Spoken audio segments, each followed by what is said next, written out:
Okay.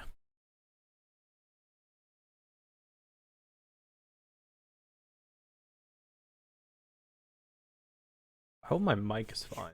It looks fine.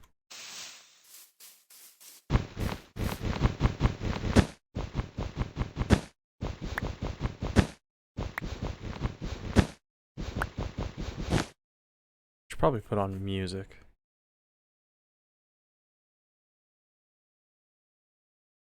Probably should have done that beforehand, but oh well.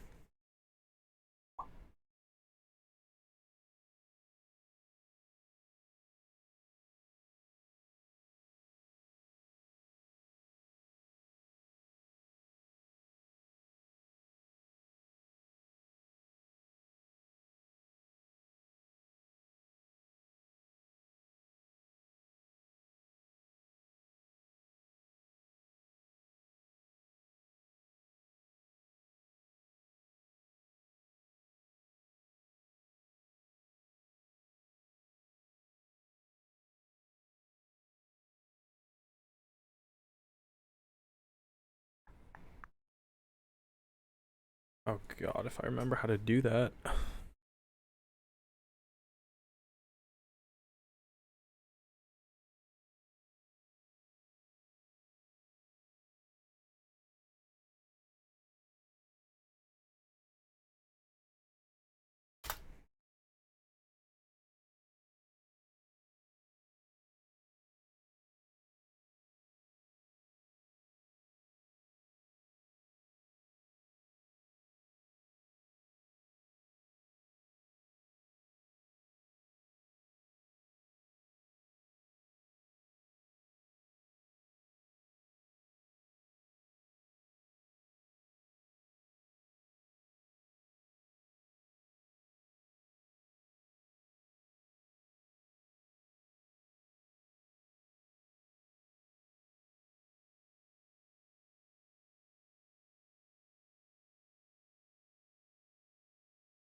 There's an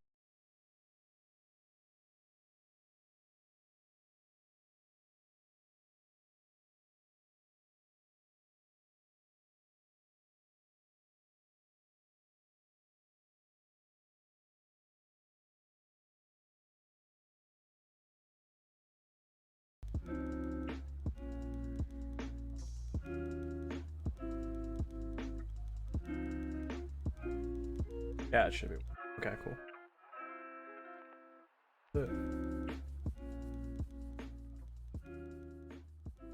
Hopefully that's good and loud enough. It looks loud enough. Okay. I gotta set up.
I think outline should be 21 by 15, with 15 being the sides and 21 being the front. So I think like start here.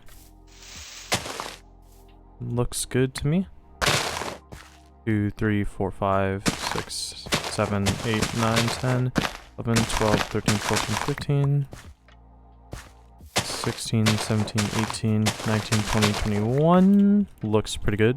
1, 2, 3, 4, 5, 6, 7. Whoopsies. I gotta replace this carpet soon.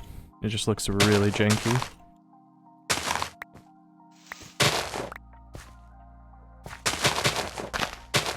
Really, really janky. 1, 2, 3, 4, 5, 6, 7, 8, 9, 10, 11, 12, 13, 14, 15. I could not have done that any messier, I think.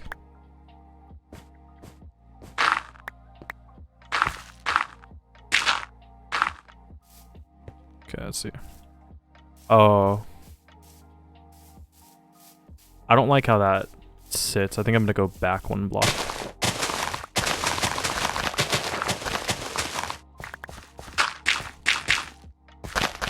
I would prefer if it's not like directly on top of a light. So let me just 1, 2, 3, 4, 5, 6, 7, 8, 9, 10, 11, 12, 13, 14, 15. There we go.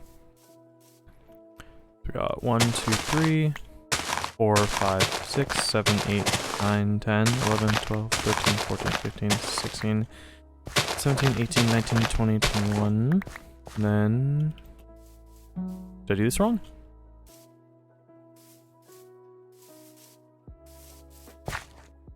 One, 2, 3. Oh, there's an easier way to do this. Do it like this. Oh, I'm starting to do this. Okay, 1, 2, 3, 4, 5, 6, 7, 8, 9, 10, 11, 12, 13, 14, 15. 1, 2, 3, 4, 5, 6, 7, 8, 9, 10, 11, 12, 13, 14, 15, 16, 17, 18, 19, 20. Ah, okay. I was wrong. Easy enough fix. Do.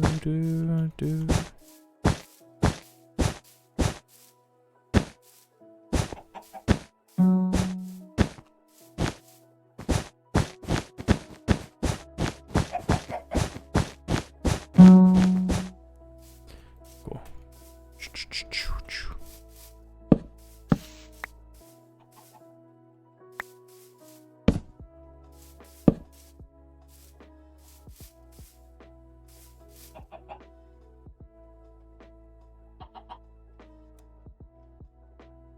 Okay, so now I'm gonna need quite a bit of wood.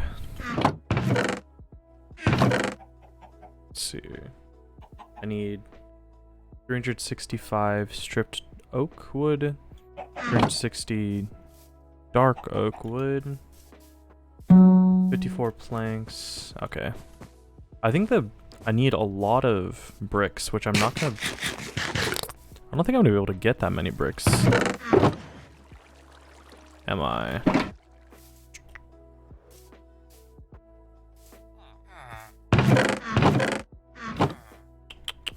That's a lot of bricks. That's gonna take me some time.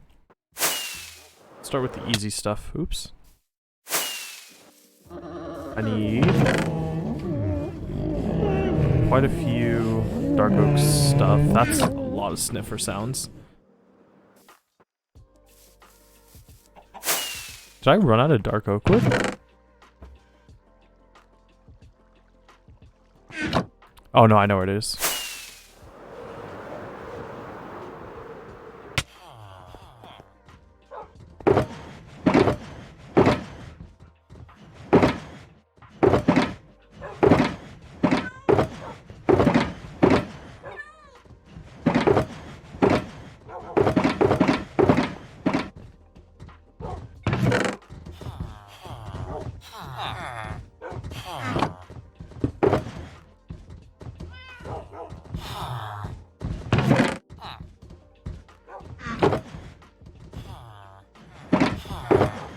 Let's see, 364 is like 5 stacks of wood, right?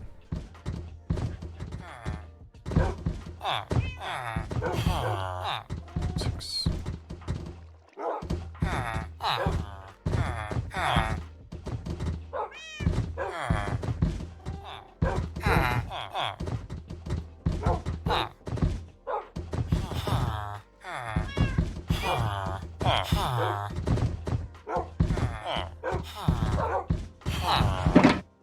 $30, $60, $90, $120, $150, $180, $210, $240, $270, $300. Did I really miscount that bad? 36. 1, 2, 3, 4, 5, 6, 7, 8, 9. 30, 60, 90, 120, 150, 180, 210, 240, 270, 300. Yeah, I'm missing 960 more. What am I doing? There we go. So that is all the wood we need, which means the rest can go away. So it's all the dark oak I need, or stripped dark oak I need, but I also need 40 stairs. I need 40 stairs, 160 planks, or slabs, and 10 planks. So, okay. That's the planks done. Need. This is 128. 138. 144? No, 142. This is 128. 138. Yeah, 142. I need 8. I need 18 more. 18 more slabs. So this is 6. 12, 18, right?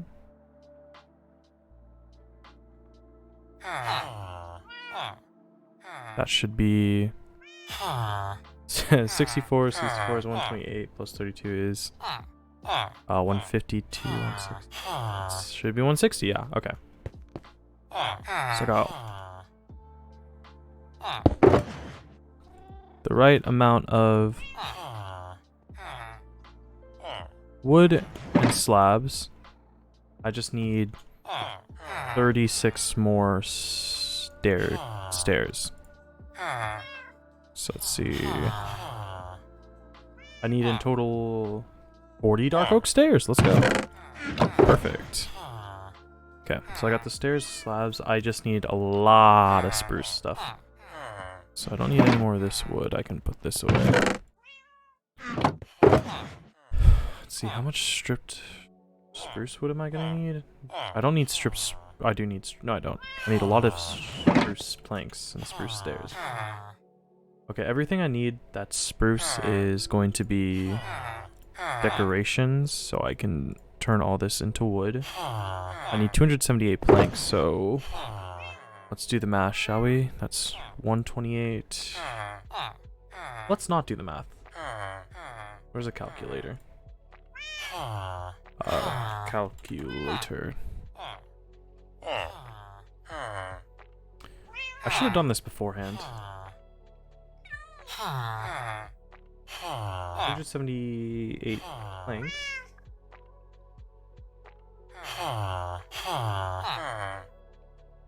Four.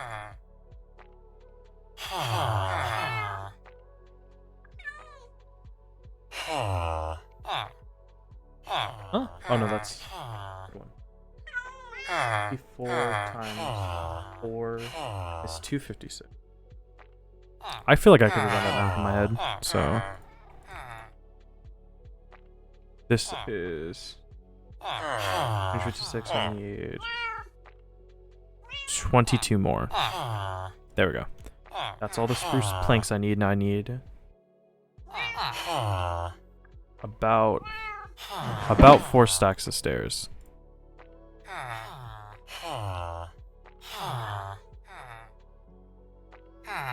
Need 244.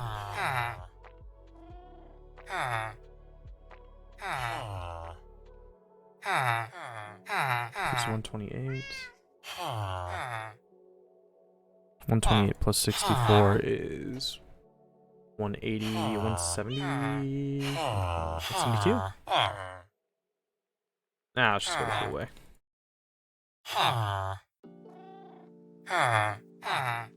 Okay, fine, I'll do the math.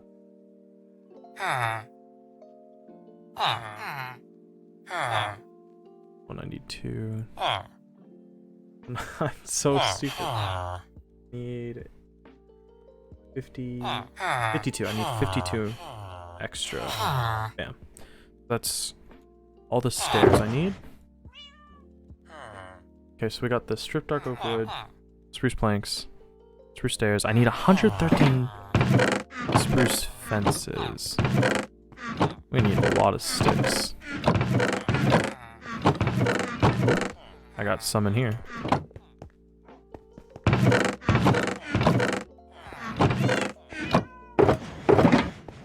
think I have sticks somewhere. I think I have a lot of sticks somewhere.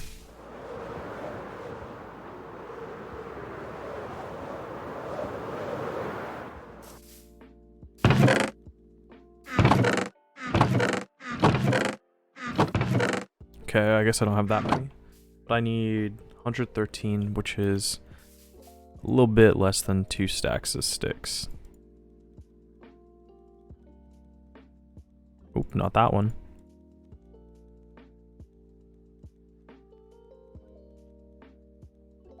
$64, 96. I need 117 more. Or sorry, 17 more. So 3, 6, 9, 12, 15, and then 18 should be 114, which should be perfect. Well, not perfect, but good. That'll be good. Okay. Then I need 225 trapdoors. That's a rough one. Trapdoors are very expensive. In fact, I don't think I actually have enough wood. I might need to cut down a tree.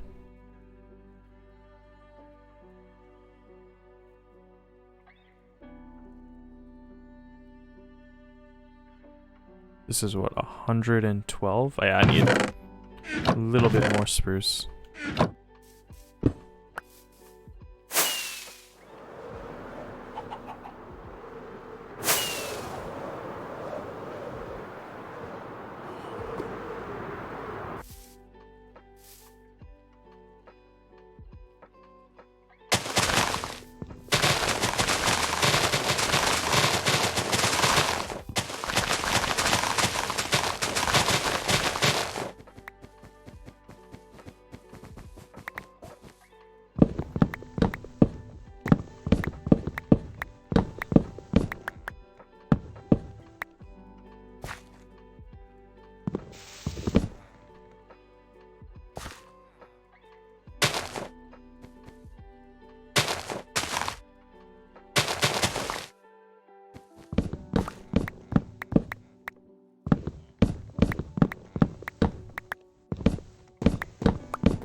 Hopefully I don't accidentally kick my power cord again. Because I've done that a lot in the past, like, 2-3 days. Wait, what day is it? Okay, I did it like 3 times yesterday is what I meant to say.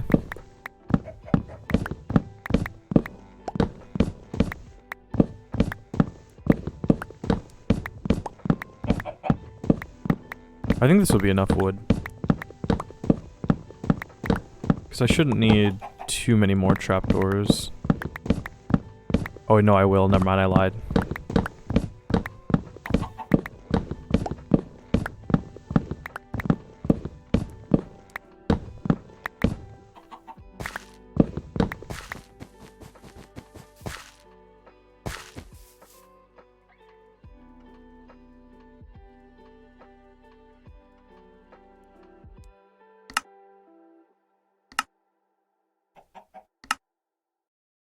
128, 188, 192, 200. Okay, that's enough. And then I just need 5 fence gates. So, is fence gate this one? I still don't remember. Yeah, it is. Okay, I still don't remember, and it's literally the one I did, so I need...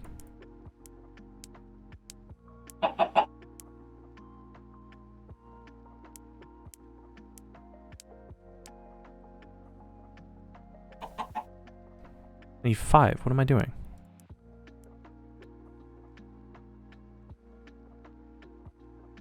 Good. Okay. It's actually not enough space, but I got all the dark oak stuff done, all the spruce stuff done. I just need quite a few stacks of stripped oak wood.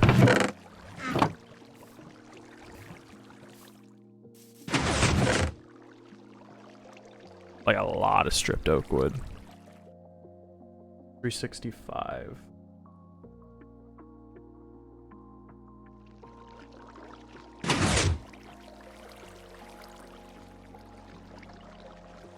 Is basically 6 stacks of wood. Okay, well, let's go find wood.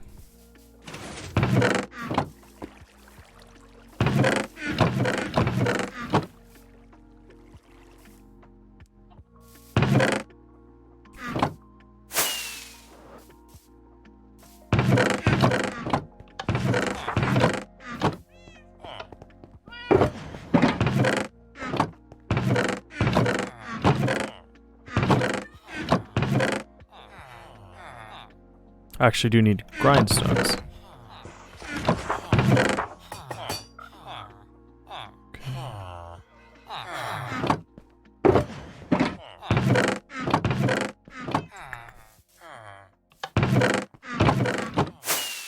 Might have more wood over here.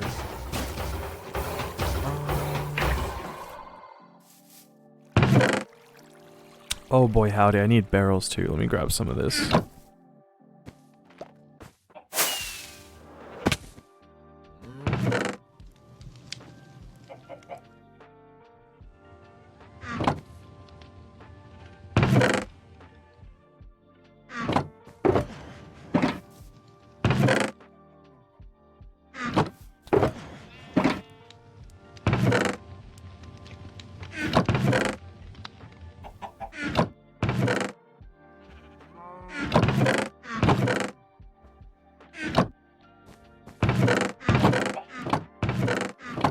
In case you're wondering what this is, because this does look very suspicious, this was my duping corner, I think in version 1.16. I used it for duping a bunch of stuff. I'm trying to get rid of it. It's a little embarrassing. 4, 5, 6. Yeah. It's like, I don't like how, I don't like the fact that I duped. It's not great that I duped, but also it's just so, you open a chest and you're like, that's a lot of diamonds, and that's a lot of beacons, and it just makes, you question the legitimacy of the world. If you were to come in and see that, like, if that's like the first thing you saw me do, my world is open that, or if like you haven't seen me play in this world for how long I have, you'd be like, wow, that looks like cheated materials. Which it technically is. Oh, I still need, okay, I actually need a lot of other stuff. I need more stuff with oak. I need 54 oak planks.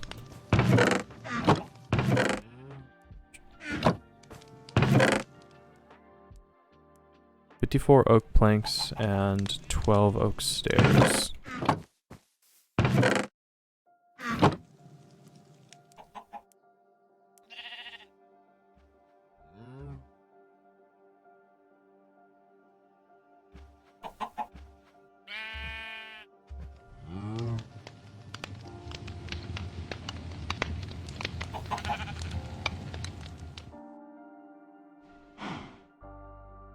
Perfect. Be back in there. So I just need 41 barrels. And barrels are made. Is this the barrel recipe? No, that's composter. I think barrels. Ah, got it. So I need.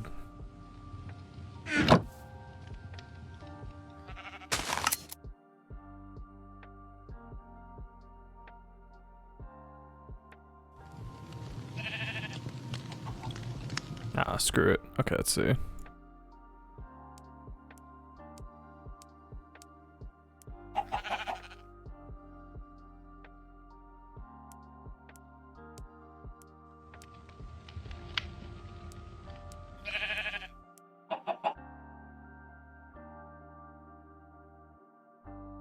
That's annoying.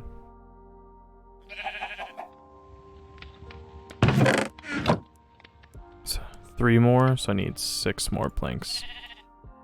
Perfect. Wait.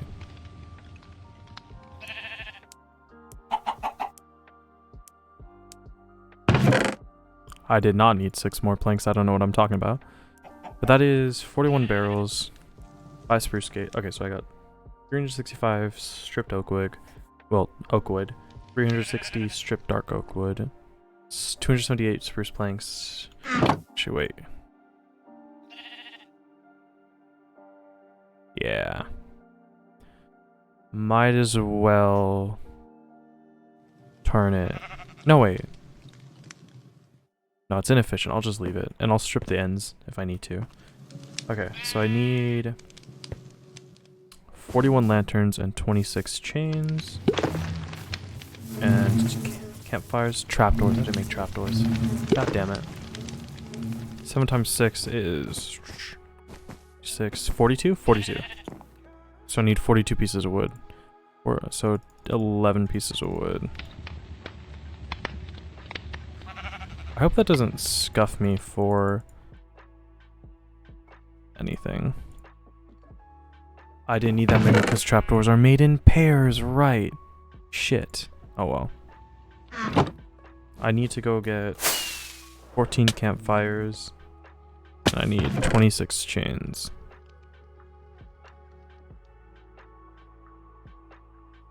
And I need 41 lanterns.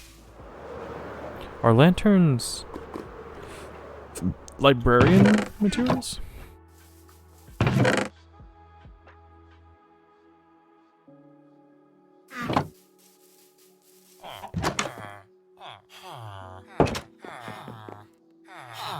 Ah, they are. Okay, so I need 41.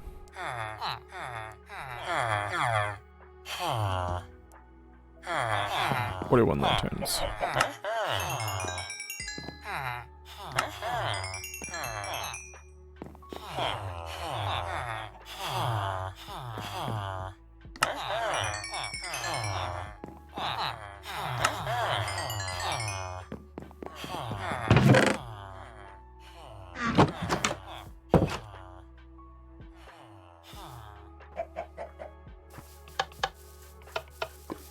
Alright, so I think all I need to start making the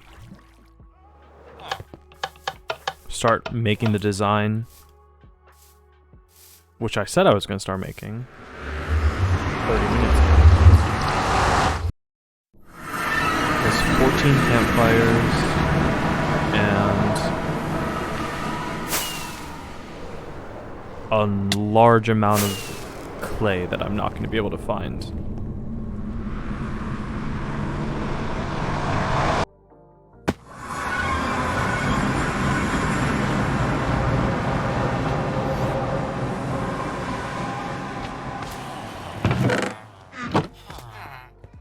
Wrong level. Do you guys sell any clay or just bricks? Just bricks. Good to know. And of course I haven't bought any bricks from you in a while. But I need a lot of brick assorted materials. I'm also gonna need a second and maybe a third shulker box. Let's go grab that really quick.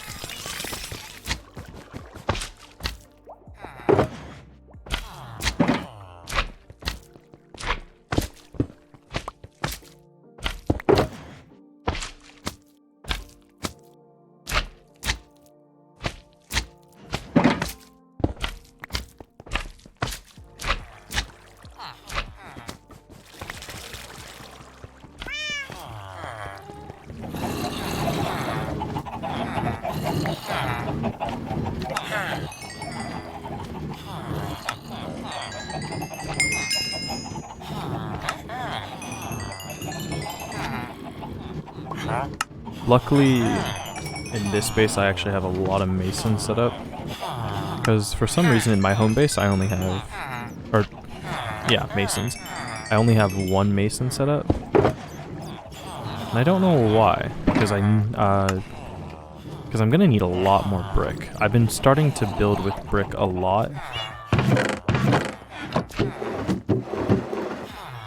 I've started to build with brick a lot recently because it's just such a good brick to build with. Block to build with. It's such a good block to build with. It's very pretty.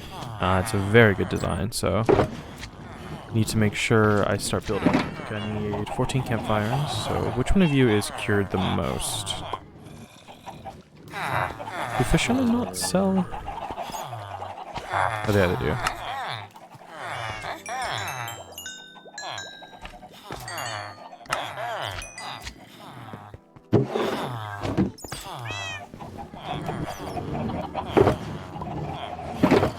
I hope that's enough bricks.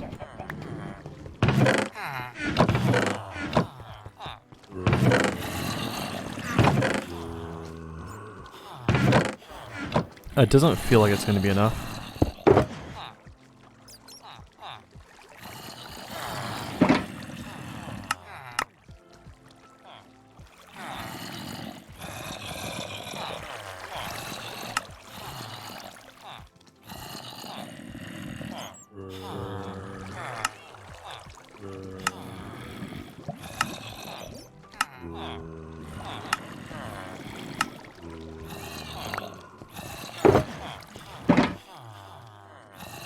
So I need 110 slabs.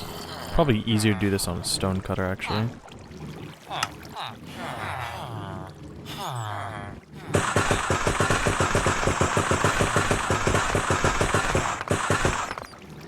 Okay, so 64. I need 110, right? So I need 64 plus 6 is 36. 46. That should be 110 slabs. I need 128 brick stairs. Not 128 exactly. Very close to 128.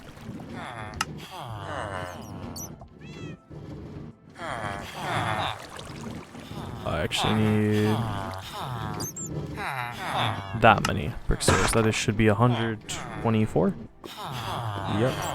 And then I need 269 stacks of bricks, which is... calculator. 4.2 stacks of bricks. So I need a lot more.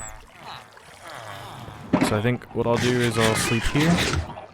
That should give me a day reset, which means I should be able to trade with them and get enough bricks.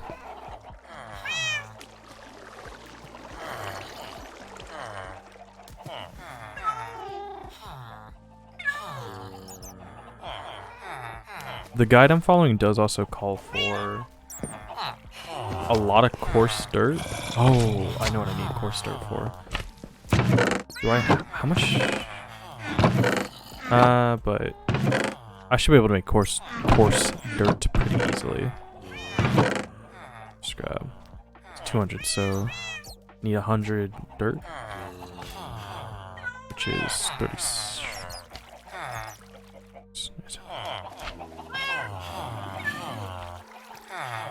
100 dirt, and then I'll need 100 gravel. 1, 2, 2, 3, 4, 5, 6, 7, 8. Times 12 is 96. Ah, screw it. Just take all the emeralds. No reason doing math. I should just buy a bunch of bricks because I'm gonna need. Oh, they haven't reset yet. Oh well. Might as well trade fish then.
Very good. I just need one cauldron, one anvil, and one tripwire hook. Let's see if I can remember how to make tripwire hooks from scratch. Shall I?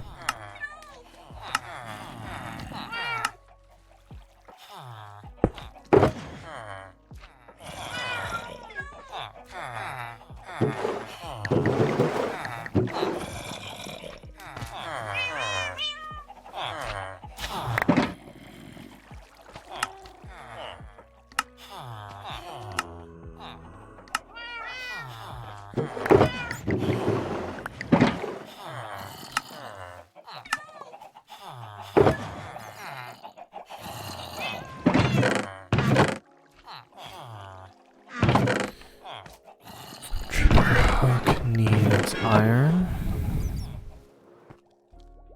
I think it needs iron, right? Well, either way, I need minecart. No, not a minecart. A cauldron.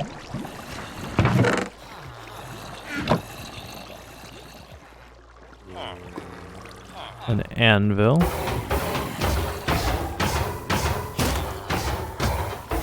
And a tripwire hook.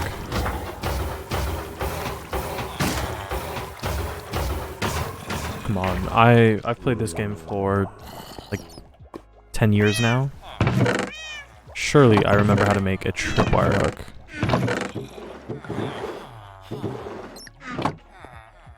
Is it...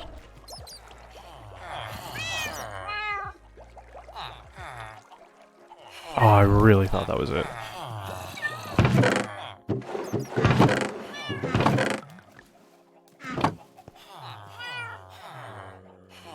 Could it possibly be this?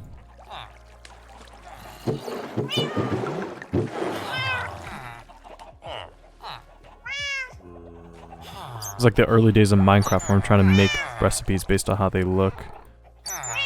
Okay, I can't be bothered to do it that way. Oh. That's a lot simpler than I thought it was.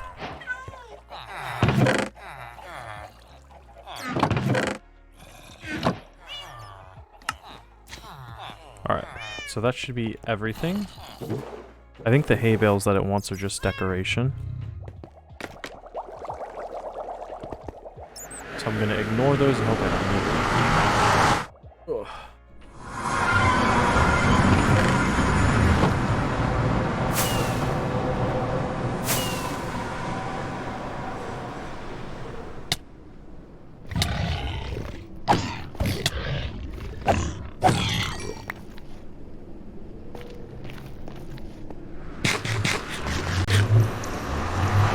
How'd I plug my headphones in?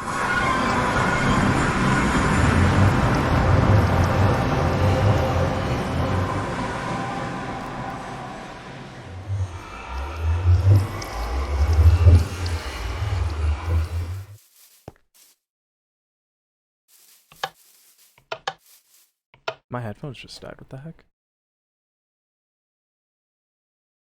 There we go.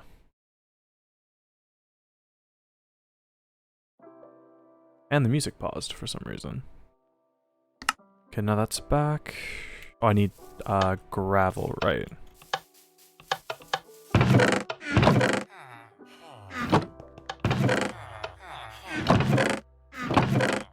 I need a little bit more gravel than that.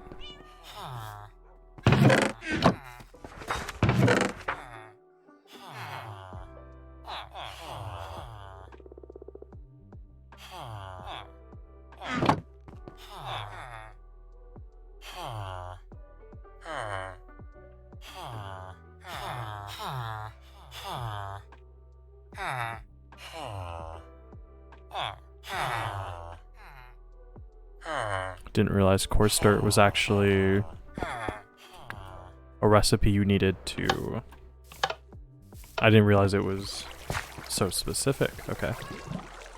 I should have done that. That took me 40 minutes to just get those materials? That's a little... Wait, I'm missing a shulker box of materials.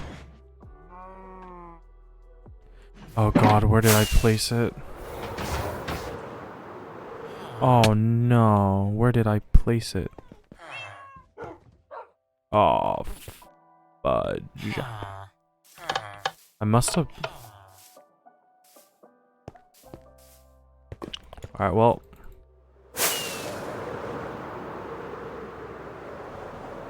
So one of you... Nope. I guess I left it back at the sea base. What's a couple more wasted rockets?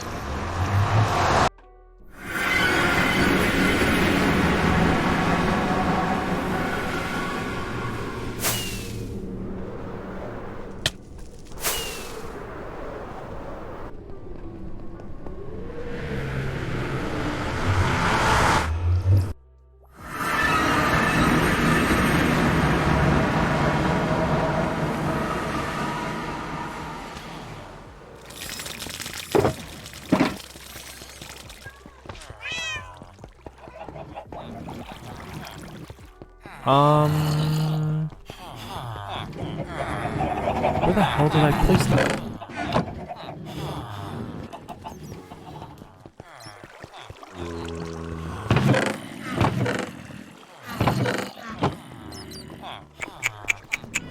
That's not a great sign.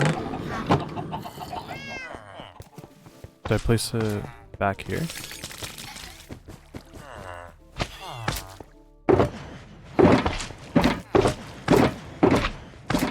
Oh, that had all the wood I needed in it, so I really hope I find it. Ah, I guess it didn't have all the wood I needed in it. But now that leaves me with an excellent question, because I definitely had a shulker box with a bunch of wood in it that now I have no idea where it is.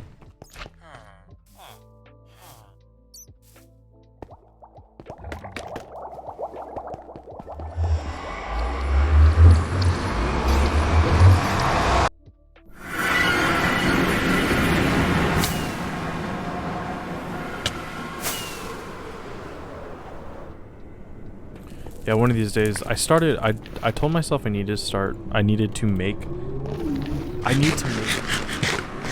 a better nether tunnel. Because I just, like, every time I go from one base to the other, I waste 2 rockets. So I need to make a better tunnel. I just don't know where I'll be making it. Or I don't know when I'll be making it. Because I started earlier and then I got bored, so I stopped. Speaking of stopping, where's my other chest? My other shulker box? Am I gonna have to go back through my stream and look for it?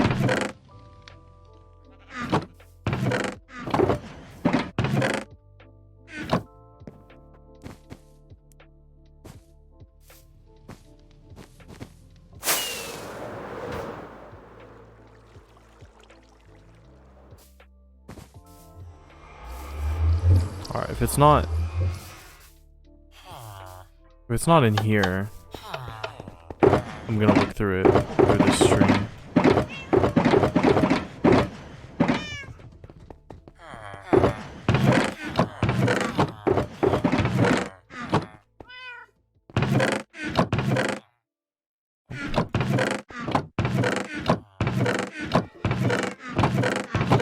I guess I'm looking through my stream.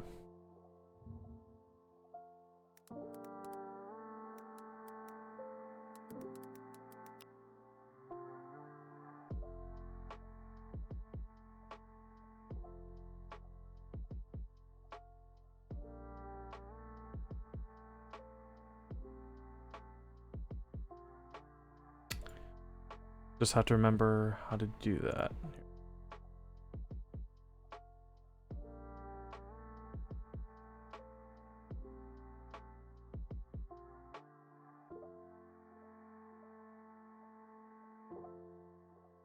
I did it at 10 minutes. Skip ahead a little bit.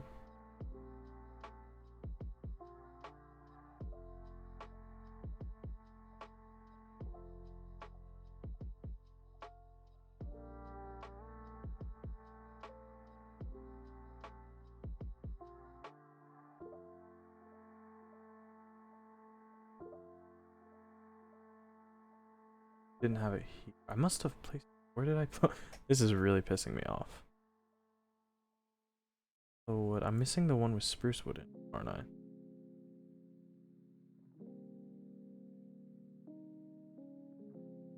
Yeah. Do I have it here? Can I skip forward in this?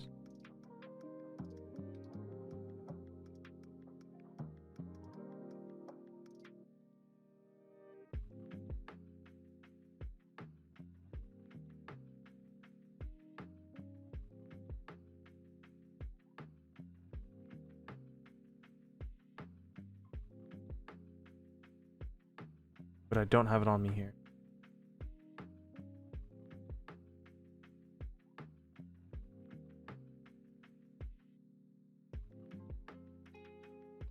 Ah! I see where I put it.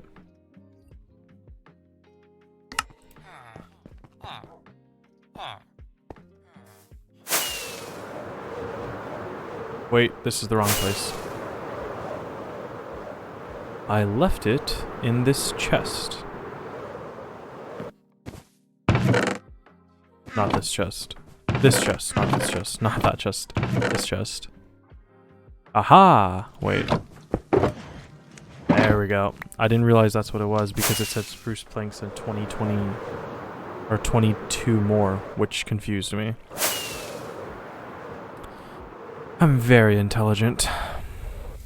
Okay. Put a fit.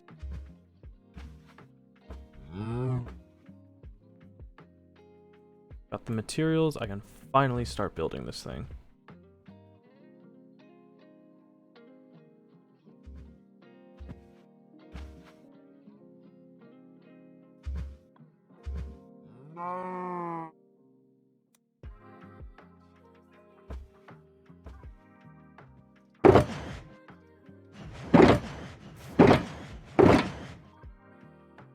Wait.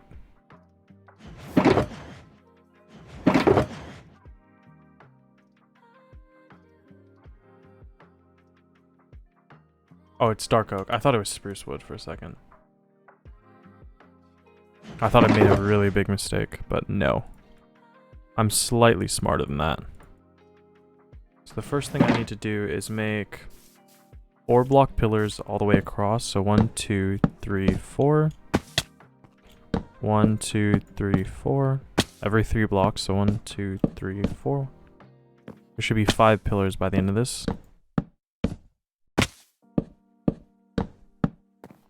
1, 2, 3, 4, 5. Ow.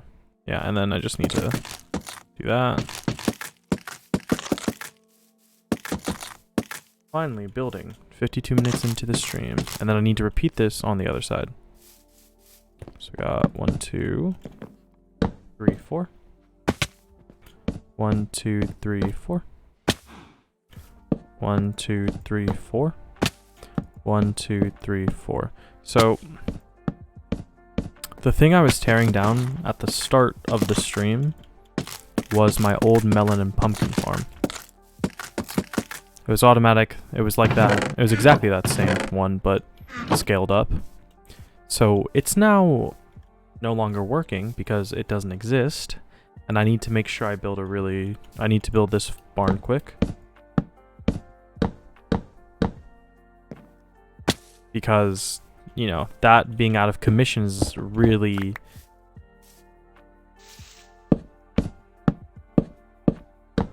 It's not detrimental, but it feels wrong having it not work.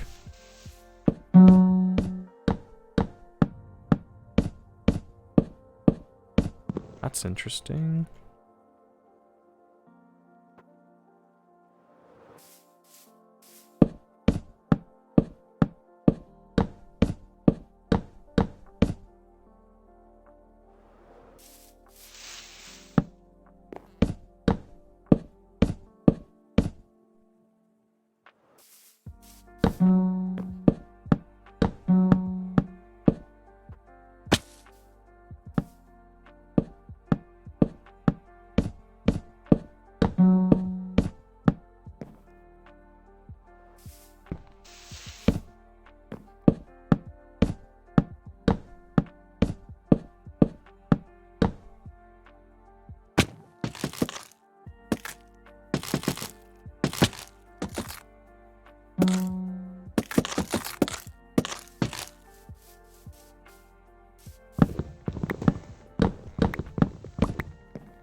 Okay, those are all... Oh, I didn't strip those ones, did I?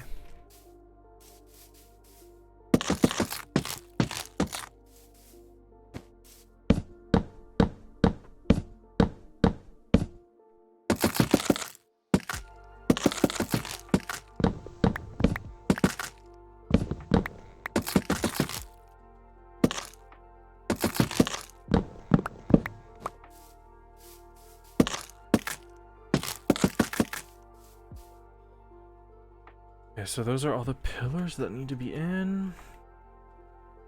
What else do I gotta do?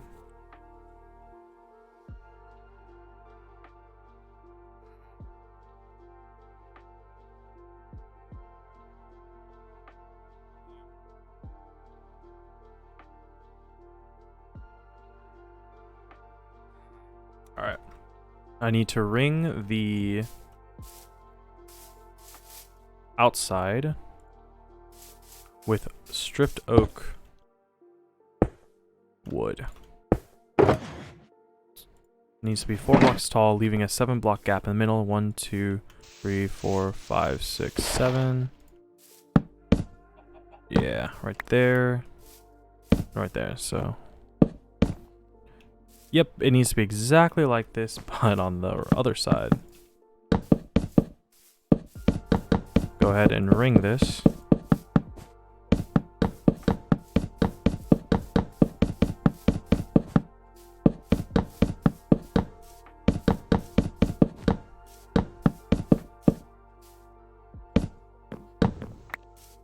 Then 1, 2, 3, 1, 2, 3, 4, perfect. And I need to repeat this all the way around. So I found this this tutorial a couple months ago, and I built it briefly in creative mode.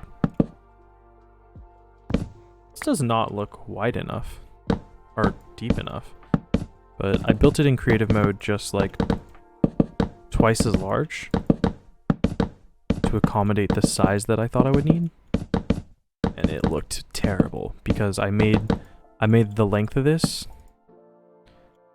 like it's 15 wide. I think I made it 30 wide. I made it 30 wide because I thought it would look better. Didn't look better. I made a lot of bad measurements because of that, so I'm gonna stick to the tutorial, which is by Blue Nerd. It's called Minecraft, the biggest storage and animal barn you'll ever need. And what I'm gonna do is, the reason I made it bigger is I thought it would look better, but I also thought I could fit my entire melon and pumpkin farm in it. But I realized it looked really bad inside with the melon pumpkin farm as it was. So I tore down the melon and pumpkin farm and built it under the floor. So I'm gonna do that again.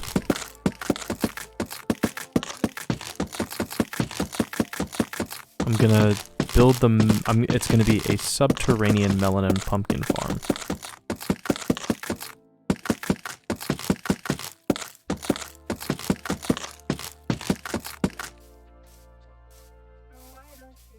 That way I won't have to worry about design constraints inside it. And I can play around a little bit more with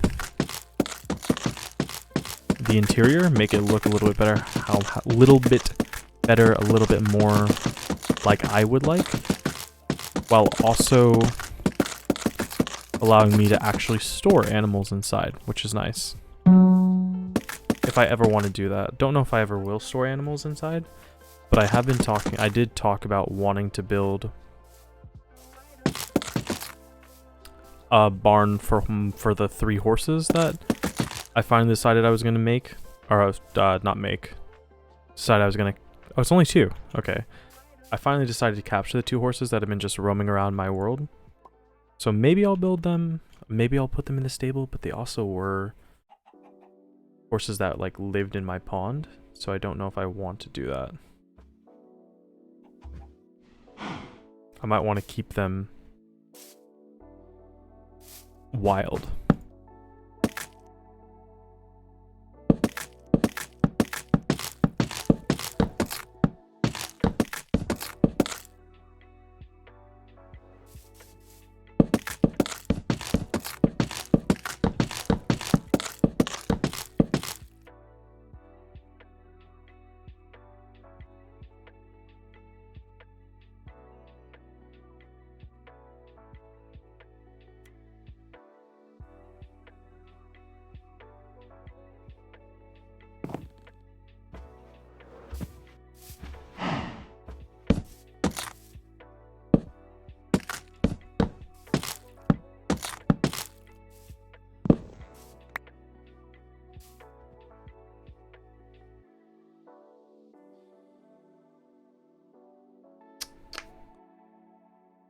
It looks good.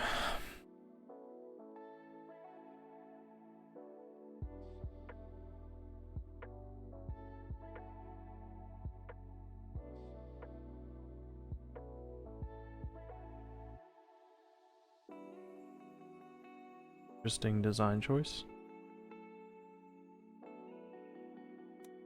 Okay.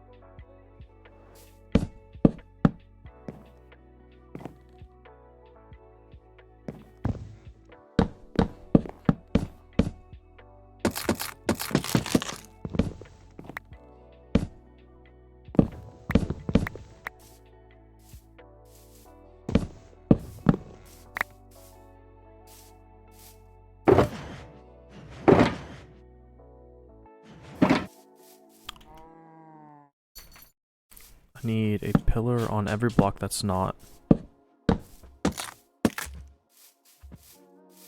the main block. Just... Oh.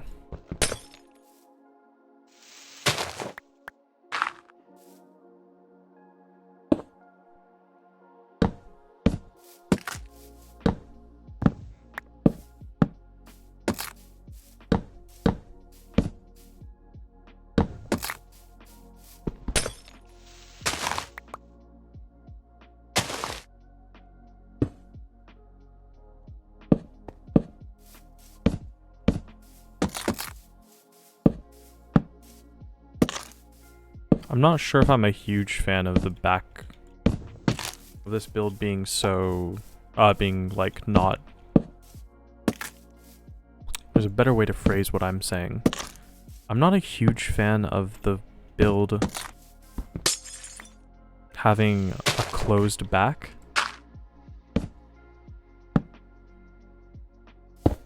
So, if possible, when I finish following the tutorial and start doing some customization, I'm going to take the back and I'm going to open it up. Because I'd like to be able to like fly through it and whatnot.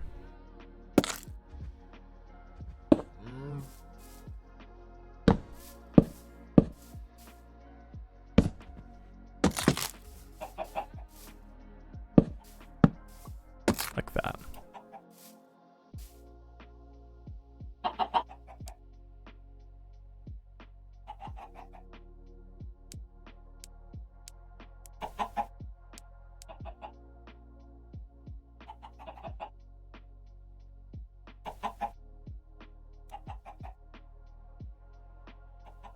Okay.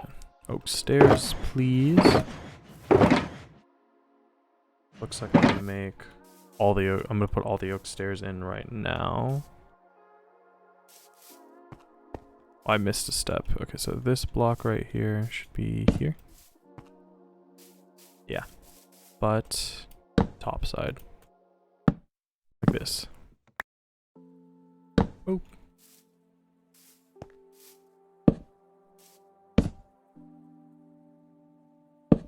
Yeah. Yeah, okay. I'm not even to the complicated part of this build. Like the big complicated part to me is oh, I didn't do the backside. Oops. I missed quite a few steps.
Okay, repeat this on the other side.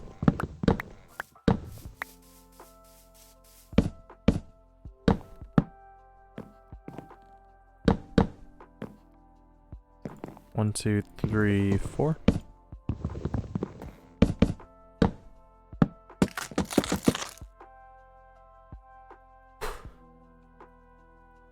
What do I gotta do?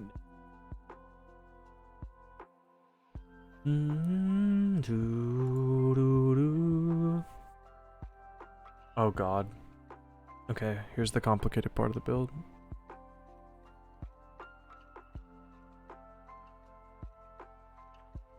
Yeah, this part of the build gets real annoying. I remember building it in creative and I was annoyed by it. And that was in creative, so it's gonna be 10 times more annoying in survival.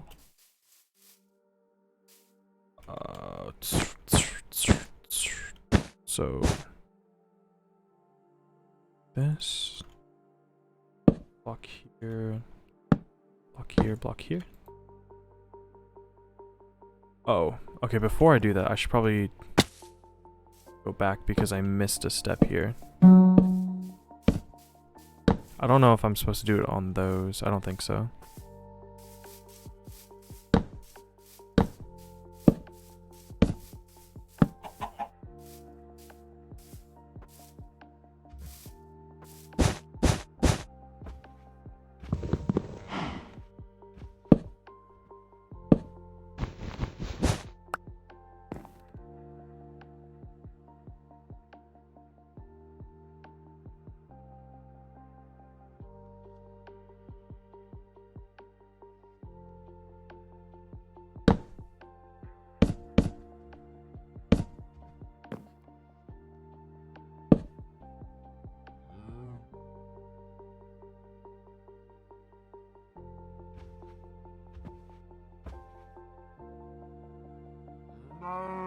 Need a full block here. Ugh.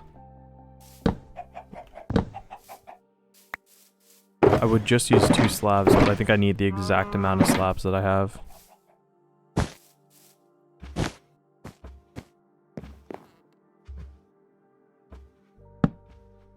Full block there. And another staircase on top.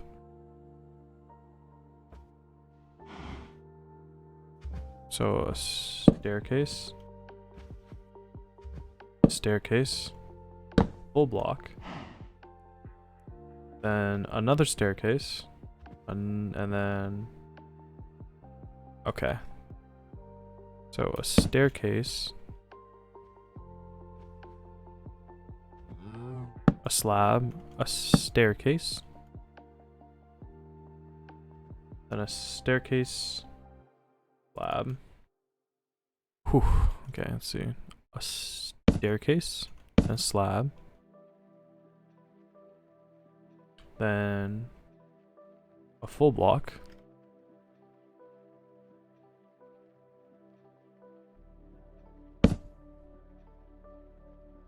then a slab, then 2 slabs, 2 slabs there. Then 2 more slabs. Like that. And then you repeat the process. So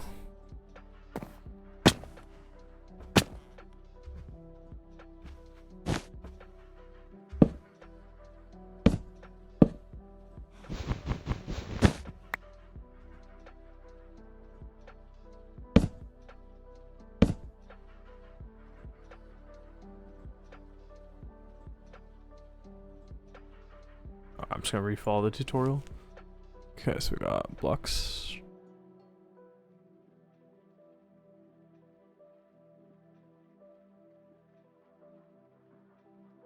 Got it.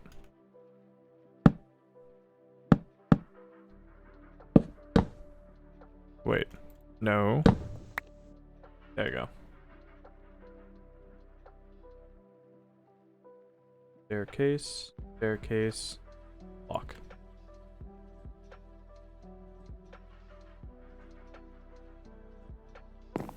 Staircase, staircase, block. Then you got staircase, staircase, slab. So we got staircase, staircase, slab. And you got, wait. No, that was a full block. How do I know that's a full block? Because he placed this on top. He placed that on top. So staircase, staircase, staircase, staircase. 4 staircases.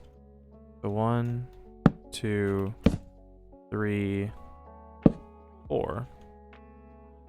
Then slab, slab, slab, slab, slab, slab, slab, slabs. Okay, slabbed the rest of the way up.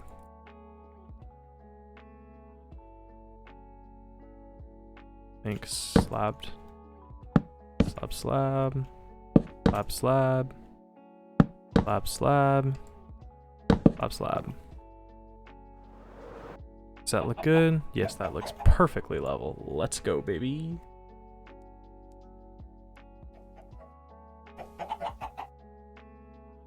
Okay, and now the annoying part. I get to mimic this 2 more times. Well, I get to mimic the whole thing again on the backside. I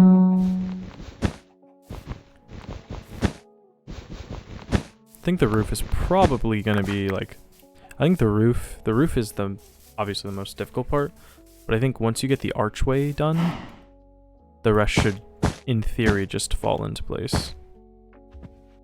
So we got one here. 1, 2. Then we do. And this side should be easier because I can sort of follow along.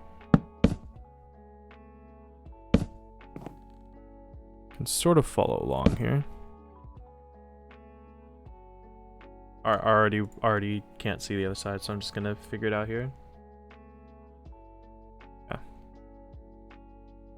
So do this, and then this is where I use another block. And staircase. Staircase. Another block? Yeah, it is another block. Block. Staircase.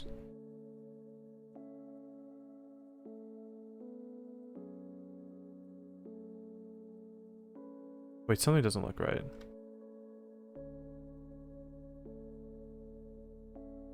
Right there.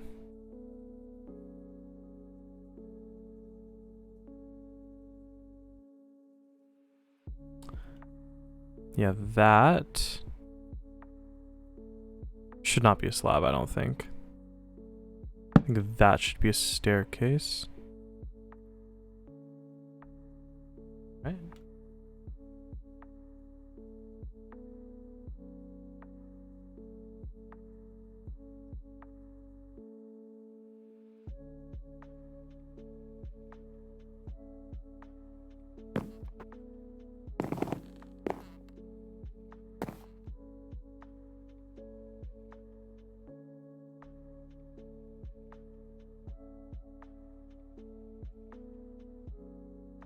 Yeah, this should be a staircase. Yeah, that looks better. Should definitely have been a staircase.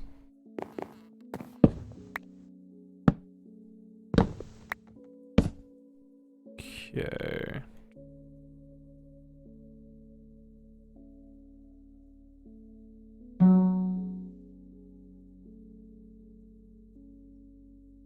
Go back. Staircase is all the way to the top right. Okay, so right there, and I should be back on track. Slabs the rest of the way, right? Yep, slabs the rest of the way.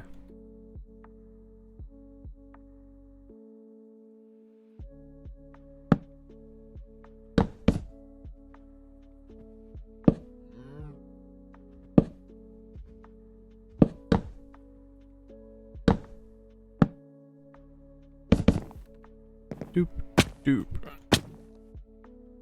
Let's do this, this, this.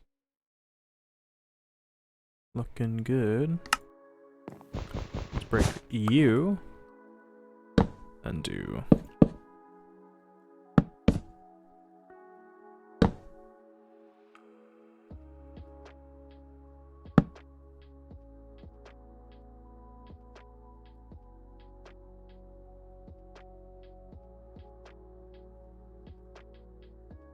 another staircase here.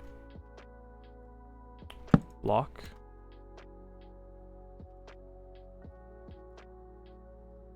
So then we go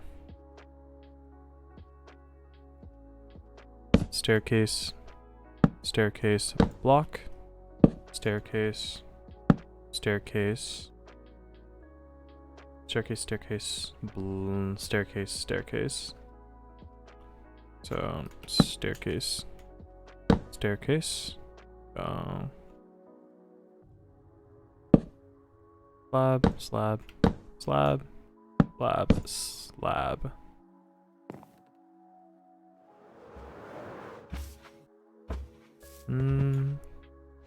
Looks right to me. If there's any issues with it, I will know very soon.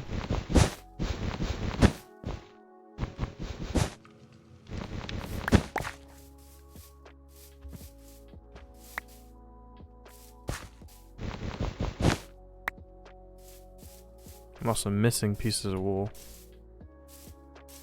Where the hell is the rest of my wool?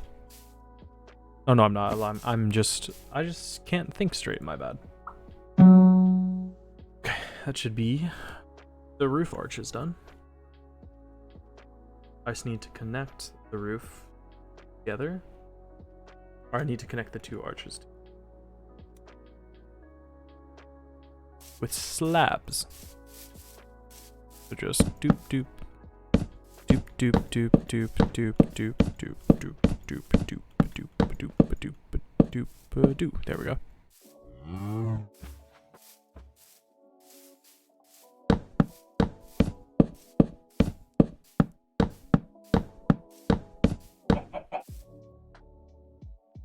There we go.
So I need to repeat this on the other side. 1, 2, 3 here, and then I need to do it on this side as well. 1, 2, 3 here. 1, 2, 3 here. See, like, taking a look at this build.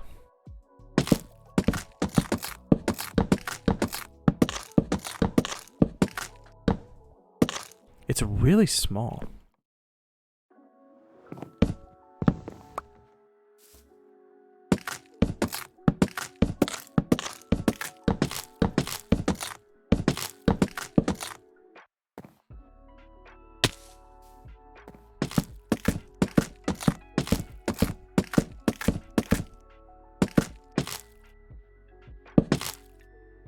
Like really small.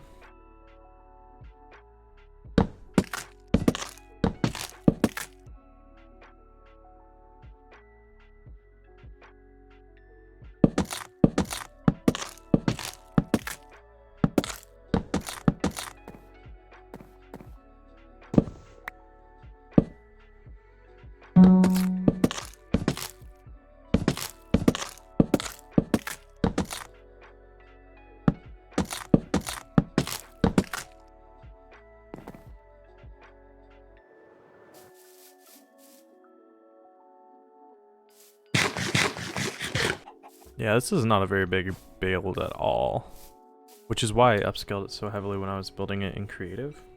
But I'm not gonna upscale it right now.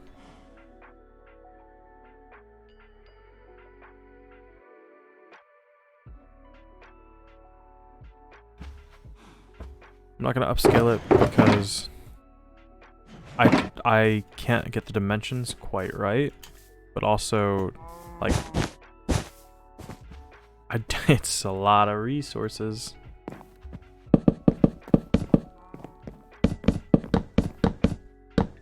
You know, it's a lot of resources to build it correctly. Or it's a lot of resources to, like, make something bigger, obviously. A lot more resources. I swear to God I'm literate. It's a lot more resources for me in survival to make this build bigger when there's no incentive for me to make it bigger, other than just pure looks. That's the only reason.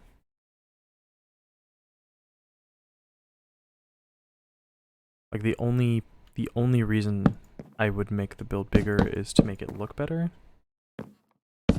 But the build already looks good. My music's... There we go. And, like, the build, like I said, the build by itself, when it's finished, is gonna look pretty impressive. It's gonna look really good. And I don't actually need the storage. I'm not gonna need the storage because I'm not gonna need the space to build the farm because the farm's gonna be underground.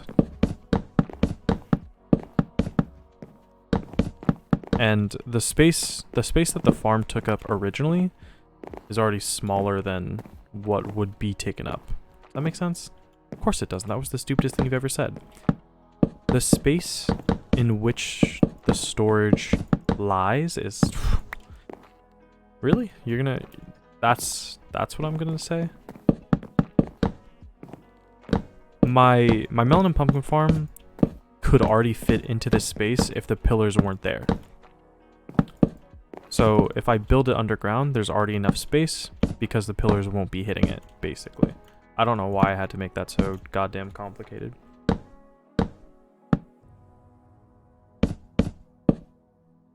Do do do do do do do.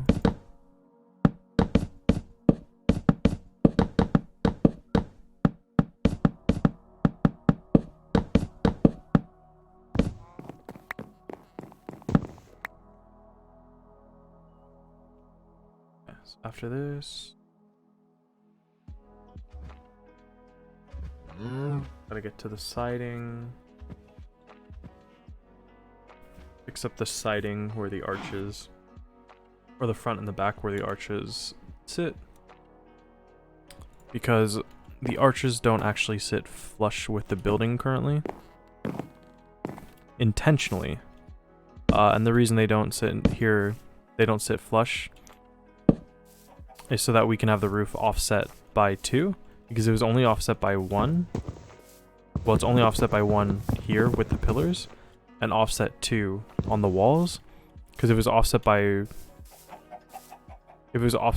1 only on the pillars, then the pillars would end here, and you would show you the block, which messes with the floor plan. So that's why you add that's why the design has the slabs right there. Like, so that you can build the floor design perfectly. Which is also why I decided not to try and build this farm from memory or try to make my own. Because the floor plan and the roof are kind of designed to fit snugly.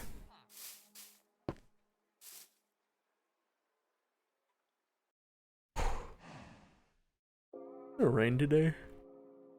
Where's my phone?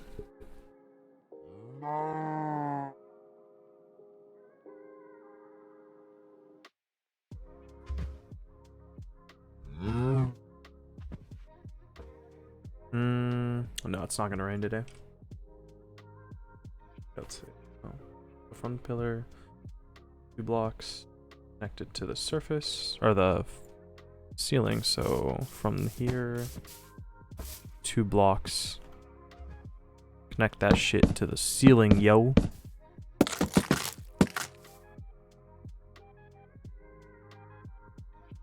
Then we staircase it up all the way.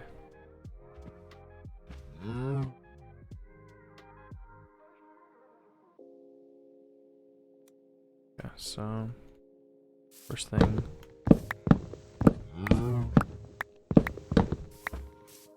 Need some stairs. Let's do it like, oh hey, how did it end up there? Oh, my little staircase, right?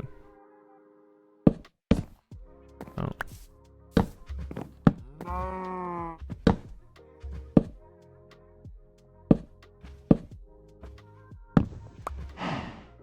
You ever get like, do you ever get, when you're wearing a headset, your hair like hits your, when you're wearing a headset, does your hair ever get between the headset and your ear? And like, sorry, I'm trying to not say like so much. It was a mental practice I used to do a lot when I was more well versed, and I did more like when I did more presentations and speeches, I had to be very conscious about saying like, because you know, you don't want to be saying like or during speeches or presentations or interviews or anything, because it's just generally considered unprofessional a little bit, but also it makes you look nervous and it just sounds bad. My English teacher, my ninth grade English teacher is actually the person who instilled this speaking practice into me. So I actually I didn't really like my ninth grade English teacher all that much. Her name was Miss Gorchinsky. And I didn't enjoy her too much. She was very brusque. It's a good way to put it. She was kind of a woke feminist type teacher, which isn't inherently a bad thing. It's just she was a bit of a character, and I didn't hate her. I actually think she was a very good teacher. It's just the way she taught, I really did not. I found her annoying, was kind of it.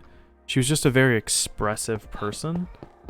I found her annoying. I found that kind of expressiveness to be annoying, and she was very confrontational and very outgoing. But I will say, I think she was a very good teacher because of some of the writing practices, and not even just writing, but it was English, right? So the speaking mannerisms and the speaking mannerisms and way of thinking with the English language was very well distilled information. She was a very good teacher. So one of those practices she taught us was obviously to be very aware of your speech patterns, so that you're not saying like or a lot, so that you sound better. You sound just more put together. Even if you don't know what to say, it just sounds more professional. And so one of the ways she taught us to sort of bridge that gap, because the reason people say like or is so they can think, right? So you say like do this thing like and replace those likes and replace those uhs and ums with silences.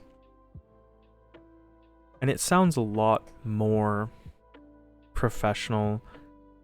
It makes you sound a lot better. I wouldn't go so far as to say it makes you sound smarter, but it just makes your talking a lot better. Definitely makes you sound more interesting to listen to. And another part of that is it's bad to hang on words too much when you do this. So if I'm going to leave a silence so that I need to think, it's good to leave a silence with like, It's good to leave a silence with just a quick, hard ending to a word, right? I want to say, this is the thought I'm having, and then this is the second thought after I've thought. What you don't want to do is say, this is the second thought I'm having, and then this is the second thought. Because that makes it makes your listener very aware to the fact that you don't know what you're saying. Because if I'm talking like this and I say, I really don't know what I'm doing, but sometimes I really like to, sometimes I really enjoy doing this thing where, because that, when you say stuff like that, it's very apparent that you're sort of fishing for your next word. So if you take those sentences and you just cut them off, so you say, so I say, right now I'm building a staircase, and after that, that's a bad way to do it. That's a bad way to do it. Catch myself. I'm building a staircase, and after I'm done building a staircase, what I'm going to do is, see, it's not exactly a perfect science, because if you stop in the middle of like a formulated thought, it's going to sound pretty bad. But you see there, I stopped in the middle of the sentence. Instead of stopping at the middle of the sentence, you stop at the middle of the thought. It's, you know, it's not the perfect science. It's not like it's not a perfect science. And the way I explained it was not extremely professional, but they're very good guidelines to stick to. And this was a practice she taught us for interviews as well. If another, you know, a reason people tend to cut their speaking with like or is they're confused. Either confused or don't know what to say when you've been caught off guard. So a really good way to help supplement that is with silences. And this is the example she taught us. If you're in an interview and somebody asks you a question you don't know, like, how many days have you lived in this world? And you say, like 1,000? It sounds unprofessional. But if you say, if someone asks me, how many days have I lived in this world? I say, oh, that's a really good question. Let me think. About 1,000. It sounds a lot better because you're taking those pauses, you're taking those sort of interjections. Interjections, is that the right word? No, it's not the right word. You're taking those moments where you're not confident about what you're saying, and you're giving your listener some time to reflect on what you're actually saying. Wait, I don't have any more slabs. I'm out of slabs. That's not a good sign. I thought I cut the number perfectly. It is really not a good sign.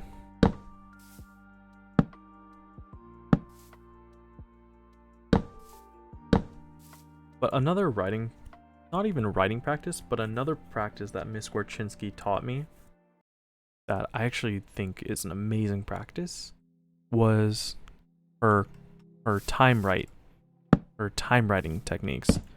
So this is actually one of my favorite things that I used to do that I don't really do anymore, and I would like to do more, is this idea of just time write. So every day when class started, she would have us write for about 1 minute and 30 seconds, I think. Either 1 minute 30 or 3 minutes. Some number like that. Every day. Every day at the start of class, that's what she would have us do. And we would take our journals out and we would write continuously. So she just continues writing. And the reason I enjoyed this so much is the way we did it was you would start writing and you wouldn't stop. And she told us, don't stop. If you have a moment where you don't know what to write that down. Write down your exact train of thought.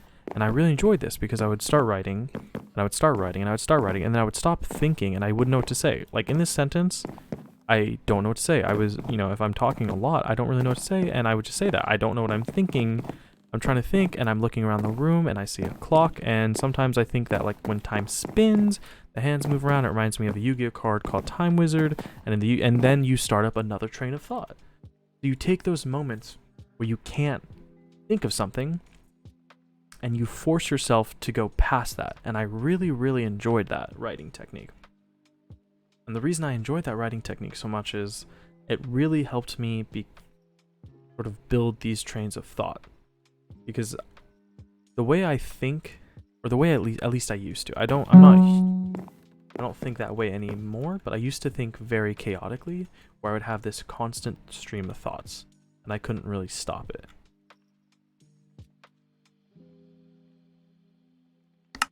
And part of the reason for that is those writing techniques, and it really, I don't know if I want to say developed the way I thought, but it's a big reason that I thought the way I did. Because it's a method of training your brain to think in a specific way. And it's just, I found it really enjoyable. I don't remember too much else about what she taught us, because, you know, stuff like the English grammar and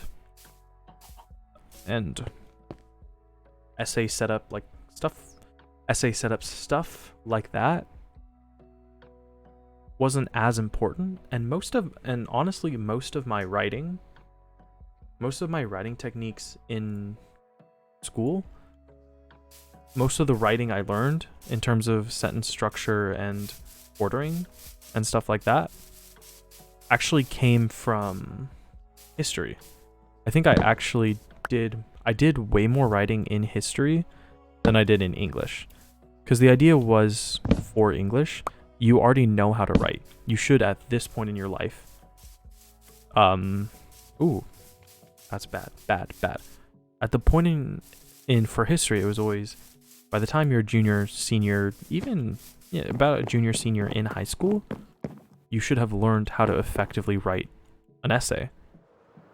And we did do reviews and stuff where my history teacher did help us with that, about how to set up a good essay, but it was like history specific. So most of my English class wasn't about that. So another thing I remember about Miss Gorchinsky's lesson was part of the reason that I think I ended up becoming a very good presenter, because I have incredibly bad stage fright. I have incredible social anxiety, and I have incredible stage fright. And this tip she gave us helped me so much. So freshman year, we had what is called a soliloquy presentation. A soliloquy is basically a monologue delivered by a character in a play, if I recall correctly. At least to the best of my knowledge, off the top of my head, that is what a soliloquy is. It is basically a speech given by a character in, I don't think specifically a play, just in media in general.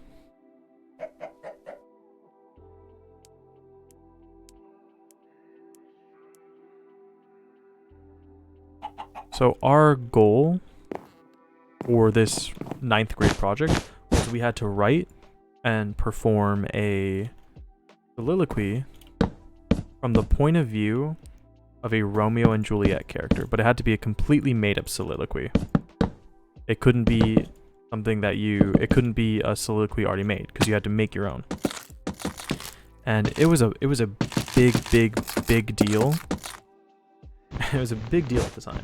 It was 9th grade. It was our final grade before winter break. So, you know, most people's minds are on winter break. Everybody's done with, it's that point where it's halfway through the year and you're just done with school. You know, you've been grinding it, and it's freshman year, right? So everybody is experiencing their first year of high school.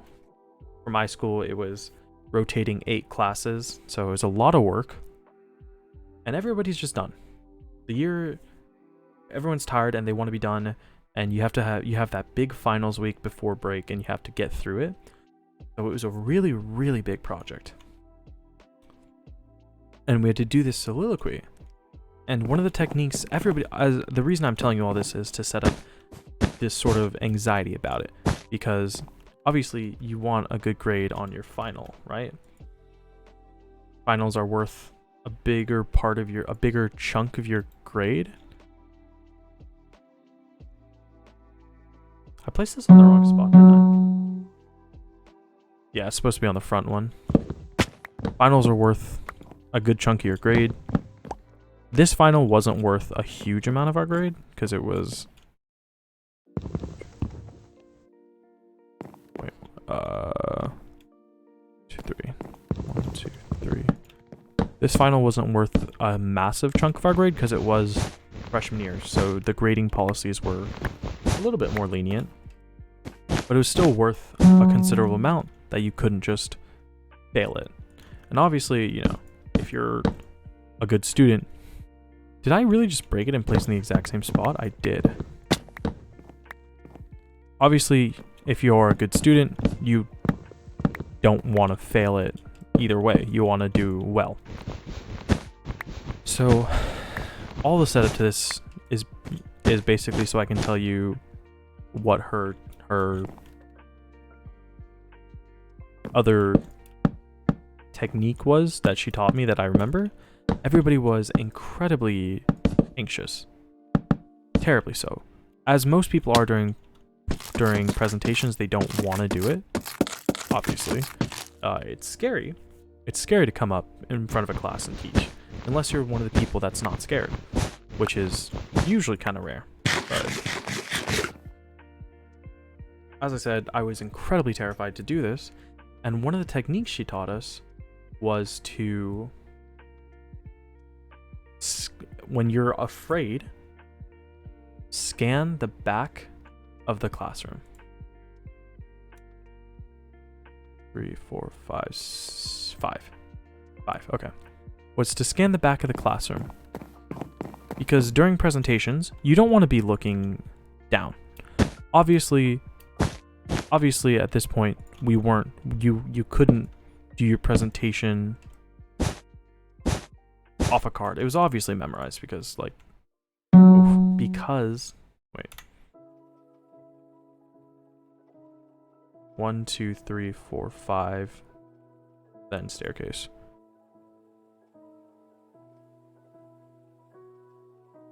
One, 2, 3, 4, 5, then staircase. Obviously, you can't do a presentation off a note card or a piece of paper because that's cheating. It's not a real presentation. That's just reading. And that would be cheating. That would not work. So you don't want to be looking...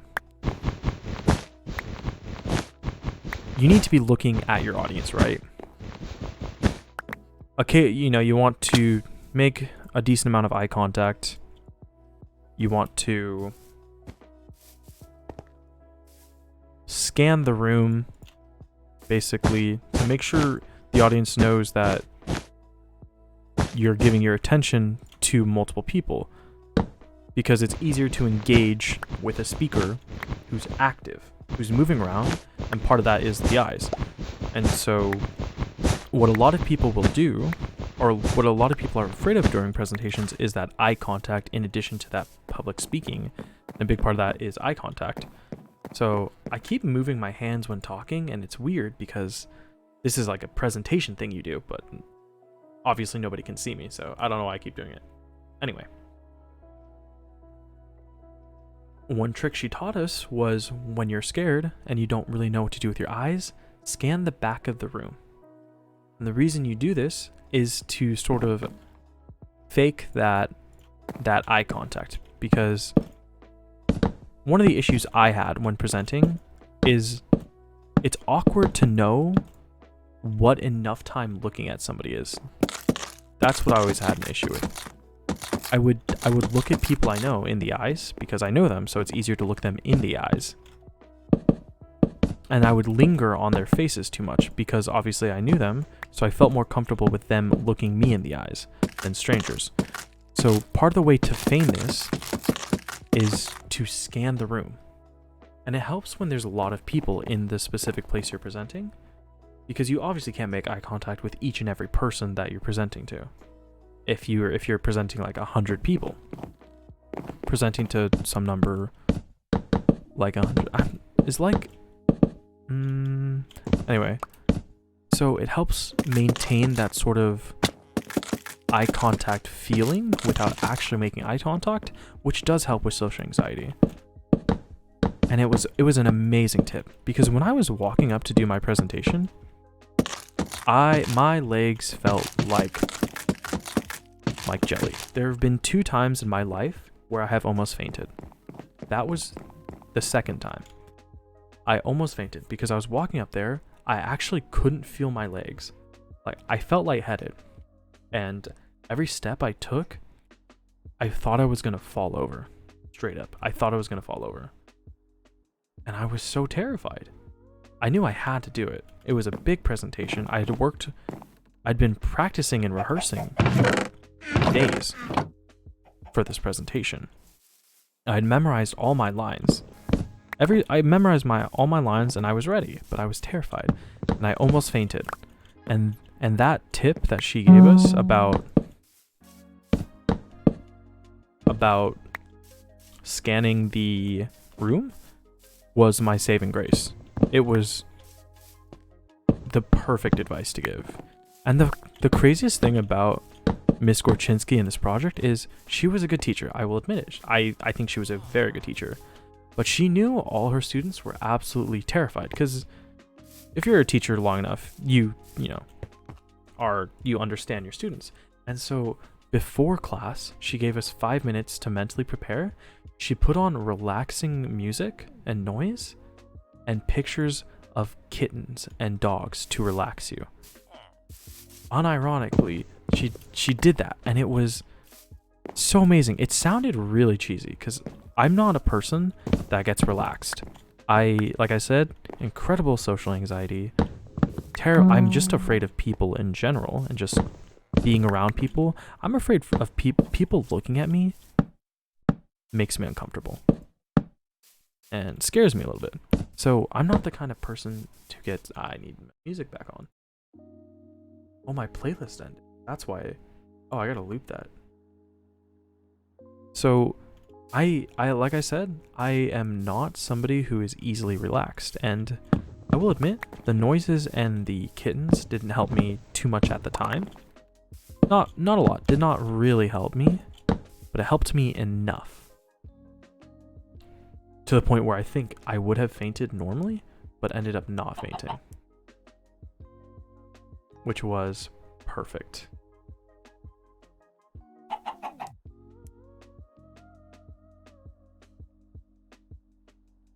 Okay, the back of this doesn't actually want windows. But I do think Miss Gorczynski was a very good teacher. But I stick to my guns. I didn't really like her. I didn't really like her as a person, just because of how abrupt, not even abrupt, I don't know if mean's the right way, but she was just very outgoing and could be confrontational, and it was really hard when you have a teacher that's really nice but flips on a switch.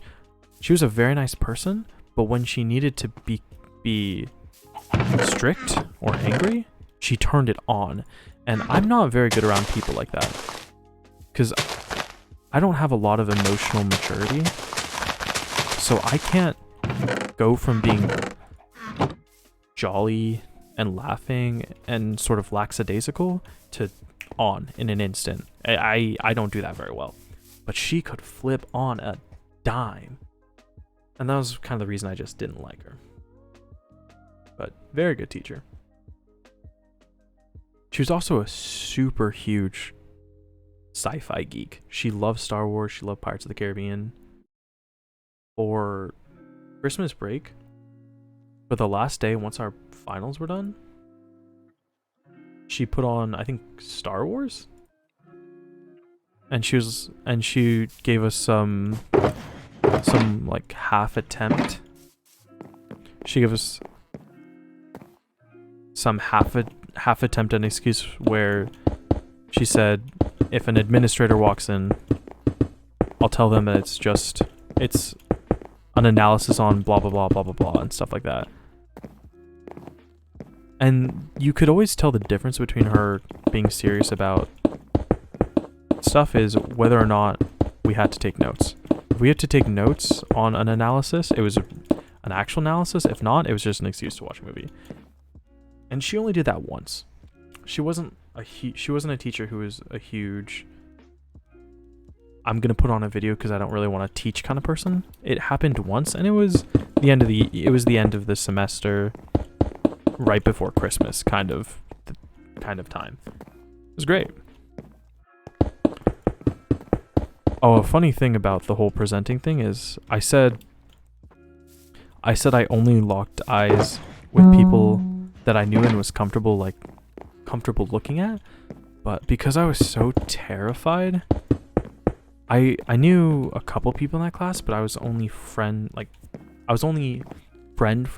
with 3 or 4 people in that class. Because obviously, at that point, I knew everybody in the class, and I was decently familiar with probably 70% of them. But I only was really close friends with 3 to 5 people, I'd say. So I was actually locking eyes with my ex because it felt more comfortable than the other people in that class. Because I never looked her in the eyes for the entire year. Well, not the entire year, but I think half the year. Because that's when I may have done something stupid. And then for about half the year, I just didn't look. I honestly did not even look in the same direction as her because I was just so awkward. But yeah, it was a very great technique. I love the technique she taught us. And if I were to make a New Year's resolution about something about myself that I want to improve, I would say that I want to do those sort of quick writes again. If I was going to make a New Year's resolution about bettering myself, which I probably won't do because I'm realistic with myself about what I am, but I would say that I'd like to do at least a weekly quick write. That's what the writing technique was called at the start of class. I'd like to do at least a weekly quick write, if not daily. Actually, I enjoyed that technique so much, I actually employed it because I keep a journal / diary, whatever you want to call it, but I don't write in it often because I was looking back at it. I think about a year, I think around the start of the year, I was looking back at my journal and I was reading through it and I thought to myself, wow, I basically didn't write anything for 2 years straight. I had like three entries. I basically only have 3 entries to encompass 2 years. So that's 2 years of my life that are essentially just gone because I have no idea what happened during them. And it was really upsetting to me. So this year I started trying to make more entries in my journal, and it's just I haven't kept it up very well because half the time I want to write more, but I just have nothing to write about. Because when I started writing in my journal sometime in middle school, I only wrote about things when I was struggling, when I had a very hard time and I couldn't really process my feelings, and I was feeling overwhelmed, I would write in a journal because that's generally what journals are used for.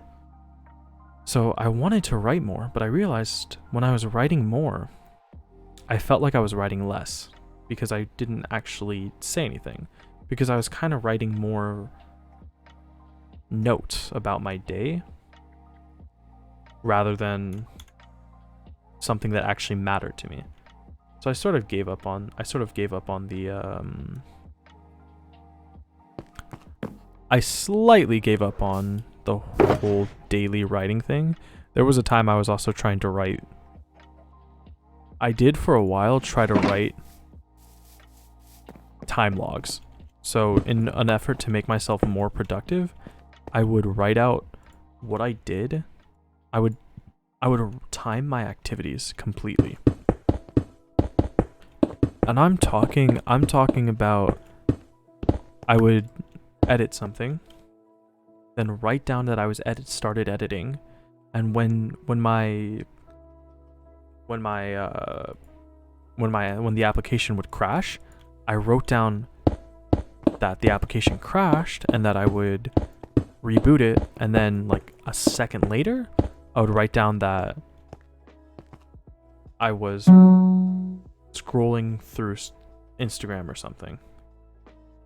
That's how much I time logged, and I did that for I think 4 or 5 days until I put it all in my journal, and I took a look at it. I'm like, no, this is not what this was designed for.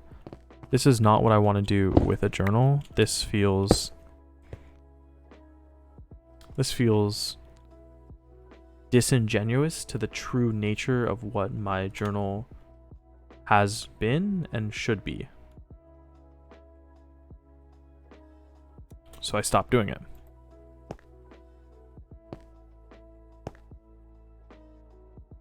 Because it just felt wrong.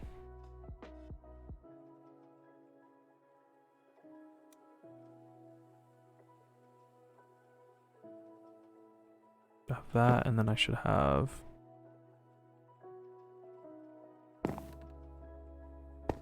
Oh, okay, I got it.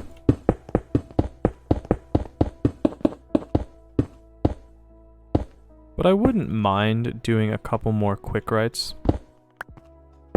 because I haven't done one in a long time.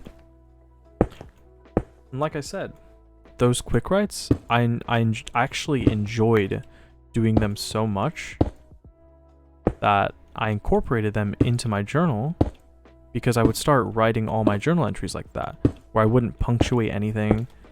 I wouldn't correct any grammar or spelling mistakes. I would just leave them as is.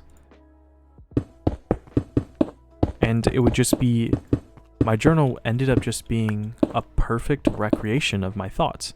Every single thought I had, I would write down. So I wrote down, let's say I was talking about trains.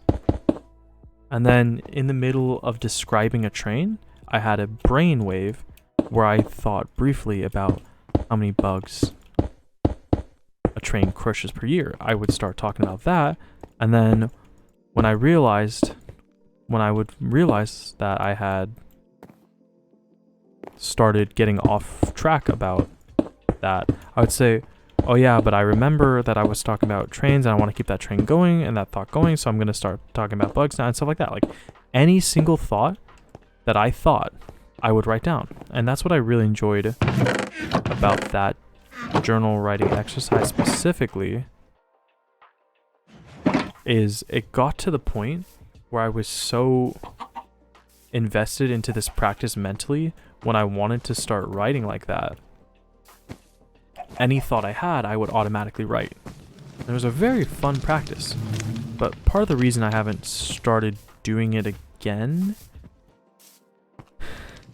is it's not quite the same when you type versus writing.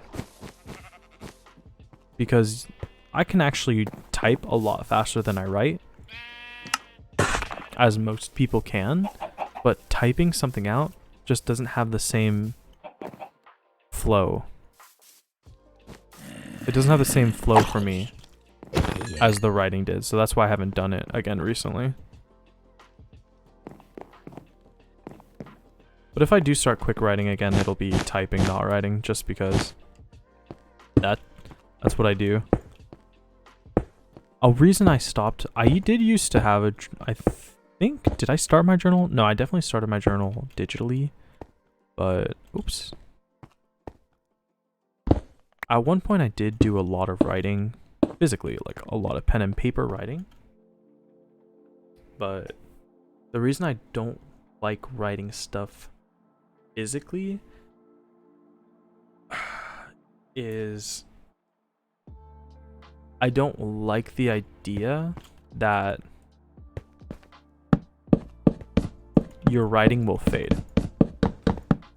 Because I went through some of my writing a long time ago, years and years ago. I went through a bunch of my writing and I realized it wasn't even something that I was emotionally invested in, but I went through a bunch of my writing and realized it had started to fade because I wrote in pencil at the time. So I stopped writing anything in pencil.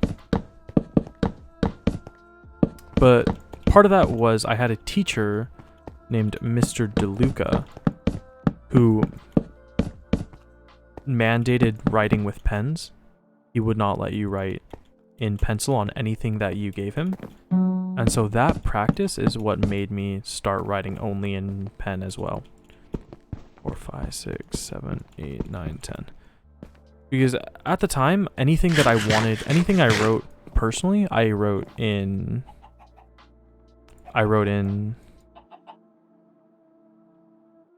pen because I didn't want it to fade.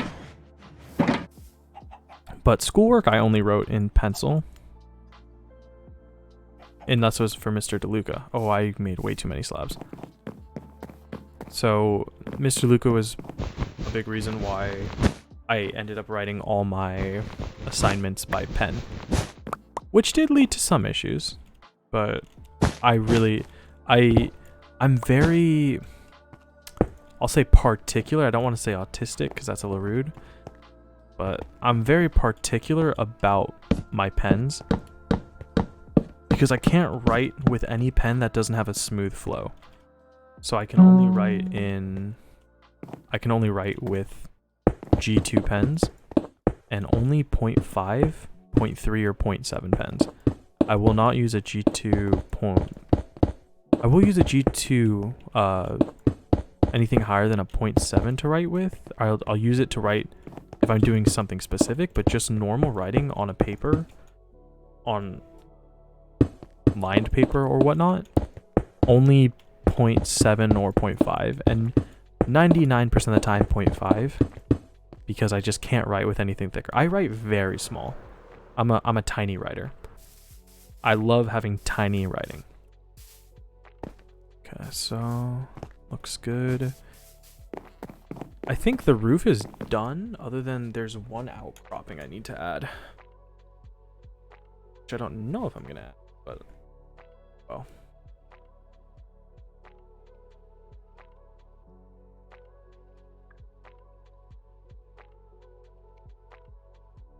So I need to add some decoration blocks.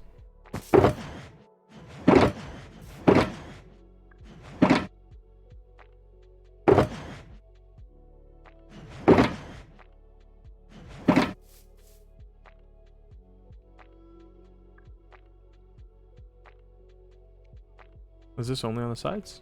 Yeah, it's only on the sides. Okay, so on the sides, I need to do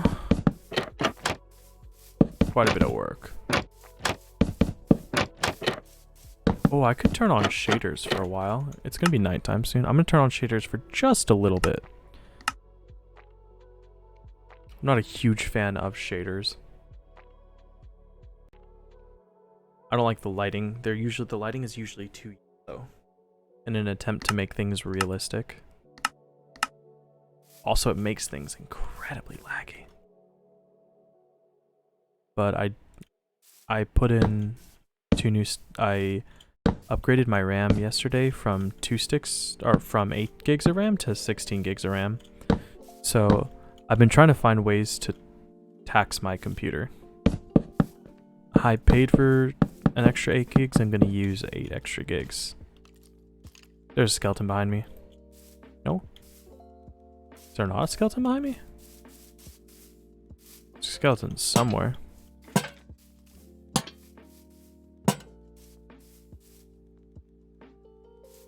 need to put dirt down as well.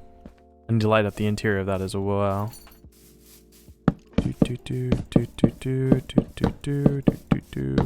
Oh, not you.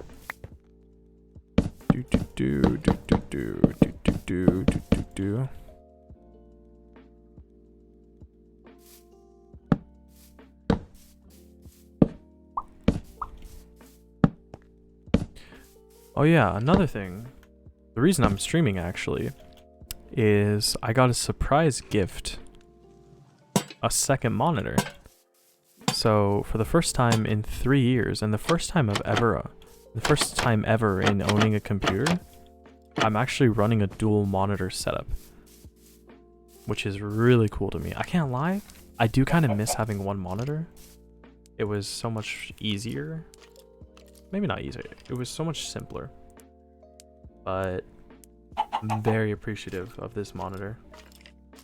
Oh, I definitely hear a skeleton.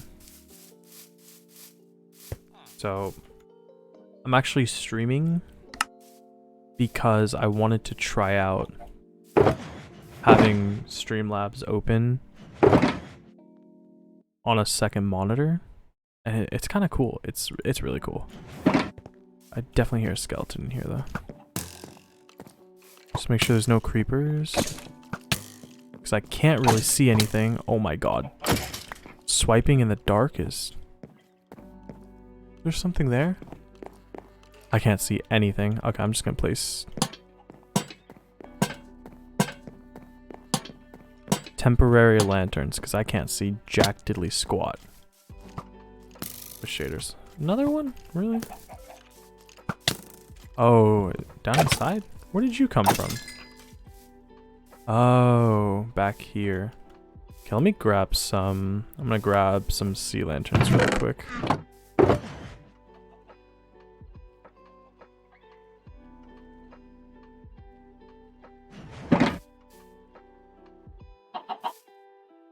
Where's the closest sea lanterns? Over here, maybe? Oh, yeah, there we go.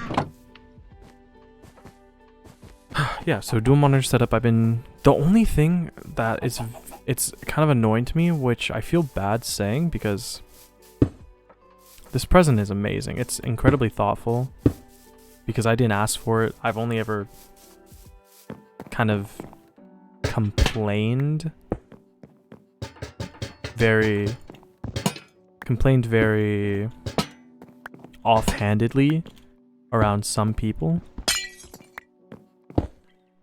that about some annoyances I had, and it's just such an incredibly thoughtful and gift to me. But my one complaint is it's actually a 2K resolution monitor, and that is it. I had to reconfigure a bunch of settings, and it was really annoying, but I'm still incredibly appreciative of that. Okay, so I need to add like an awning. I think this side would be much better. It's a much better view.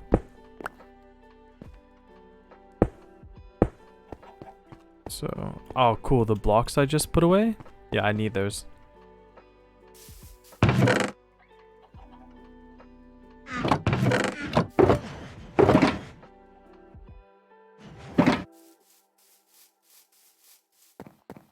I want to build it on this side because this side overlooks the ocean.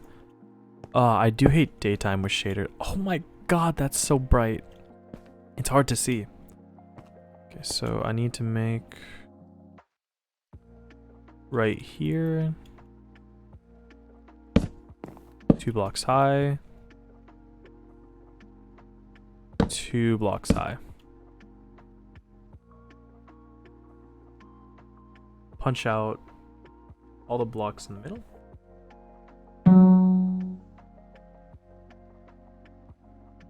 Yeah, all the blocks in the middle. Okay. So I need to punch out the bricks, kind of blend in Wait a minute.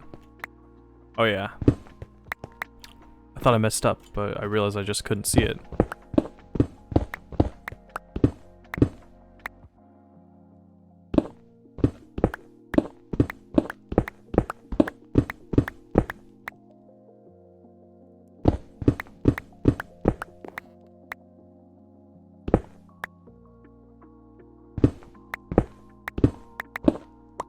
There we go.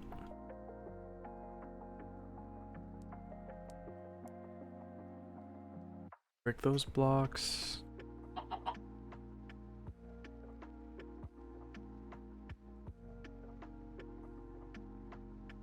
So break these. Add blocks here. And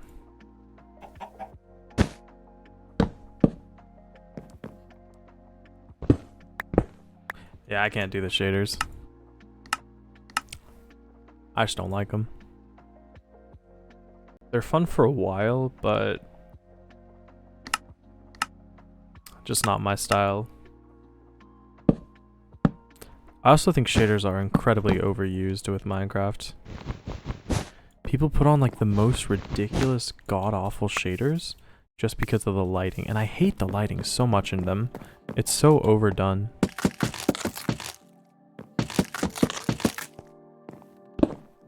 That's the big reason I don't like shaders, is the lighting looks unnatural.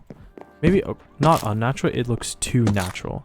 They just make the most awful yellowish lighting ever. It really annoys me.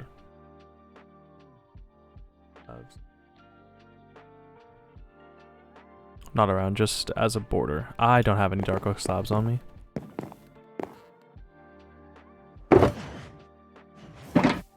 Probably gonna need these.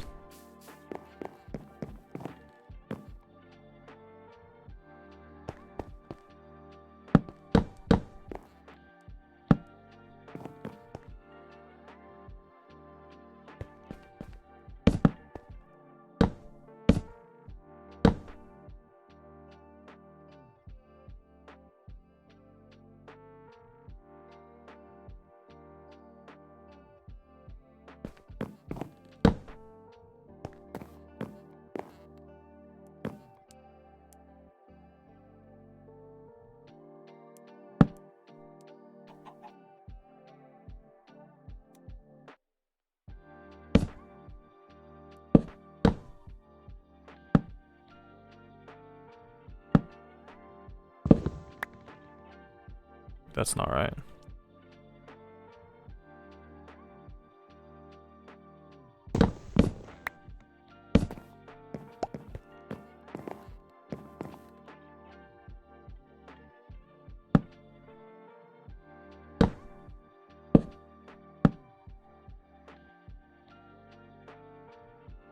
Slab. Got it.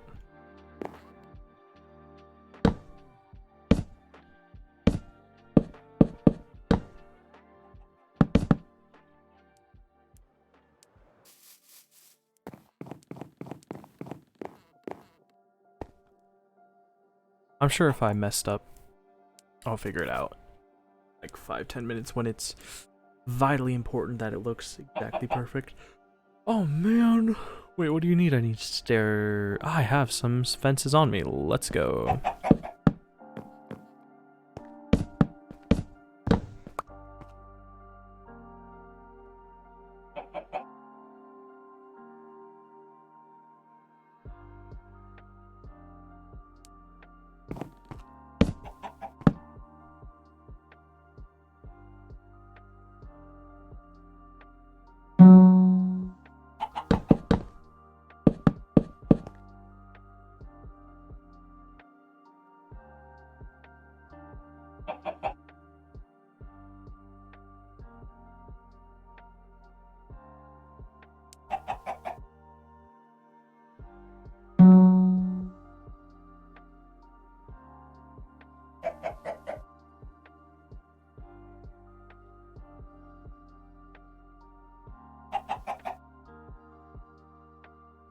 Okay.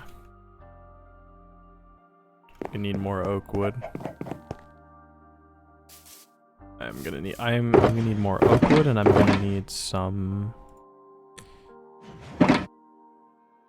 Ooh.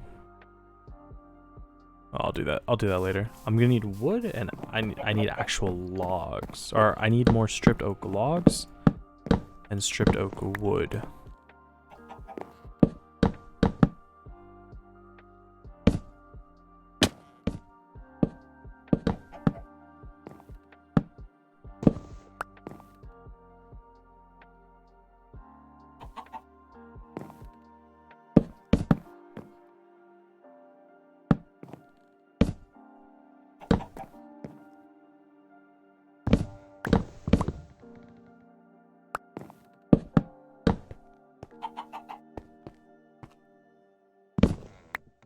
Get a load of this guy. Sick. Got it.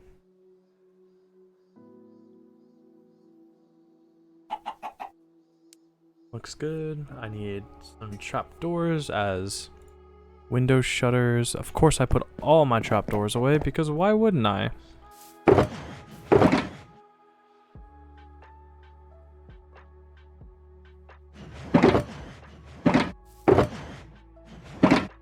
I have a feeling, now that I look at this build and how close I am to being done, that maybe a lot of the resources it had on the build list were purely decoration-based builds,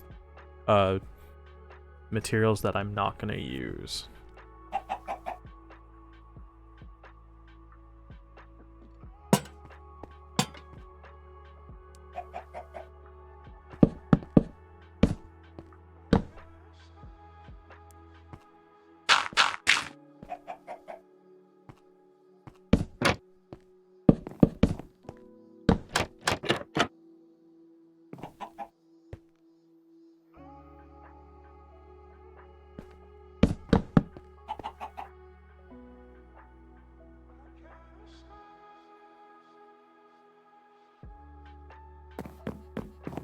Of course I need one more fence gate, or one more fence. Why wouldn't I need one more fence? Such a perfectly annoying little amount. Yeet yeet. Okay, and then some more staircases here, here, here, and here. And then all I have to do is the roof, and I think the roof is brick. Yeah, the roof is brick. Let me do this. Oops. 1, 2, 3, 4. 1, 2, 3, 4.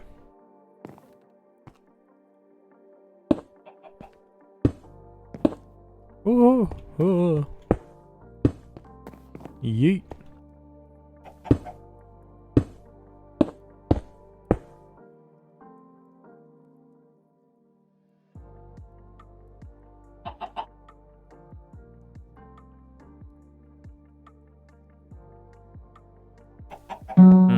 I might not have enough brick.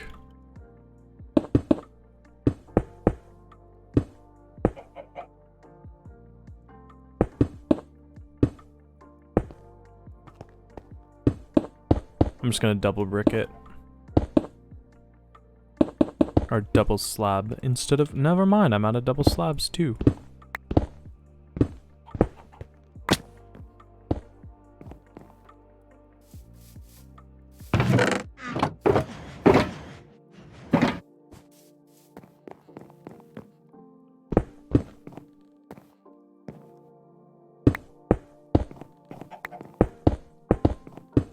Yeah, not a huge fan of how this window is, but it's probably easier than dropping it down to slabs, because it would just look awkward. It would look really awkward if I did it like that.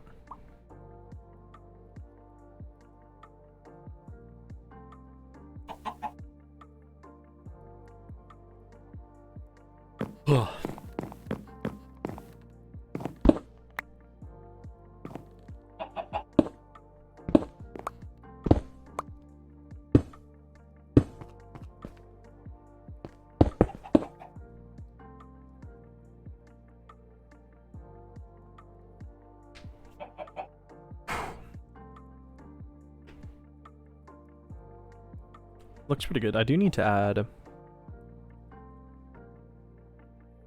Oh. I'm supposed to do this part twice. Do I really want to do it twice?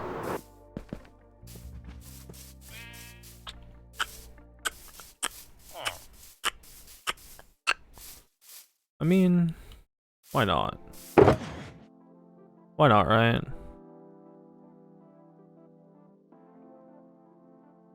Yeah, I guess I'll do it. I guess I'll do it twice.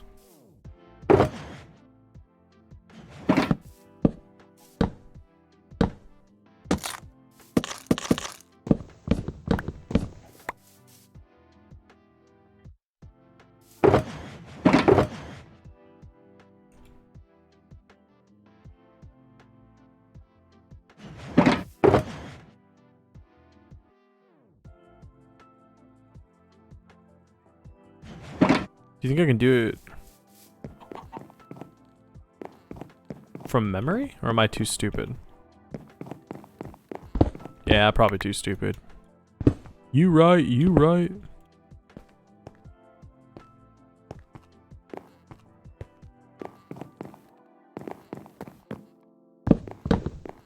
Of course. Got it. Okay, so it's just one back.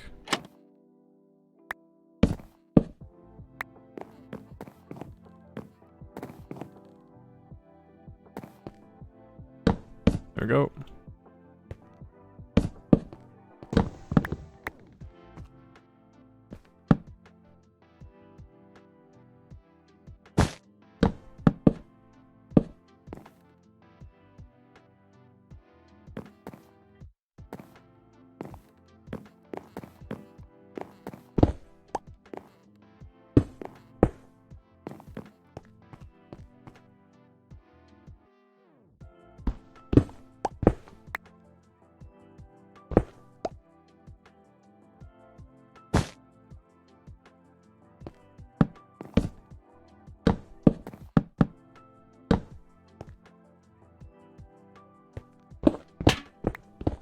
Oh, wait. I don't think that was right. That can't be right. I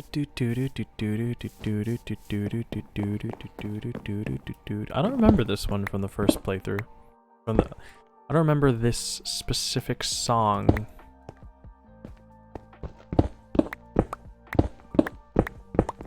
From the first playthrough of this playlist.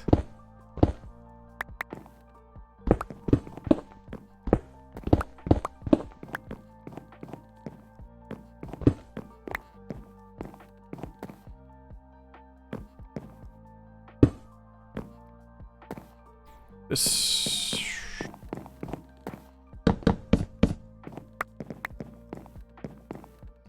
Three more pieces of oak wood. Spruce wood planks,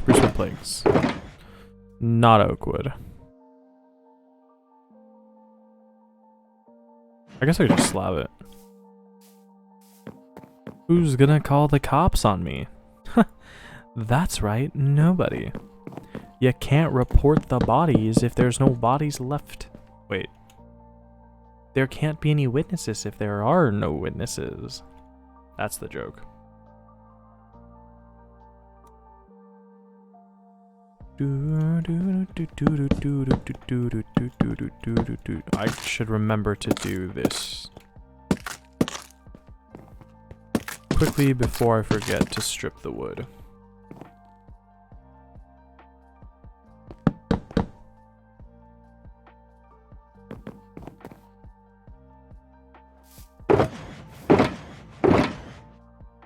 Oh my god, am I out of oak wood?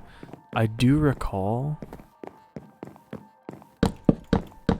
Yeah, I do recall thinking I was not going to have enough oak wood because I turned a lot of it into... I turned too much of it into planks. That's nice. That's very great. Wait, it's back here. Oh. That's a lot of monster spawns on the house. A lot of monster spawns on the house that I would prefer not to be there.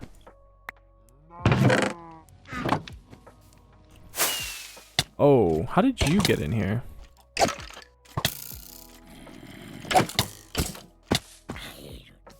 Do you think it fell off the roof?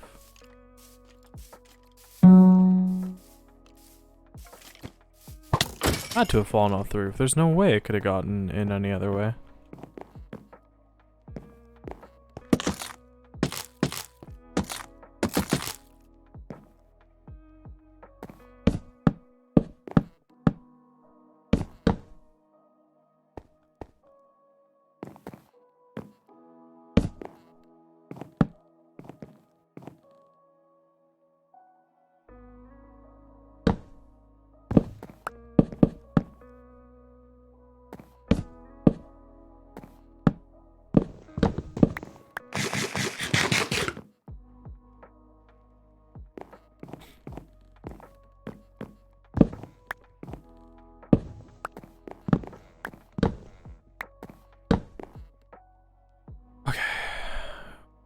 Do do do do do do do do do do do do. Okay, what's it? I don't actually remember that part. I'm just gonna look it up. Okay, so it was this. The initial thought I had was right.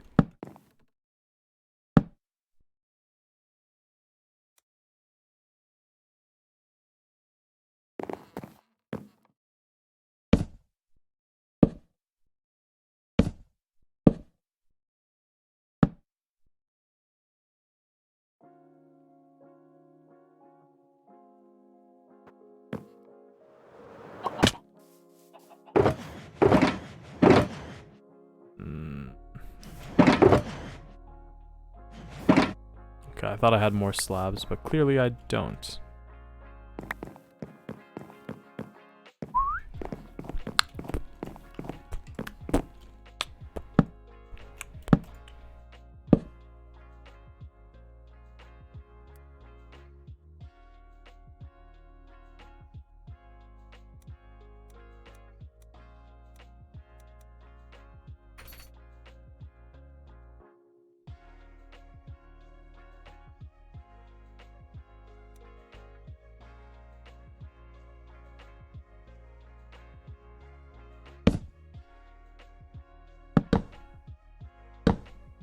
Are you serious? Am I actually one slab short?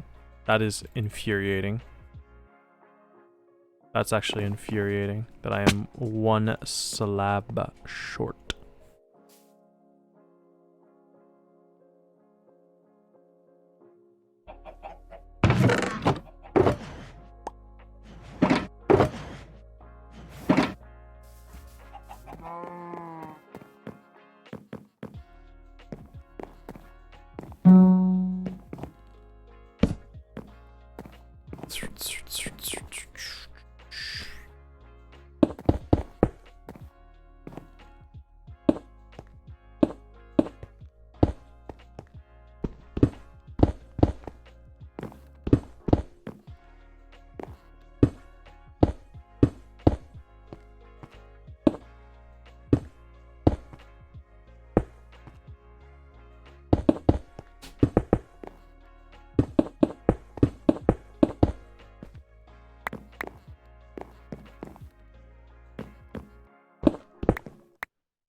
I think I actually have the perfect amount of slabs.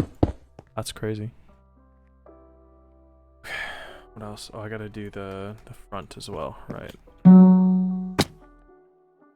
Okay. I miscounted the amount of dirt I needed. I do remember making a huge overabundance of slabs.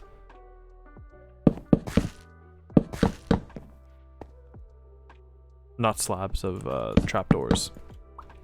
A huge abundance of trapdoors. Because I forgot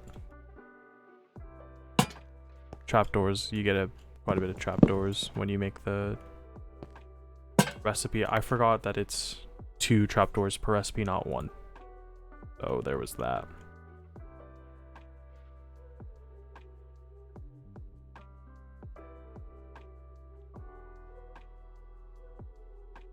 Right, this is where the chains come into play and the other random blocks. Need those chains, these, I think these as well.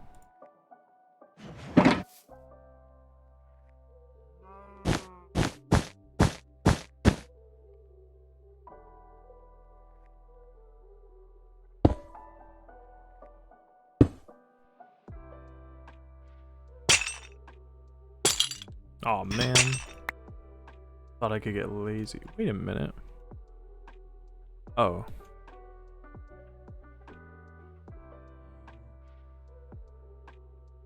Huh. This actually isn't supposed to be there. No! Wait. Aha. It's actually supposed to be there. There. There. And then... like, oops.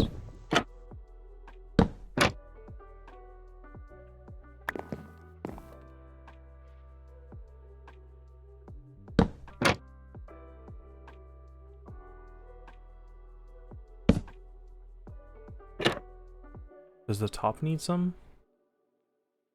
Dear Lord, I hope not. Oh, looks like I'm good. You need to add 1, 2, 3, 4, 5 chains. It's right here.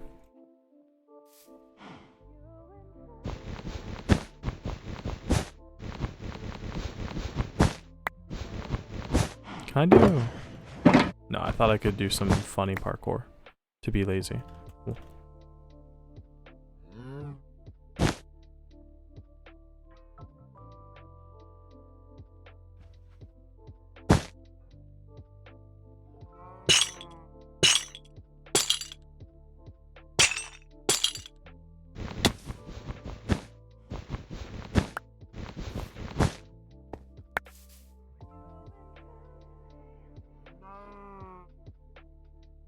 And I need... do I need the bucket now?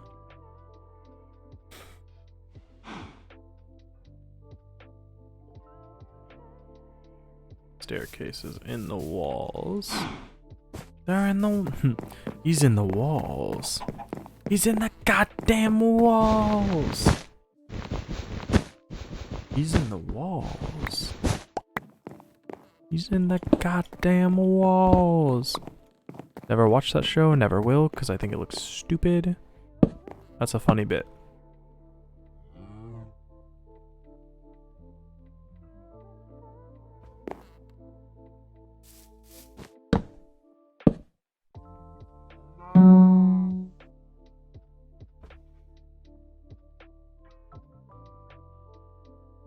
Where's... oh no, am I gonna make trapdoor doors? It does look like what it appears to be telling me to do. Not that big though.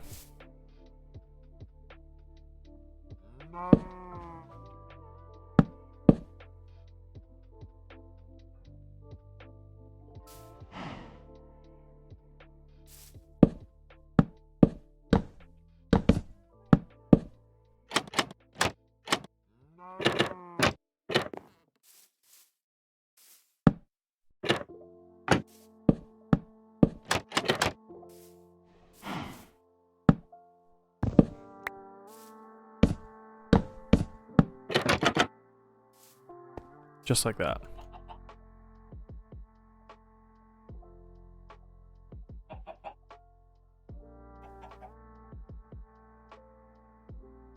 What in the world am I building here? I'm supposed to do...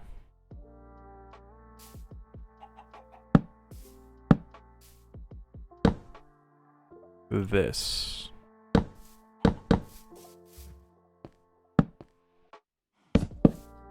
And it's supposed to just stay like that?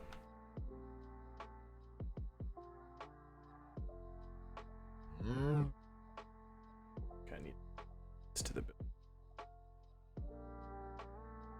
Forgot about lighting.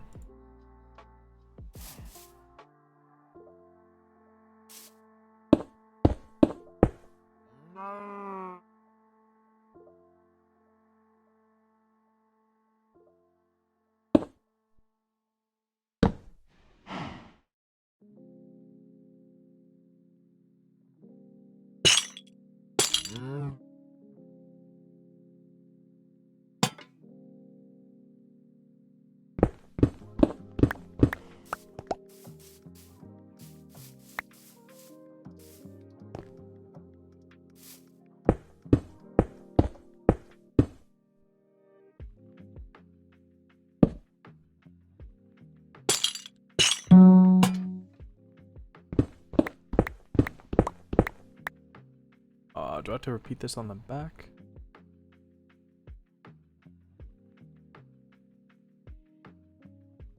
Huh.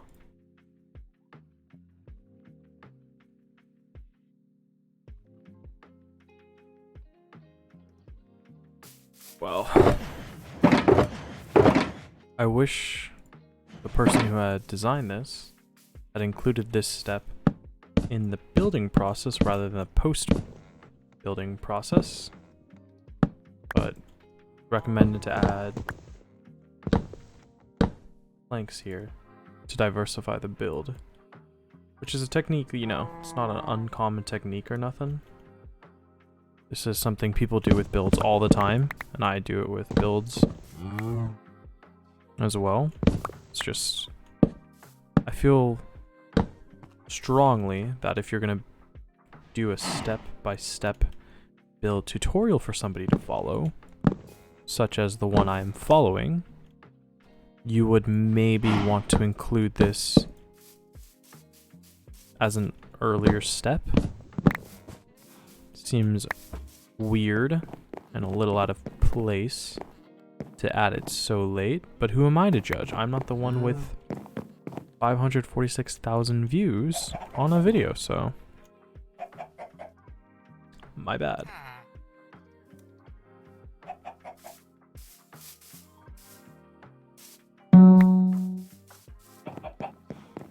How dare I question your judgment, oh great blue nerd.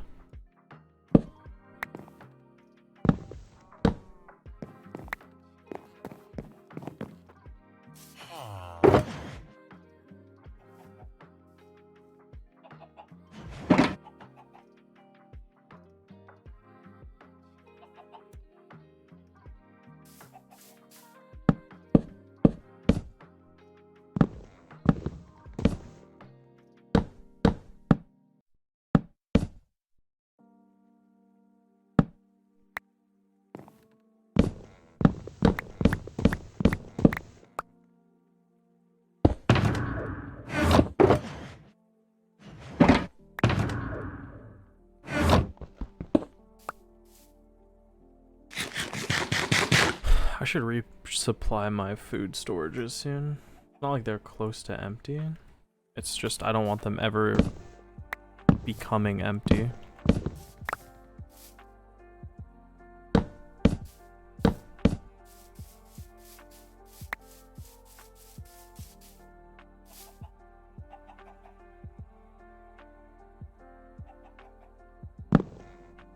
Also, I'm not a huge fan of this amount of... I feel like it needs more. Doing this sort of gradualization, I don't know exactly what to call it. The sort of breaking up of blocks. I feel like it really only works when you have bigger build palettes. Not bigger build palettes, bigger build spaces.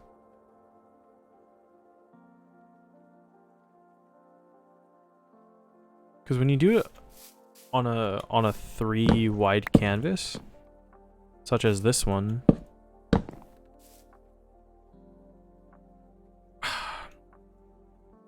when you do it on a 3 wide canvas, like this one, where, can I please explain this normally? When you're doing this,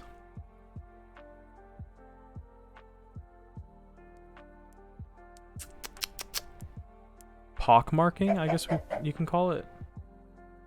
When you're pockmarking like this, having more blocks makes it so you can integrate better, so it looks more like more natural rather than just speckled blocks.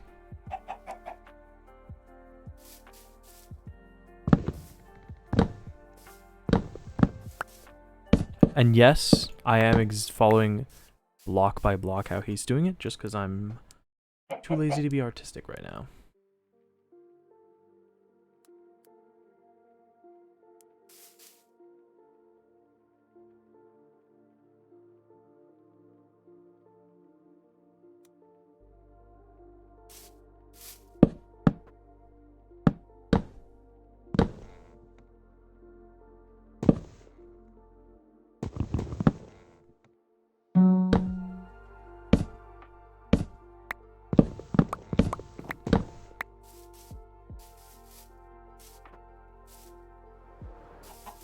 Gonna have phantom spawning soon.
Hello, chicken.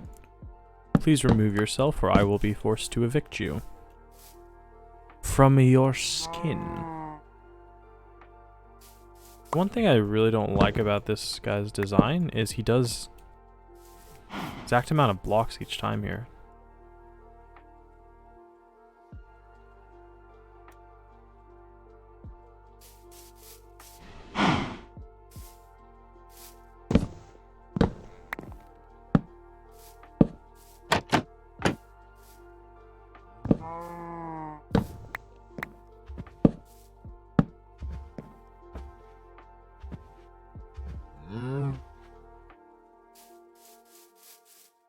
Okay, I lied.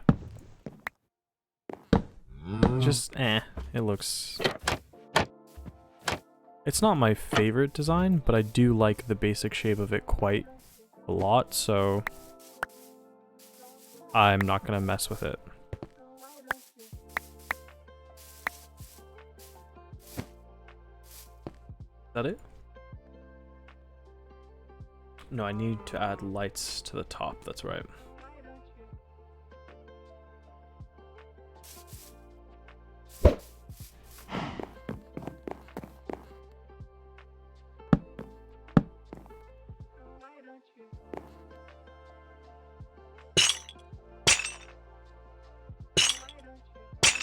And just as I thought, the lantern, not the lantern, the cauldron and the anvil are useless because they're decoration blocks. I knew I didn't need them.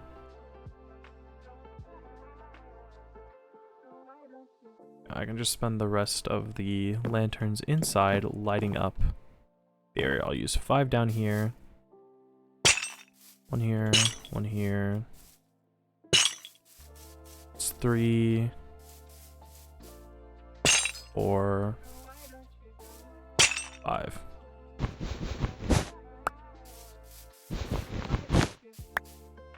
Okay, actually I would like to add a lot more lights than that.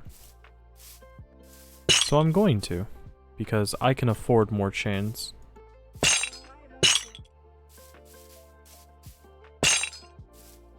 I just have to go get some more chains.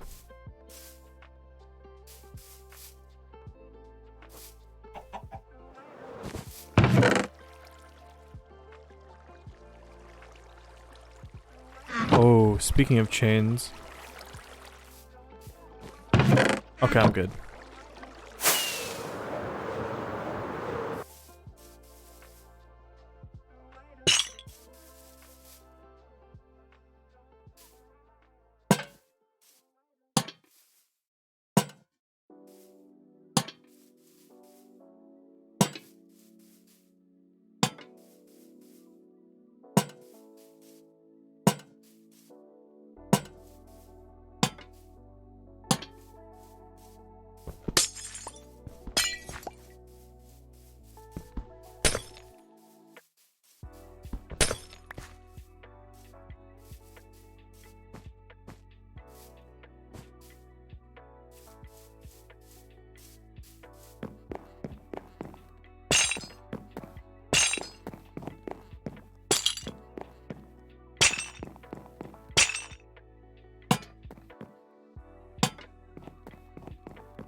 Perfect. That should eliminate any and all mob spawns within the building itself.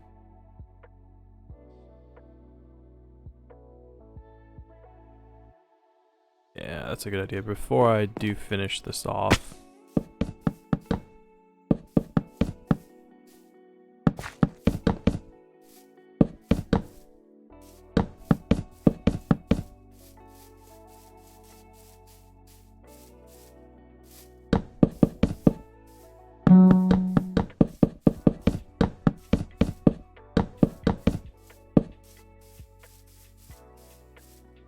I actually don't like that all that much.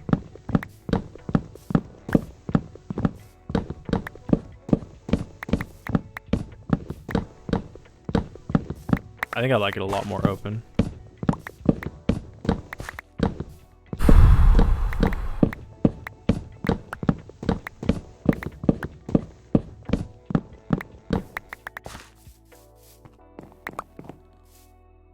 And I might have this be a staircase going down. Okay, it definitely told me I needed a lot more materials than I already had, than I needed. I over-prepared for this by a significant margin.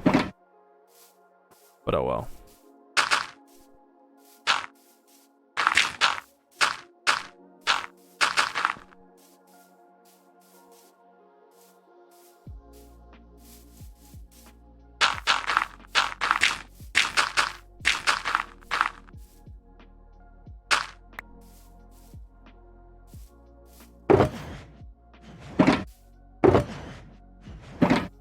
So now what I need to do is start digging out the floor.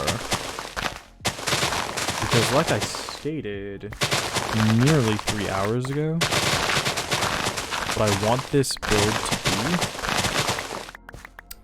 be is a barn for my melon and pumpkin farm, which you don't see here because I tore it down to build this barn to put around my melon and pumpkin storage.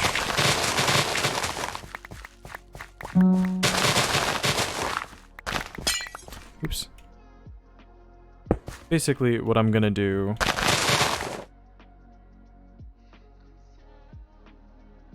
One second. Basically what I'm doing is... Oh, hello there.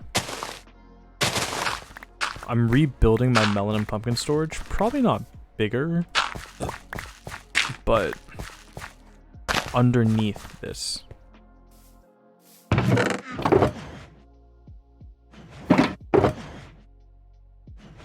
As you can see, I kept all the original materials so that I can keep the build roughly the same size.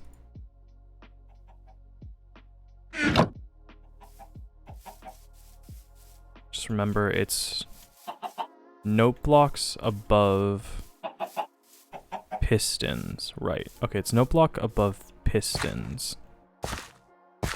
So I do need this to be dug out one more block. Well, it needs to be dug out a lot more than one block, but I'll keep it one block for now.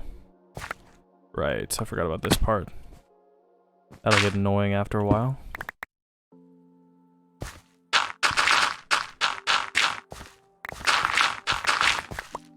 Like I said, I'm not gonna make it huge. It's just gotta be enough for melon and pumpkins, really. As long as I can make it about the same size it used to be, that's all I really care about.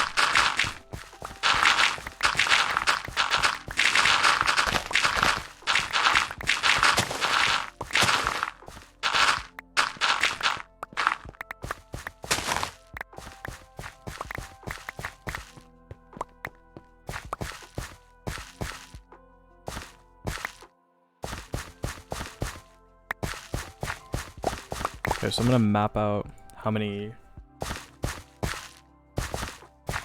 note blocks I have.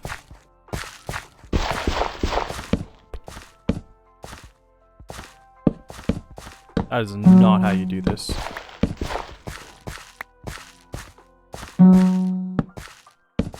I had 42. Is what, 7 times 6? Yes. Yes, it's 7 by 6, so 1, 2, 3, 4, 5, 6, 7.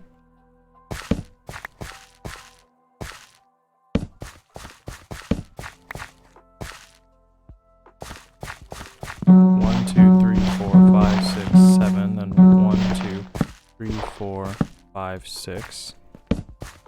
So that would, in theory, be the grid pattern, but that's not the grid pattern because I just realized how many open spaces there would be. So I need to keep adding more.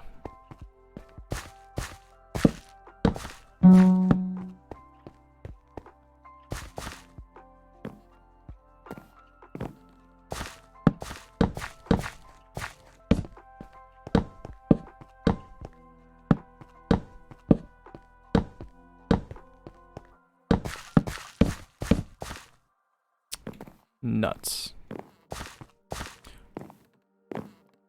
Actually, I just remembered there needs to be water. And I think I made the water blocks here and here. So, 1...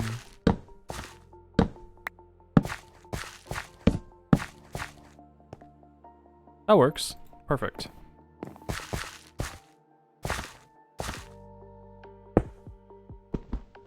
Yeah. So now what I want is observers facing down, and these will detect the melons and pumpkins growing, because what happens is these observers are positioned directly above the melon stem or the pumpkin stem, the melon or pumpkin stem. And when that melon or pumpkin stem grows, the observer will detect that change in block and pulse.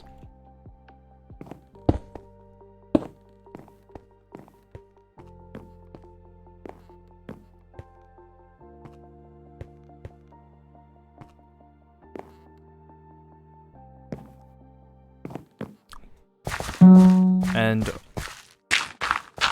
a melon or pumpkin growing actually counts as a block change, which the observer will then detect. So when that observer detects,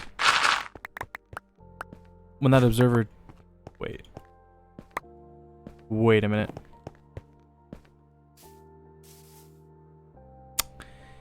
Yeah, I put the blocks in the wrong spot. When an observer detects a block change, such as a melon or pumpkin stem growing, it will pulse.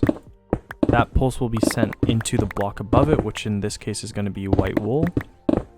The note block will then spread that pulse into the piston. The piston will then fire downwards, breaking the melon or pumpkin, leaving it on the ground, and the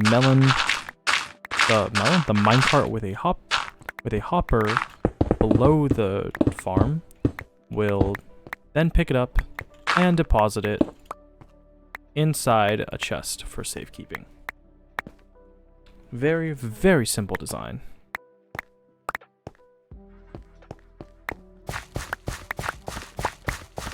But as I am an idiot, I did mess it up, so gonna have to fix that. Because the observers have to be one block lower. One block lower, and then they'll send the pulse into the white wool, which will be where the observers are now, which will then spread to the note block. And I fell in, and I hate my life.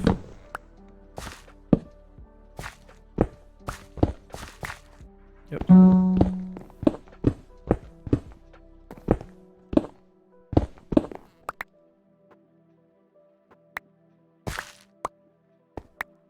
You know what? No, never mind.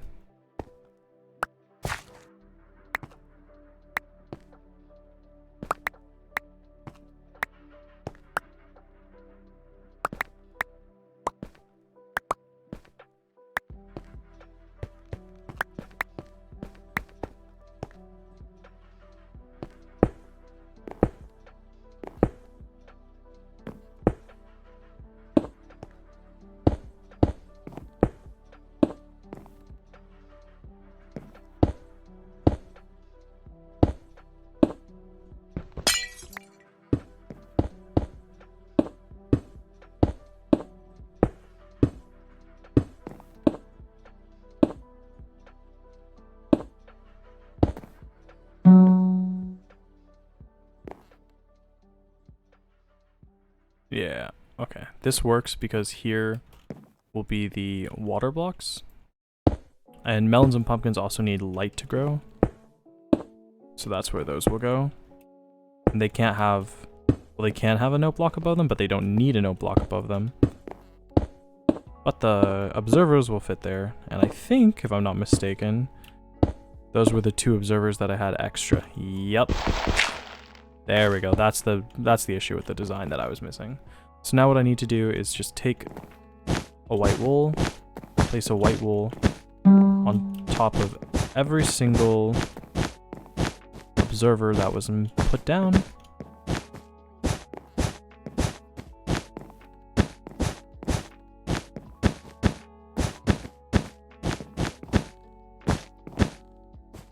In this sort of checkerboard pattern.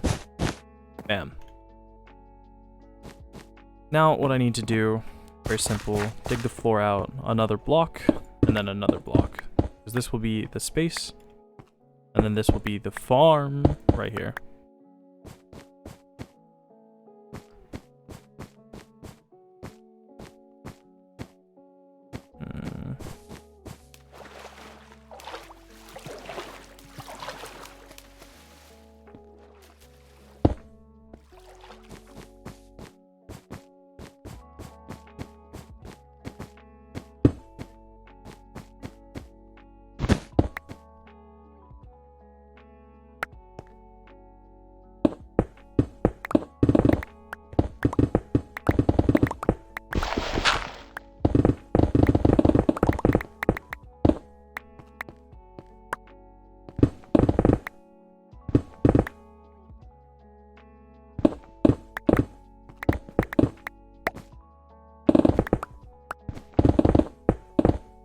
Bats can't spawn in the dark, can they?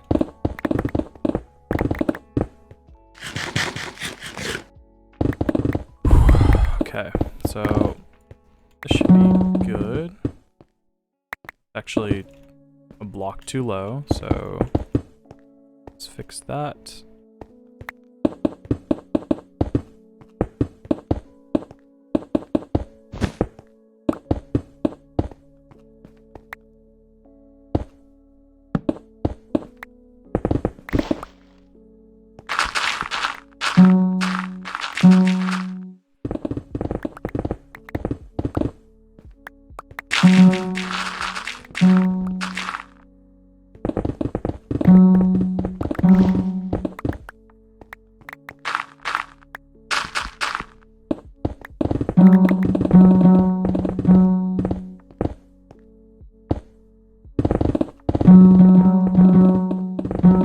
And as you can hear by the sounds of the note blocks going off, it's just a tad bit annoying.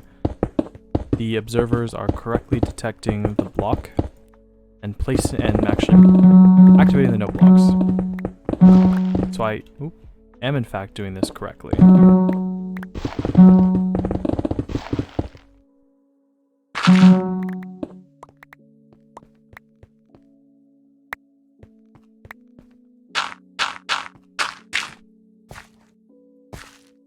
Just gotta go dump some blocks really quick.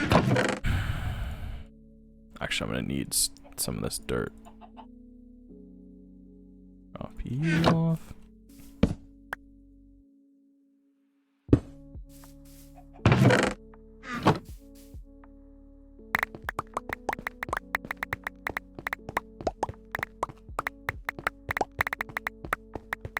So the two blocks in the middle here that are no pistons and light will be where the water sources are for the pumpkins and melons to grow, as well as the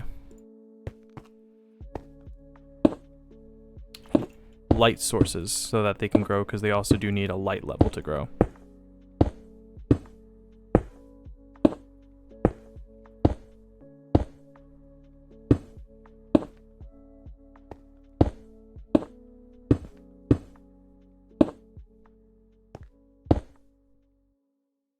So any place there is a note block, there needs to be a piston. The piston will break the block, will break the melon/pumpkin, and garner you melons and pumpkins.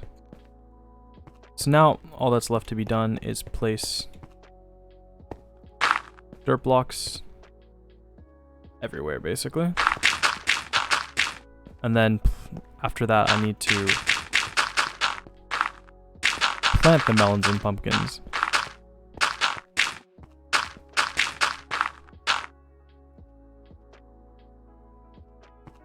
Just gonna spread some dirt out kind of intermittently so it grows.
There we go.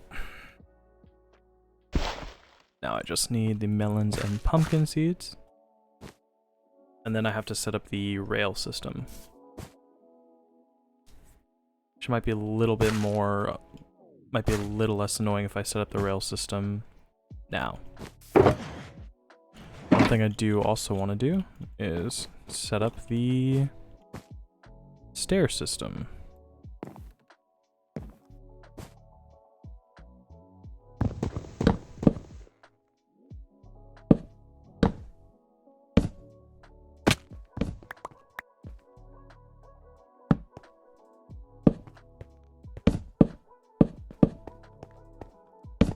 I hope that's enough. I hope that's enough headspace, because I would really enjoy it if this worked out. It looks so nice.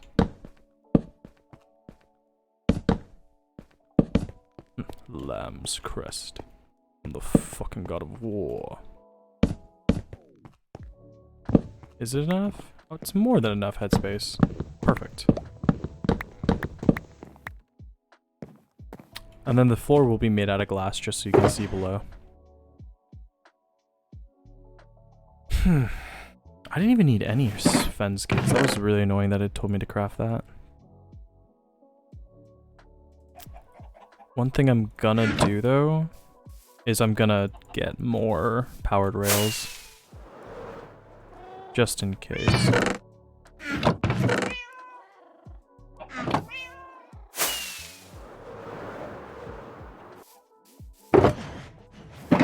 In case I need them. I don't think I will, but just in case. Music. Oh, maybe because I have YouTube and not full screen. That could be the reason. So what I need to do here is dig out below.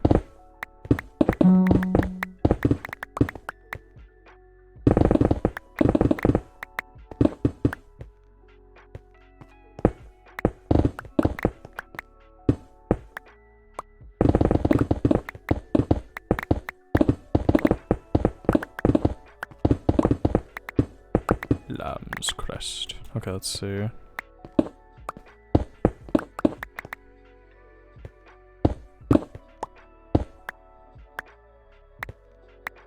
Now I need to figure out the rail system. I should have done this first. If I was smart, I would have.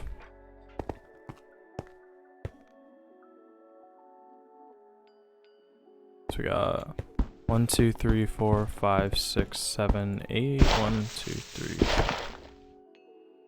8 divided by 12. 1, 2, 3, 4, 5, 6, 7, 9, 10, 11. Okay, so 8. Both are divisible by 4.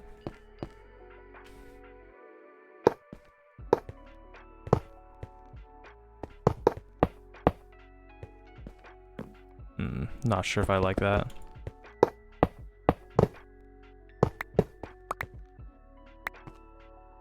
Because what it needs is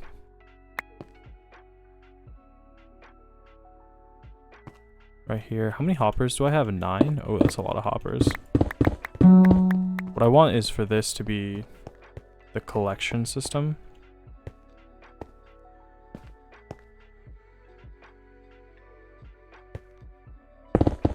So it'd be nice if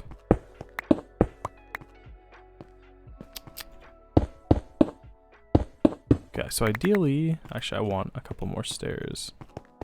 Go grab a couple more stairs because I'd like this to be the collection, so 4 more stairs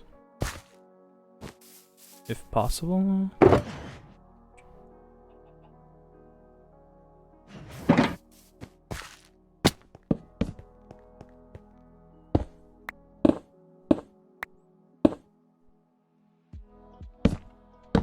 Like that. So, and then this would be the collection right here.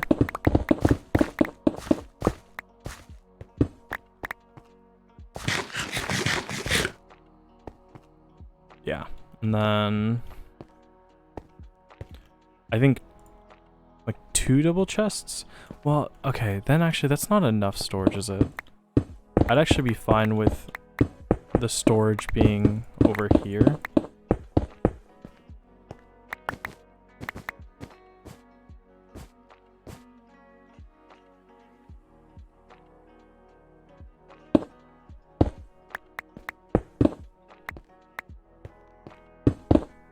And then having like a route back here.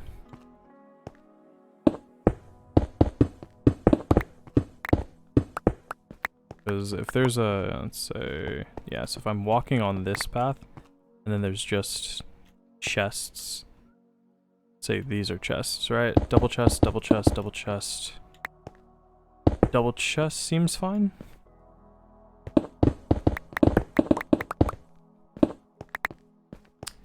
And then, how would I do it? It would be double chests, and a line of hoppers, into comparator, into...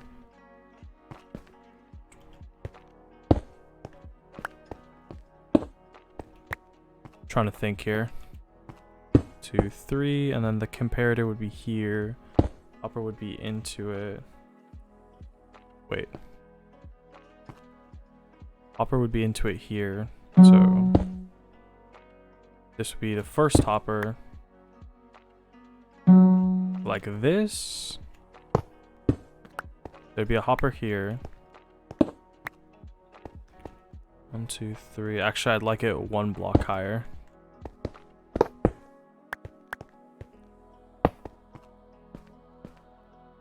No, that wouldn't work.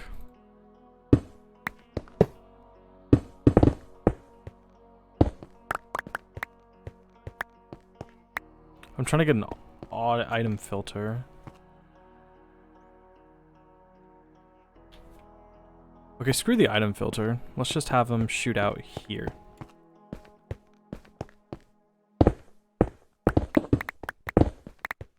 Here, yeah. So you have an outtake of...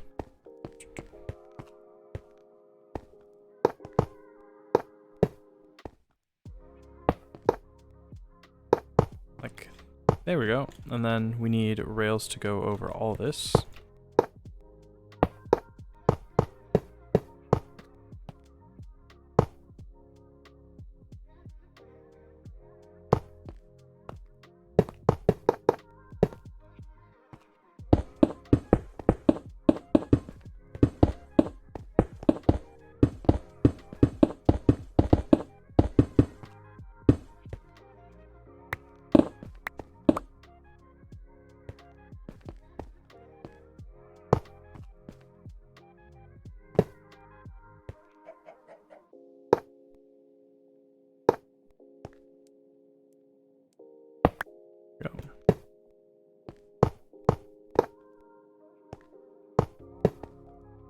And bam. Yep. Looks good.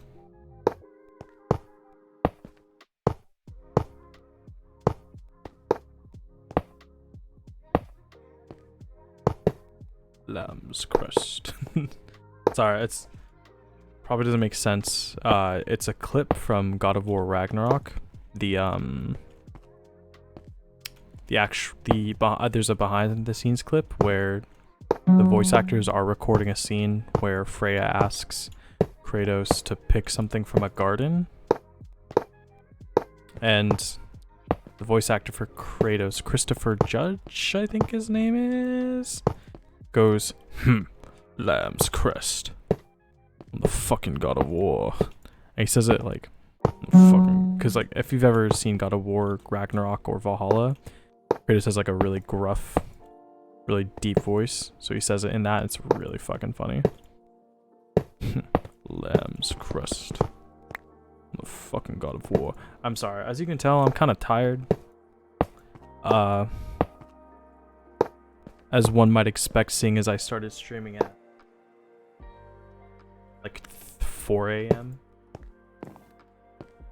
So my creativity levels are not exactly exuberant right now. I do need more normal rails.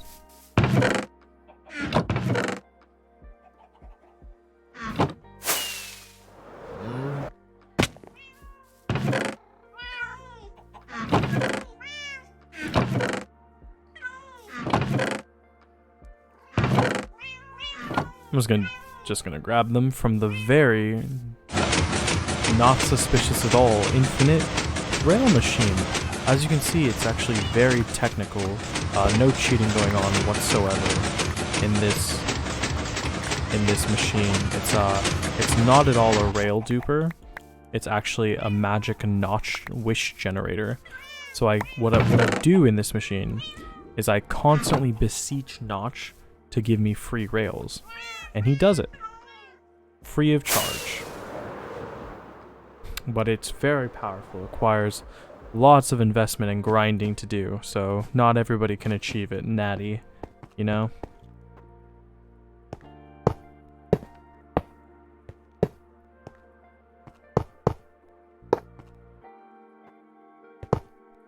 People playing Minecraft are always like, oh, you know, I don't like stooping sand, or I don't like duping rails, or stuff like that. And I'm like, screw that, I'll dupe the shit out of it.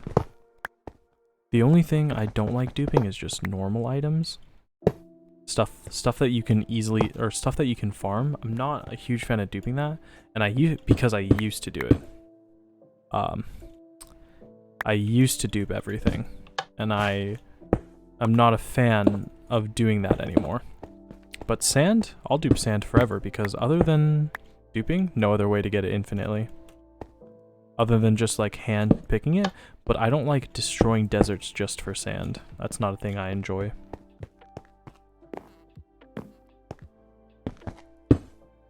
Because I've had mining deserts in the past. I think it's stupid that that the game designs it so you have to ecologically destroy a desert just for sand. So I'll dupe desert, I'll dupe gravel. Because in my mind, if you can dupe sand, then gravel's just the same thing. But like I said, don't like duping I don't like duping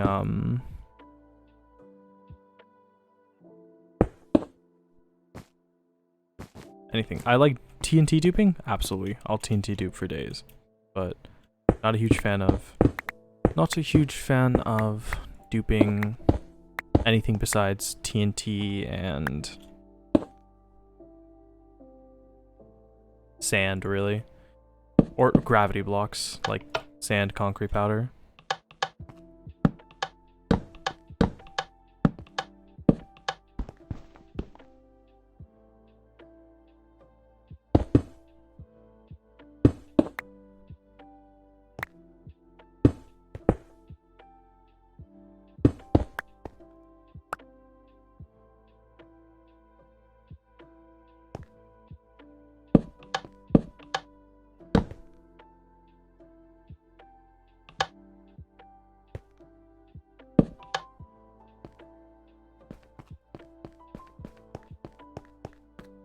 And hopefully that's enough power to get us over all these rails. So I need 1, 2, 3, 4, 5, 6, 7, 8. I need 10 more.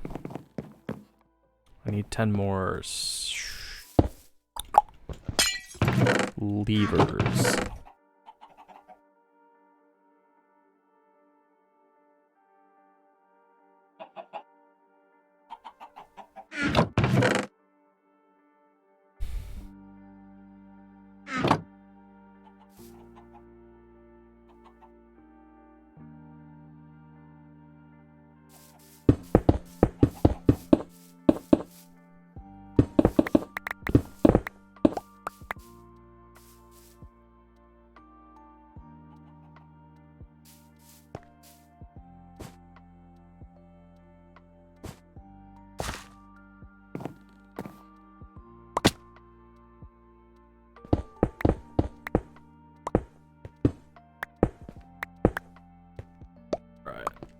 Do that.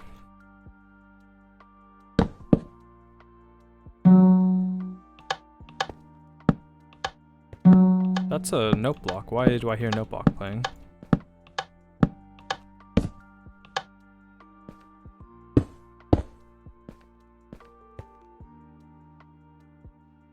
Uh-oh. You know what? I completely forgot that I have a completely forgot my Twitch is connected, my Streamlabs is connected to my YouTube. Thanks so much for subscribing. I do appreciate it a lot.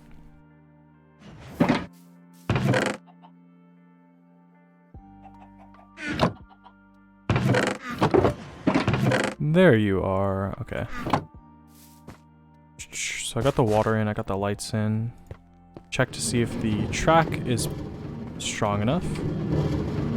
It looks plenty strong enough.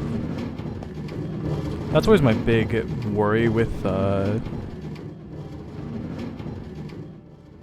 tracks like this for farms, is that it won't be strong enough. I've also had issues with like minecarts just flying off the rails and disappearing, which I would desperately like to avoid, but it looks like it is doing pretty well. So the last thing that I need to do before setting up the farm is just getting in there and planting stuff. So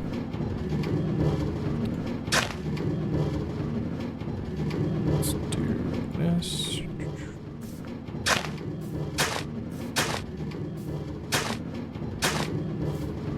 This is gonna get a little, just a little annoying. 1, 2, 3, 4, 5. Okay, this is actually, speaking of annoying, this is actually incredibly annoying because these aren't spaced out enough, which doesn't sound like a big deal, but it actually is a really big deal, because without water this far, then it won't, the farm won't, the melons, the grass over there won't get, what's the word? The grass won't, the farmland won't get hydrated, that's the word. No! Screw it. Run! Run! Aha! The grass won't get hydrated if the water block is more than 4 blocks away. So that really sucks. It means I have to redo the farm a little bit.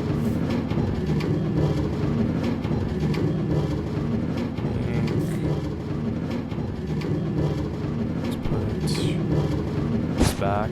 This back. Oh no! Oh, I forgot. Okay. This is gonna get really annoying for a second.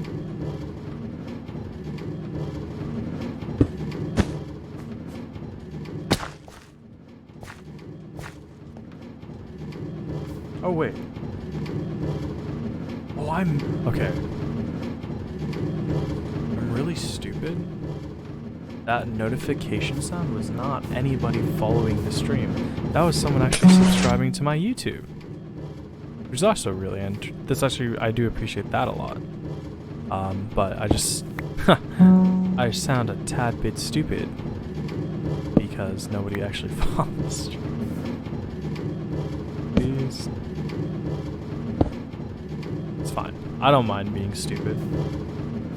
I actually did not realize, because my YouTube account is connected to my Streamlabs, I get follower notifications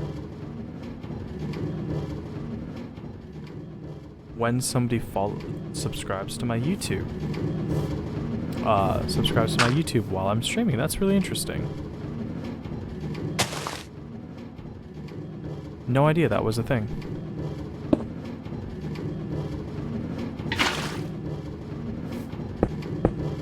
There we go. Better.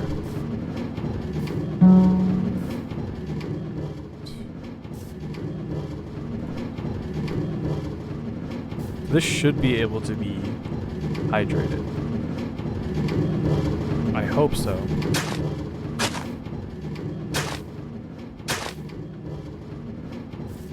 Although the fact that it's not being hydrated yet concerns me slightly.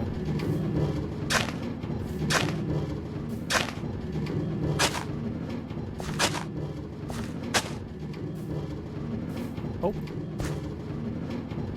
Perfect. Got hydrated.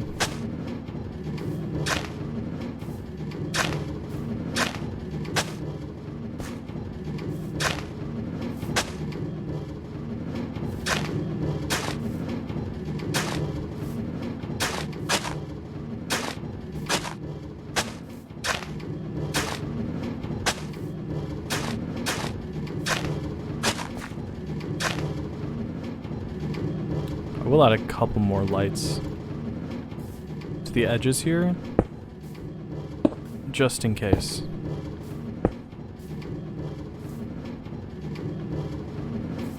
Okay, now I just want to alternate between pumpkin and melon. This is gonna get a little annoying.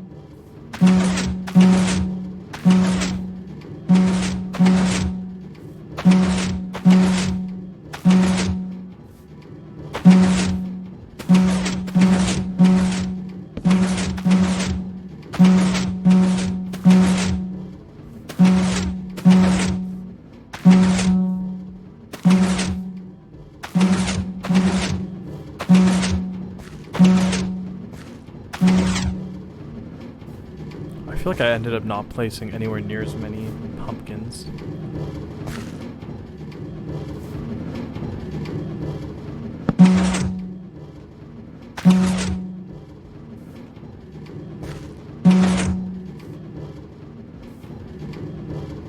You actually don't need... It's actually better if you have more melons than pumpkins. Sorry, more pumpkins than melons.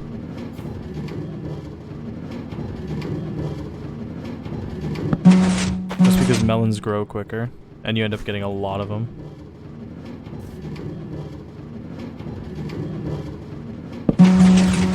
So I'm just gonna add a couple more pumpkins in there to hopefully balance it out. And I think I'm just done with this farm. Oops. Not completely, I do need to add some cleaning up, but I'm done with the farm. I'm just done with the farm. Once I add the finishing touches, I think I'll be good.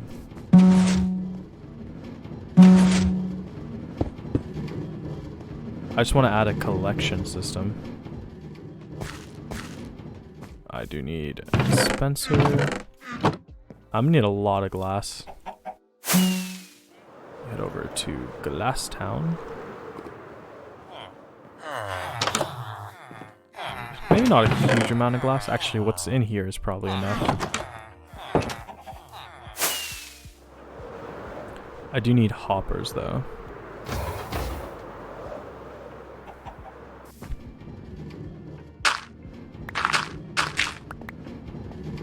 Okay, and then we can just place the flooring in.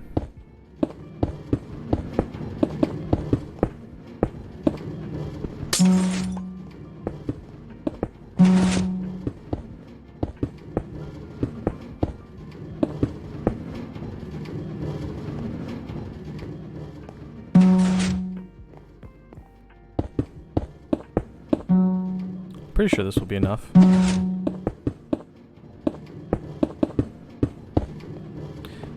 This is too high, isn't it? Definitely feels too high. Yeah, that is too high.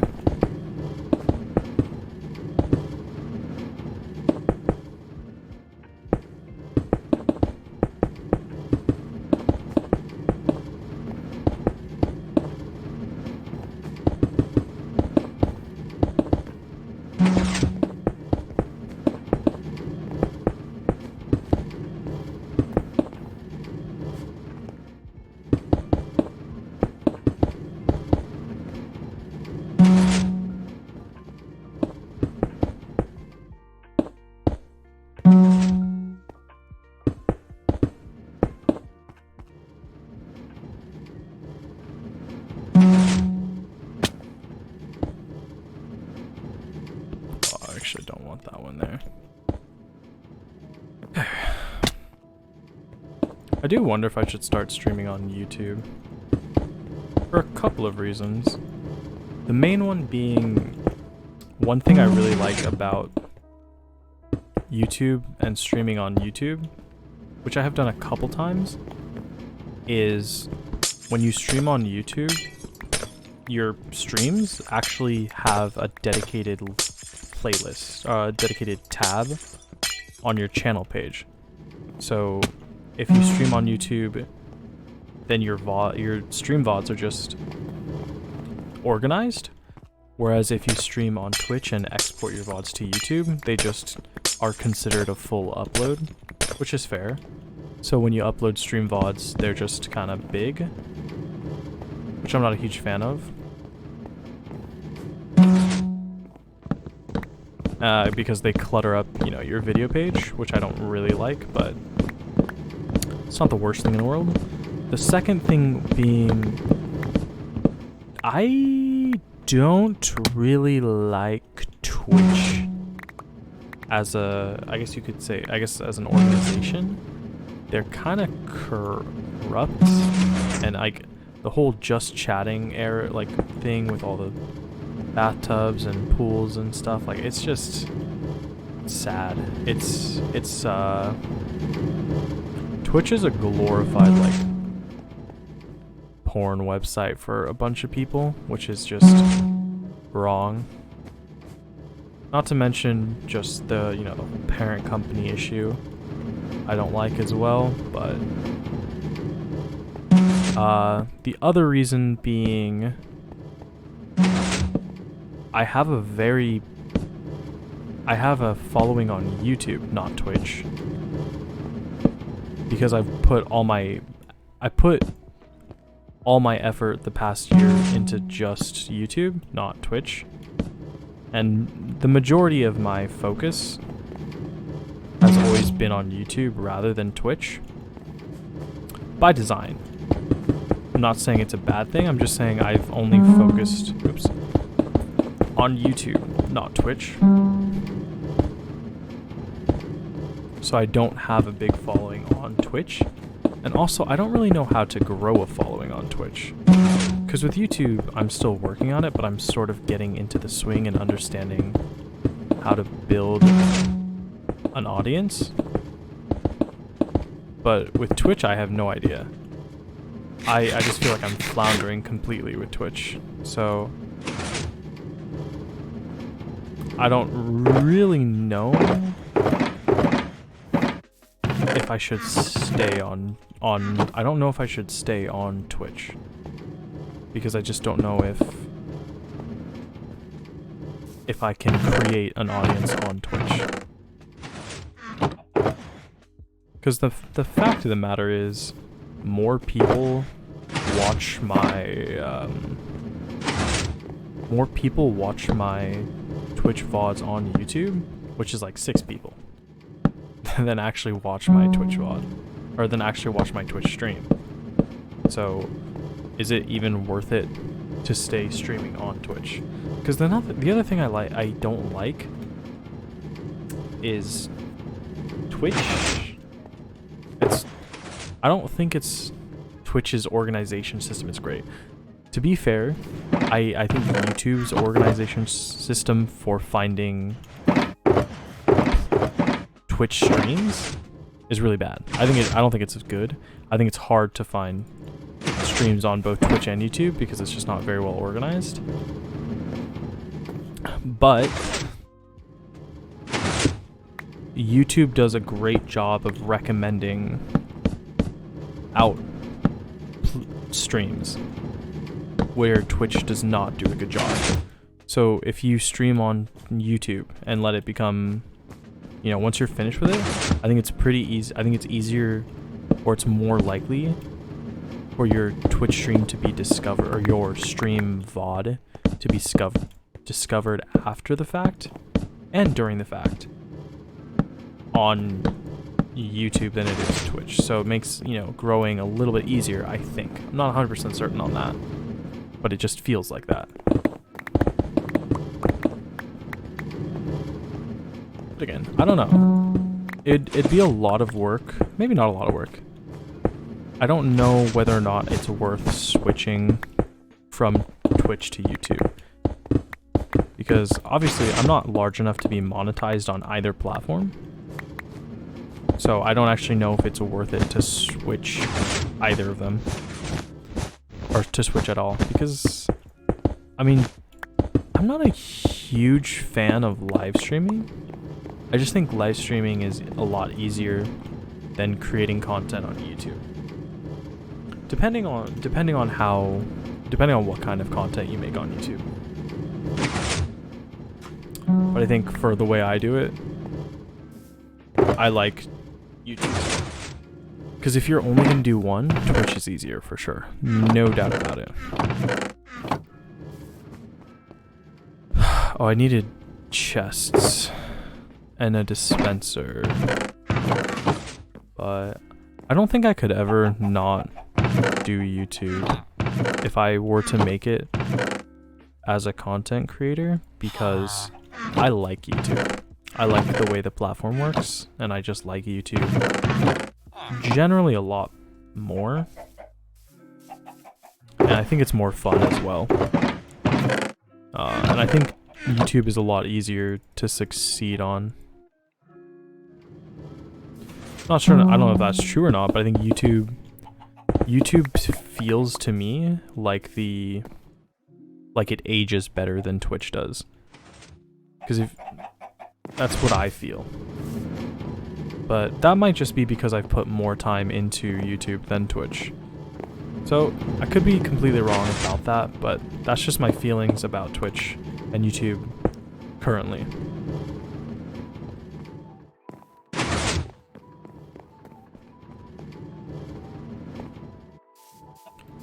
So, pretty good. So right now I'm on project I'm on project Beautify the Home Base.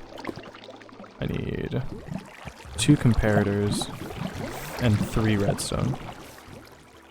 I'm on project Beautify my home base, which is basically me looking at my home base and saying, huh, this place is neglected and ugly. I'm gonna fix that.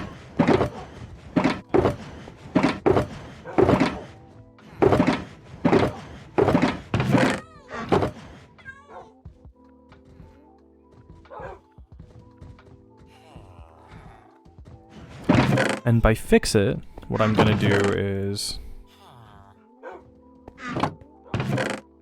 take out all the ugly shit and build up stuff that I've been neglecting. So the first project I did was building a legitimate beehive. Because my original beehive was just an iron box with glass windows. And it was ugly.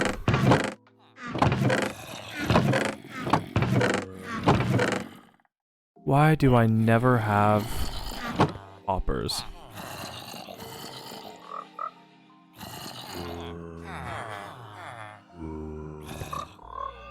Just ever. I just never have hoppers. Oh, hoppers are such a useful item. They're so expensive too. And honestly, I don't think hoppers are expensive in terms of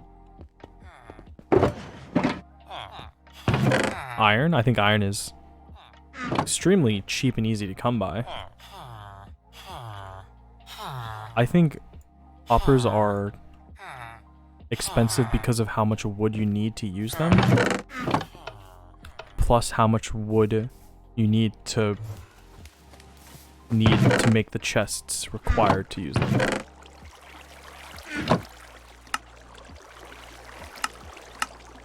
So whenever you're making hoppers, most of the time you're putting them into chests. They just get so expensive. So if you're gonna put one hopper into one double chest, let's say you're gonna put one hopper into one chest. I need more blocks than this. One hopper into one chest is already 16 pieces of wood. It's a lot of wood.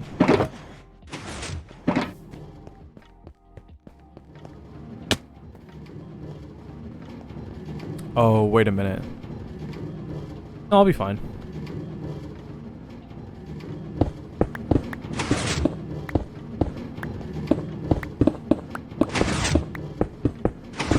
Yeah, it should be good. good. So here, here.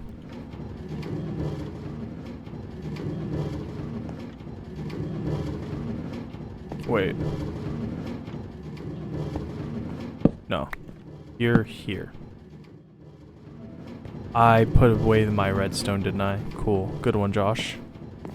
Why would you do something like that? I don't know. Maybe because my brain doesn't function quite properly. My brain doesn't function like a normal person. See, a normal person would say, hey, that redstone I picked out specifically because I needed it, yeah, I want to keep that in my inventory. But me, I see redstone, and I'm like, hey, I didn't use redstone torches, so clearly that must mean I don't need redstone, right? Let's take one quick refresher look. I thought I knew this down by heart, and I thought I was good to go, but then I put my redstone back, so now it's like, maybe I actually don't know how to use this, because I'm stupid.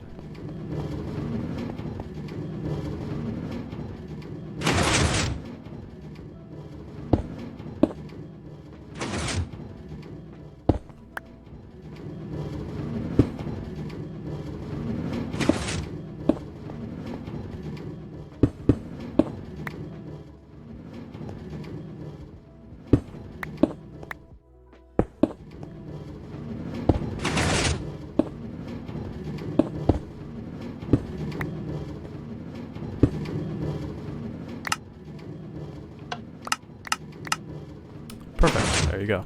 See, it's not that hard, Josh, to just not be an idiot. If it's not so hard to not be an idiot, why are you constantly a goddamn idiot? The world may never know.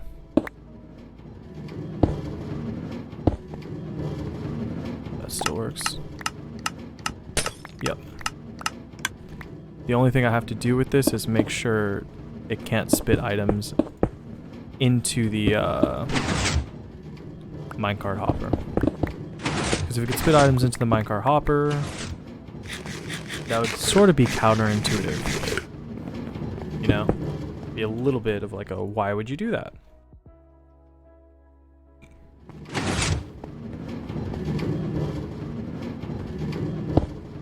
One, two, three, 4, 5, 6, 7, 8. This would be ice. Okay, just need one piece of ice. Probably don't actually need the ice, but it's better safe than sorry. Actually, I don't know if I have any ice on me. Do I?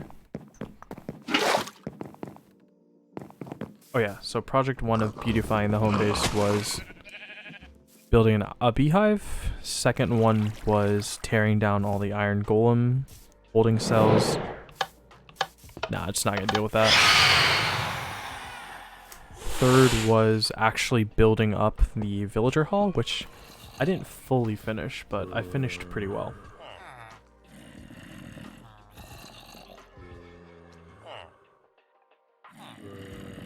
I did finish it well enough to consider it done by my standards. The only reason I haven't finished it is I actually am not 100% on board with the design I went with. What is all my ice? Do I have any? I do have a little bit in here. Need to grab more though. Very soon I'm gonna need to go on an ice trip.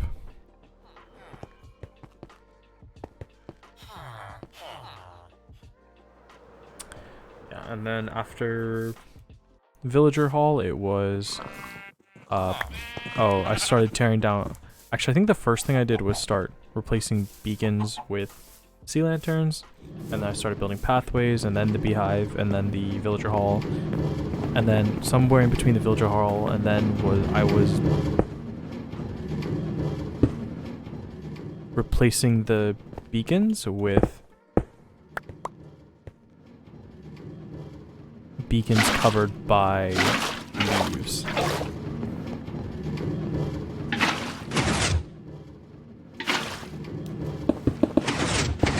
So a lot of projects to beautify the home base. A lot of started projects to beautify the home base.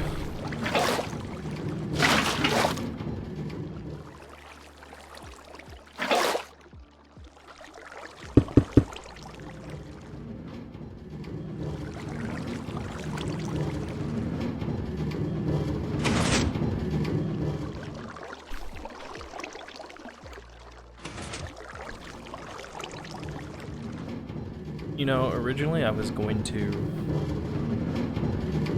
make a whole big storage, like automatic storage system here, but don't think I can be bothered anymore. Instead, what I'm gonna do is actually come here.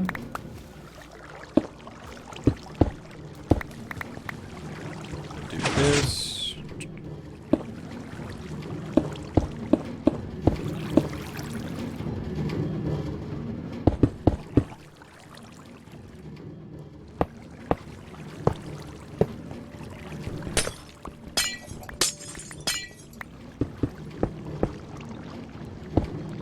That, and then I can break this block, grab it out of there. I think I can add one more chest, just because when I had one double chest full of one double chest for collection, it would run a little bit full after a while, and I don't want that to happen.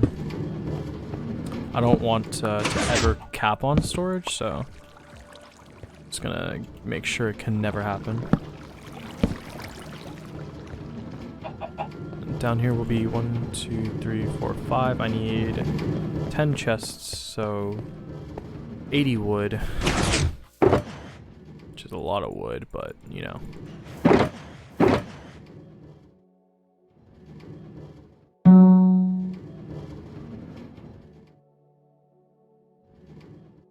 Am I crazy? No, I'm not crazy. Excuse me. Oops.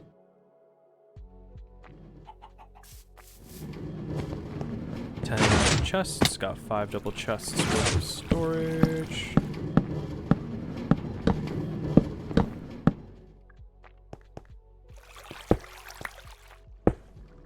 Got one of these there. And perfect. Then you have...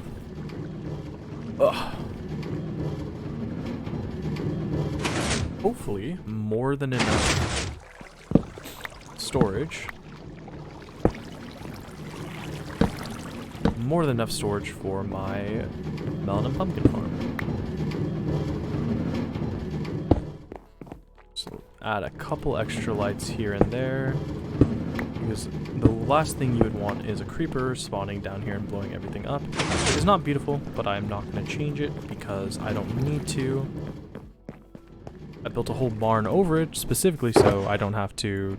Well, not specifically. I built a whole barn over it so I don't have to look at it and make it look good. Looks pretty good. Like I said, don't think I'll be moving animals in here. It's literally just a decoration. Literally just a decoration for a melon and pumpkin farm. That's all I wanted it to be. But with the end of the era of the original melon and pumpkin farm comes the unfortunate task of getting rid of the mini melon and pumpkin farm.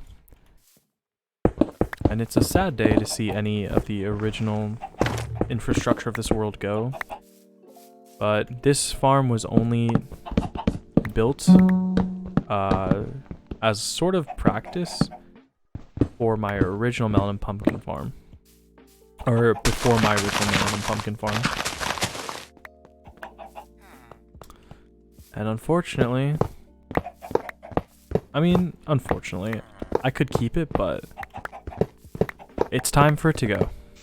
My world has outgrown it, and the space could come in handy later, not sure.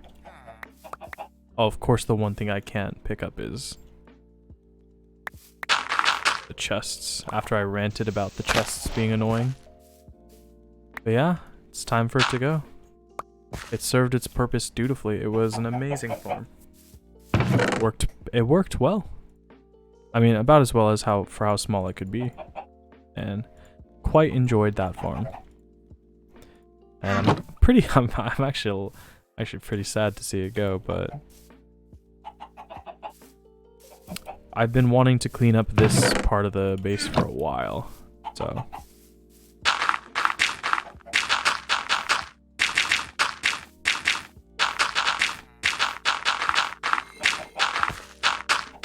Oh my god, that weaponsmith?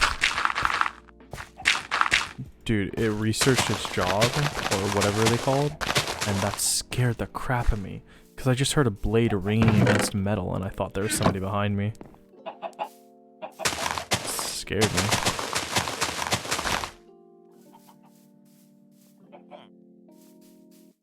Oh yeah, I can finally move this sea lantern over. Oops. Or maybe I won't. It was there because of the farm. Ugh, and that with that, another piece of history is gone.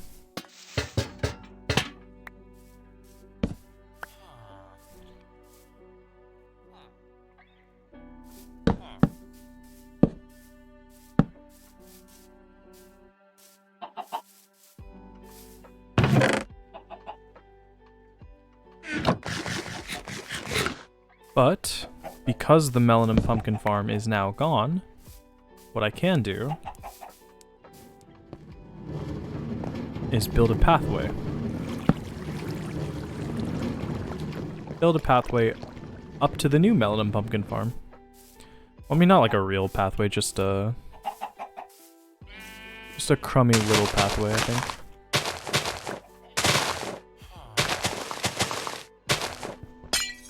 Do a tad bit of terraforming here. Just a little bit.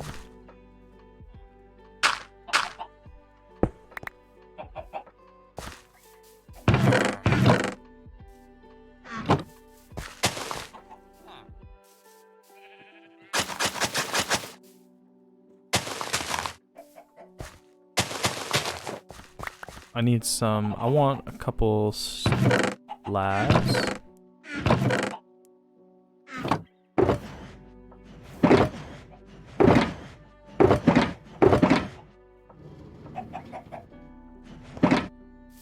Dark oak is fine.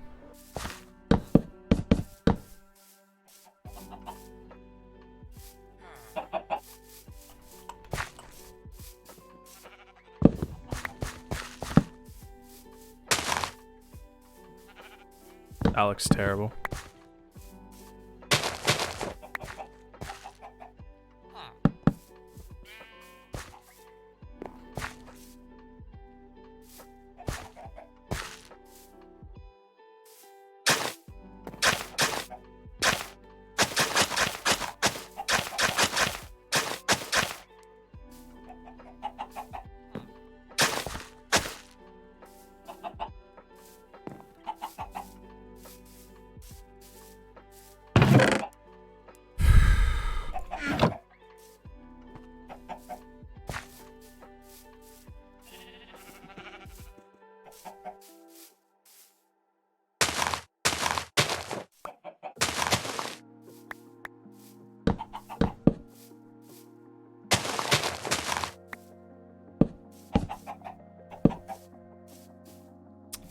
I don't like that.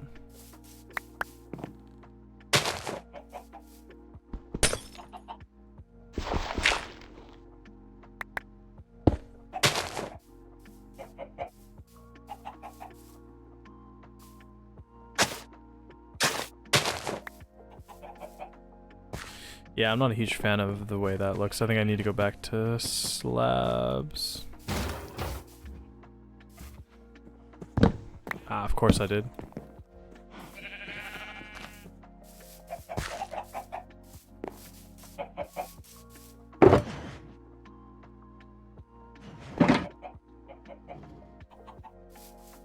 Let's do that. Let's get some slabs in here.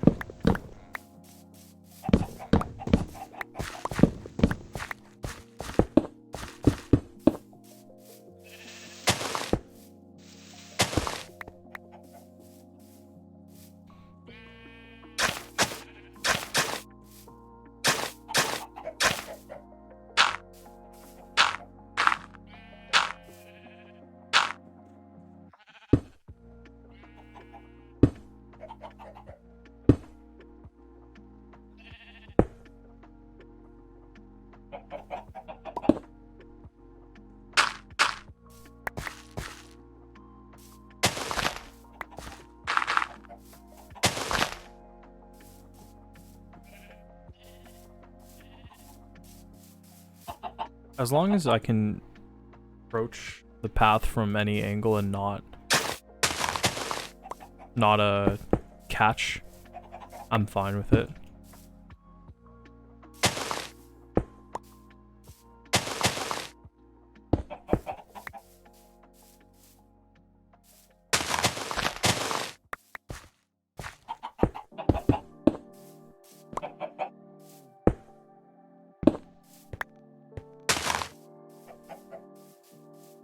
Yeah, looks fine. Again, it's a very quick path, doesn't need to be perfect or anything.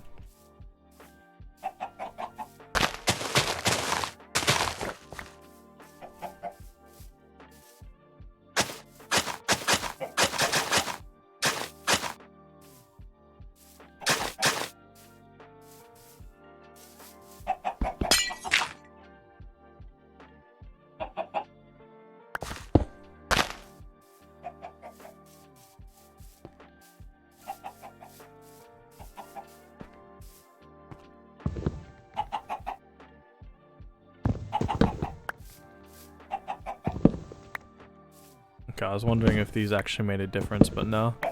Looks like they always drop 3 when picked.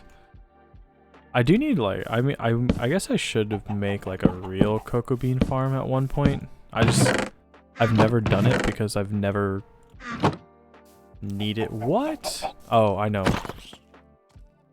Yeah, I know what the issue is. I completely forgot about one thing I have to do. It's actually really important with this build. I gotta light the fuck out of it.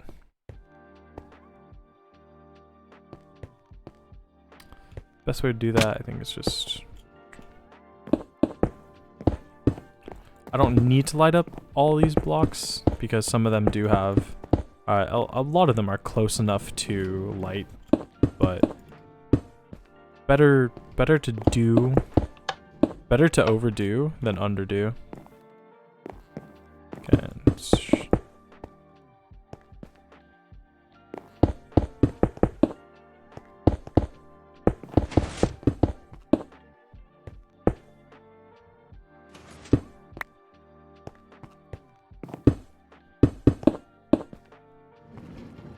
There we go.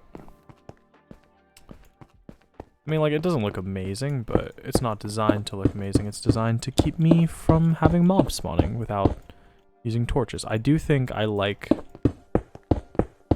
do like stone buttons over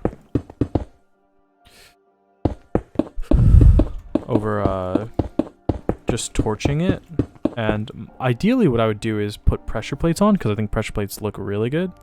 But I can't put pressure plates on brick because bricks don't have a matching color palette. That's also why I didn't make warped pressure plates. I don't even know if you can. Can you? Oh, you can. Okay, I guess I probably should have done it like that then. I didn't actually know you could make warped pressure plates. Oopsies. I didn't know you could make warped pressure plates, so I just went with buttons. But now that I think about it, if you can make buttons, of course you'd be able to make pressure plates. I don't know why I didn't think of that. I'm probably not going to redo it just because... Oh no, you know what? I know why I didn't use pressure plates. It's because wood buttons are actually more cost effective. Sorry, not wood buttons specifically. Buttons themselves are more cost effective to make than pressure plates are. Because one button, I guess that's not even true. They're exactly the same, aren't they? I don't know why I didn't make pressure plates then. Because pound for pound... Oh no, it is... Okay, nah, you're right. I'm right. One button costs 1 stone to make. But 1 pressure plate costs 2 stone to make. So it's actually more effective to use buttons. So I actually don't have a lot of warped wood, so I used buttons. Because it's just cheaper. And it's less worry. I could use string and make it completely invisible, but I actually don't like string like that. I think it doesn't look good. Because you can occasionally, you see it whenever you're near it, and you're gonna see buttons on this, yeah, sure, but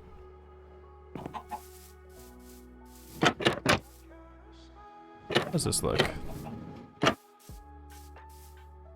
Looks fine.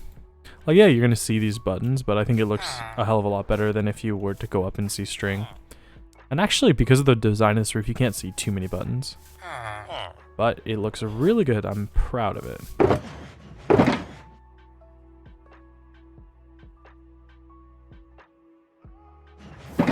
Quite proud of it so far. Okay, let me back to path making really quick.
Oh man.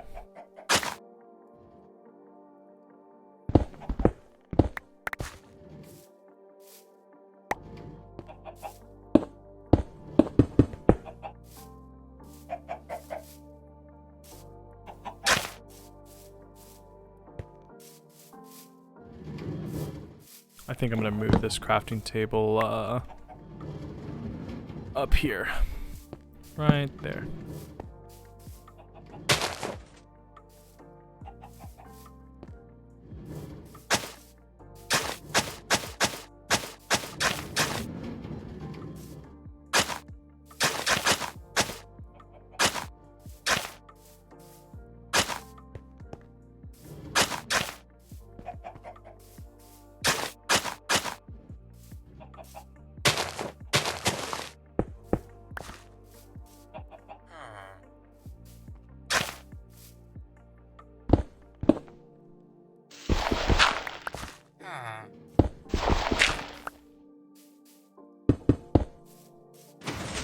Bam. Okay. That should be it.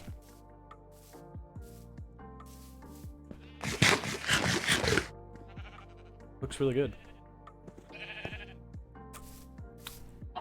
It could use like an entryway or something, but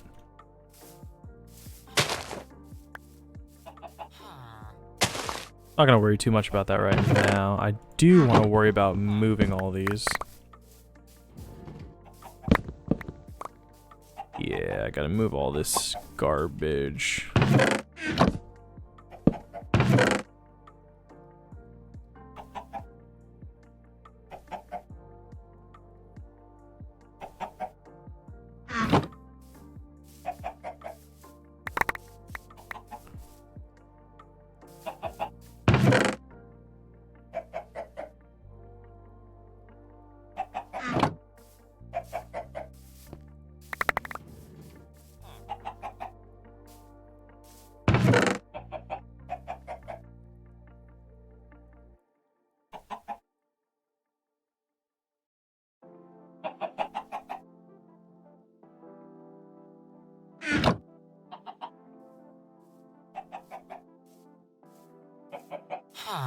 Oh god, that scared me a little bit, can't lie.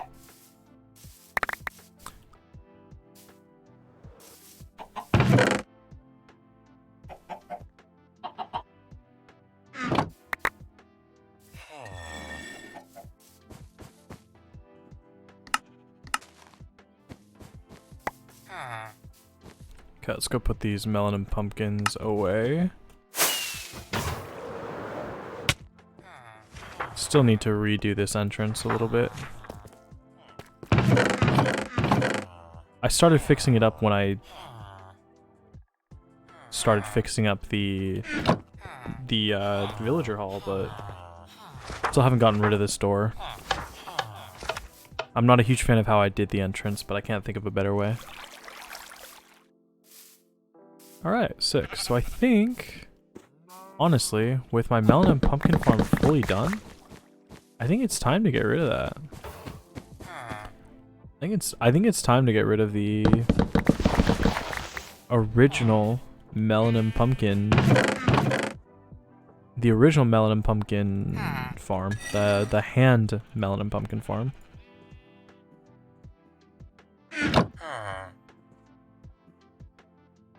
Like, oops. It served its purpose faithfully, but I just have zero need of farming melons and pumpkins anymore.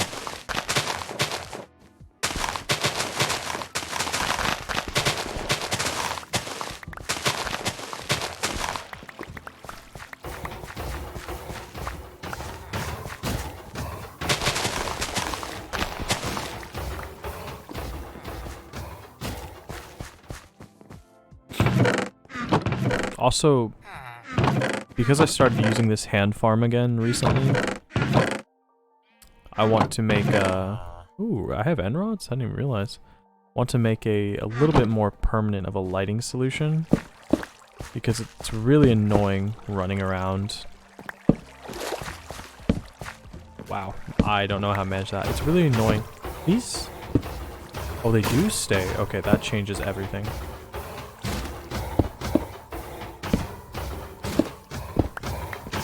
I also do want to use end rods for a build soon, so I should start farming them again. It's getting really annoying running around and punching things like that.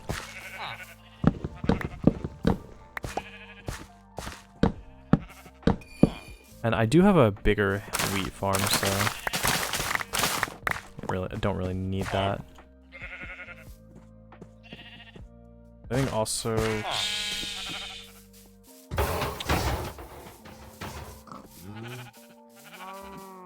I think probably just gonna get rid of this side.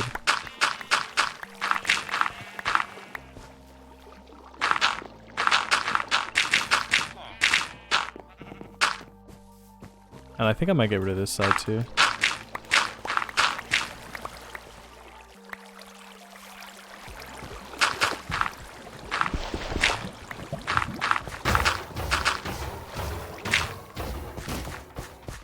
Just because I think it looks... I think I want the space, yeah, but I think it looks better.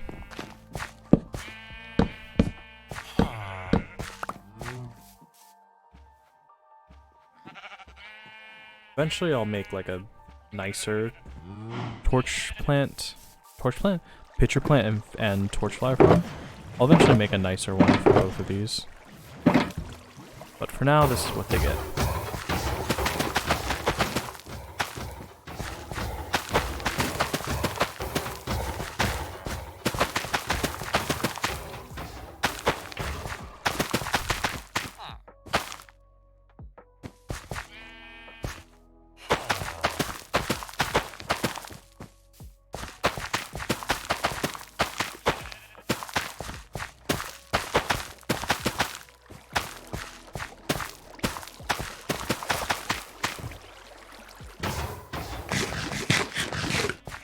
Go. And then what I'm going to use these torch flowers for is the decorations over here.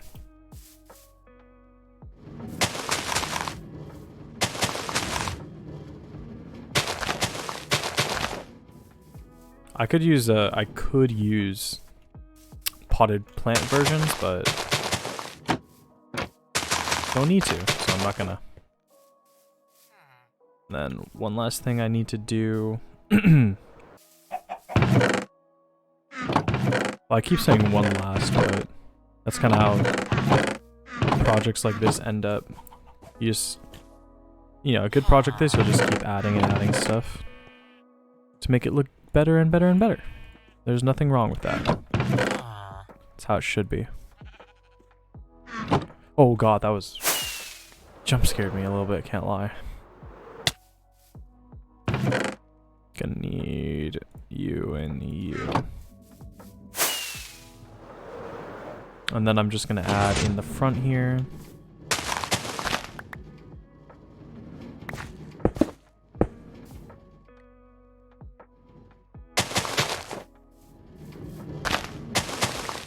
Oh, actually, good. I had a really good idea here. Instead of using spruce leaves, use a different one.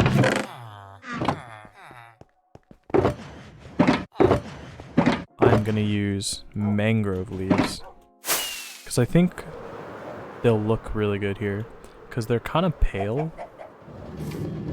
They're kind of... oh. Well, I was gonna say they're kind of yellowy, but I guess that's in the swamp. They do look good though. They look fine. I'm gonna use them here. Adds just a little bit more diversity.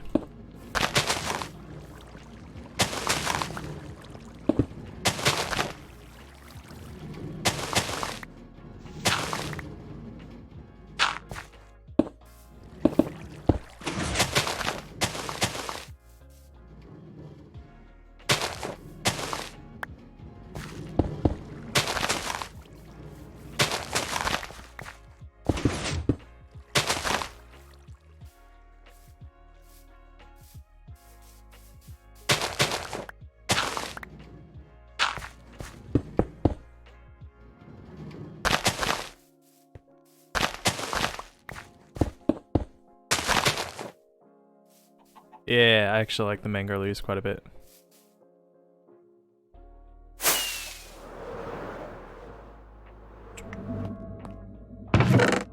Let's put the spruce back, and then I get to save the spruce for the walls over here as well.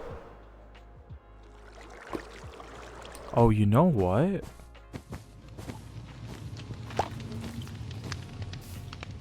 Would have looked really nice. Look really nice over here as well.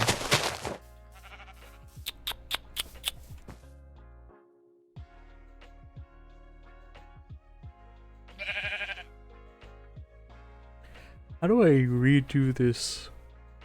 How do I redo this?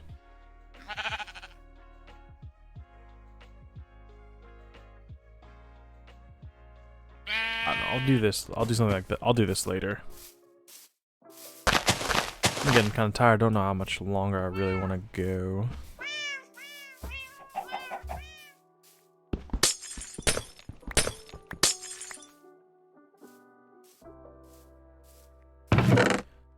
But like I said, I'm a big fan of how this place is turning out so far.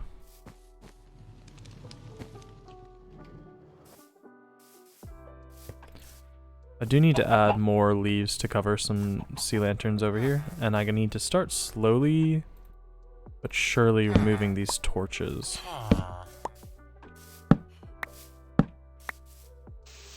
Because when I went really crazy and torched the place up heavily and also carpeted every single block possible, that was before the change was made in Minecraft version something or other, where mobs actually don't spawn above light level 0. Because mobs used to not spawn above light level 0. Sorry, mobs used to spawn at light levels above. Mobs used to spawn only if the light level was below 8. So if the light level was 7, they would spawn. But a recent change, I think a relatively recent change, they made it so mobs will only spawn if the light is 0. 0, not 7. So it made it so you could have a little bit less lighting in your world and still be safe.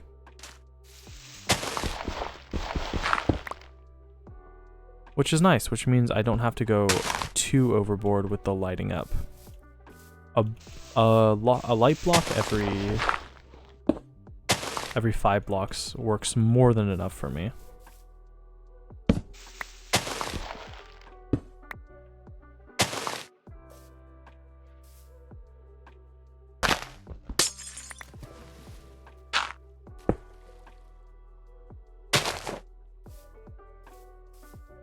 So just gonna lower some of these a bit.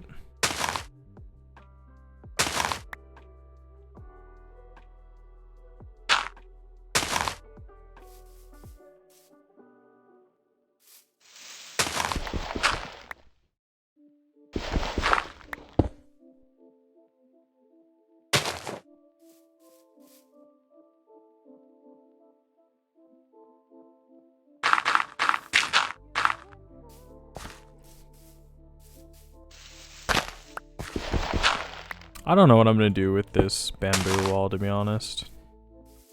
Like I said, I was a bit of like a safety freak back then. So I really don't need this bamboo wall. Like at this point, the bamboo wall is iconic. I'm not gonna remove the bamboo wall ever. But I do want to remake it to make it look a little bit better.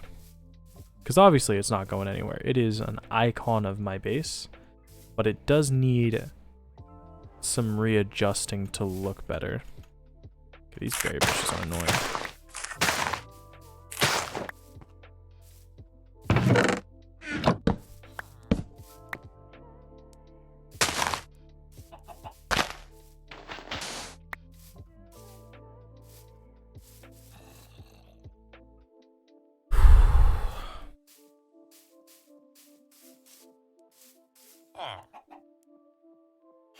Oh, I tore that down already, didn't I? Okay.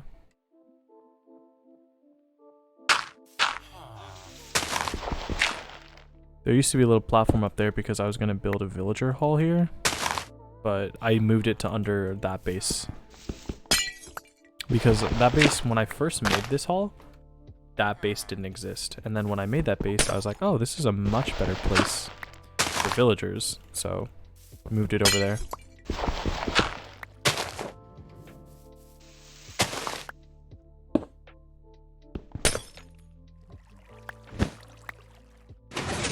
Oh, yay.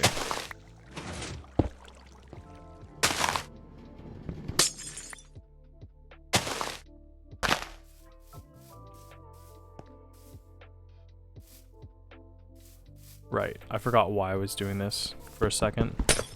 It's so that I can keep the lighting here. I can keep the lighting without disturbing the build.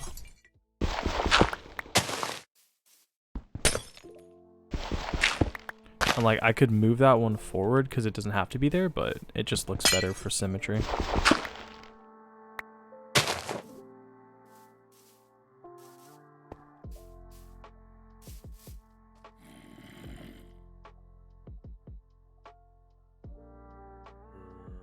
Oh, God.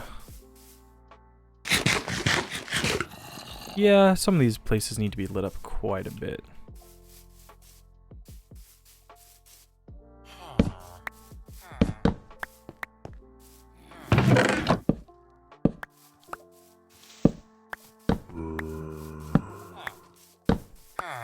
Do hate all the chicken eggs that get left around.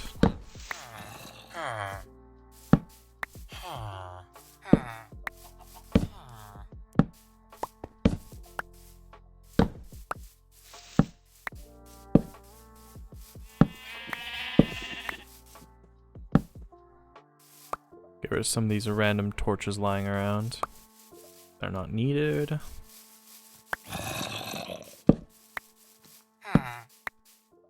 Same thing with this lantern. Oh my god, these chickens are so annoying, but I can't kill them because they were like my original chickens that I just let run around the world. Because they used to be, chickens actually used to be in a pit right there, 3x3 pit, and I never collected their eggs once. Not a single solitary time did I ever pick up their eggs, and there was no hopper underneath them, so they never collected eggs. And so I just eventually was like, Yeah, you guys have literally never done anything for me. Any chickens I've ever needed or any eggs I've ever used have come from different places, so I just let them go. I didn't have the heart to kill them, but they are annoying me so much.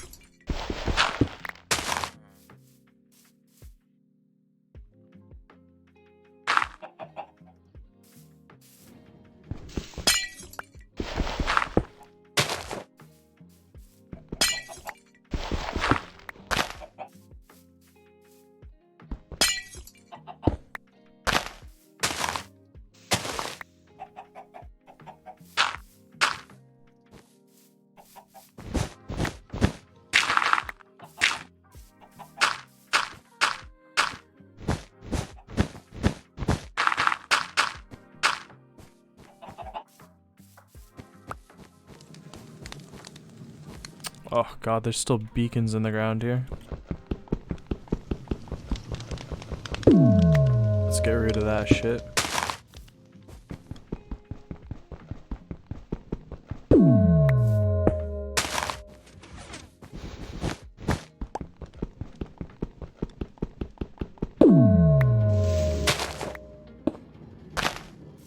I hope my music...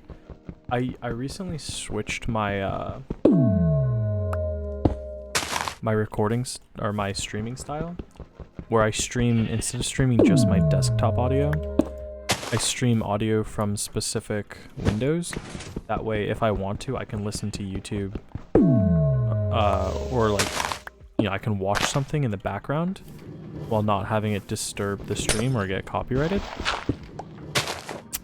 But I realized that my old music player actually got kind of discontinued. So all my settings for music were gone. Were like they don't work anymore. So I was like, oh, that sucks. I was like, okay, I think I need music for the stream, because last couple streams I didn't have music and I watched them back. I'm like, just my voice isn't gonna be enough. And my music, as I'm talking about it, my music stopped.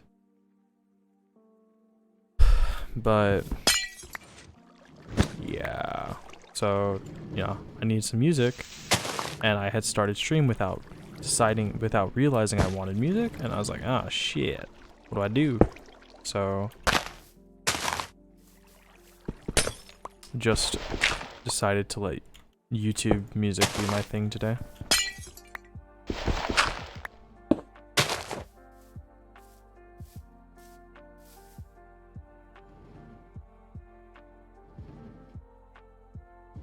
Go. I gotta say though, this part of my base is starting to look amazing.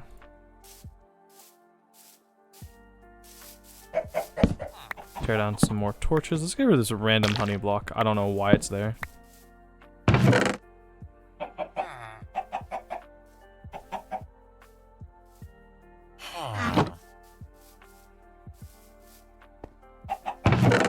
These chickens I'll make into those chickens I'll put in a farm somewhere.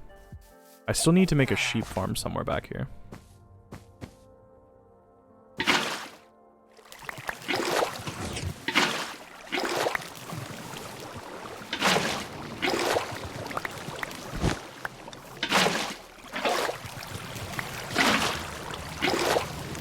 Don't want to let it spread too far because I really don't want to destroy that cake. That cake is a monument. It's like a monument at this point. In fact, I actually know a really good way to keep that cake forever. Well, not a good way to keep the cake forever, but I know a way to hopefully stop the cake from getting washed away. Where are my glass blocks?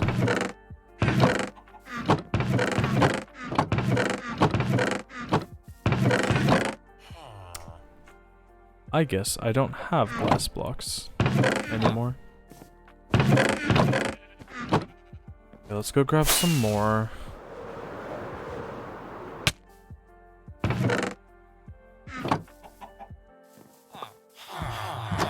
I do need to finish up the glass village as well.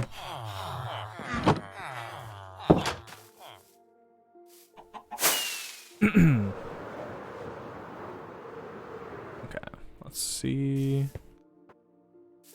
Let's protect this cake. Watch me accidentally break it right there.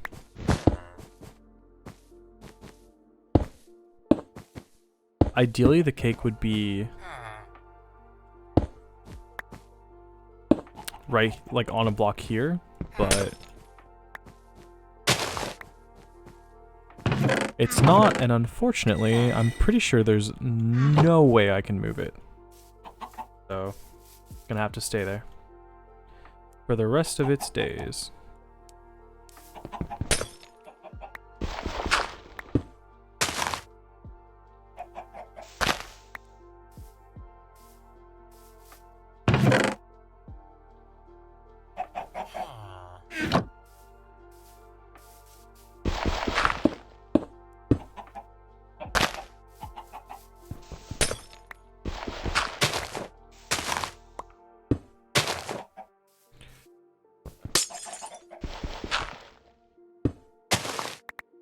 Cool.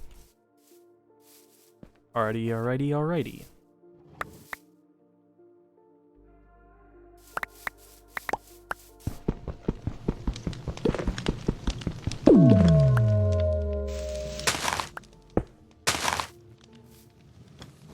So the one thing I'm gonna have to figure out is what I'm gonna do with this here, because I really like this wall design and I'd like to cut it out so it kind of goes like this. Then why would I have, you know, a elevated place to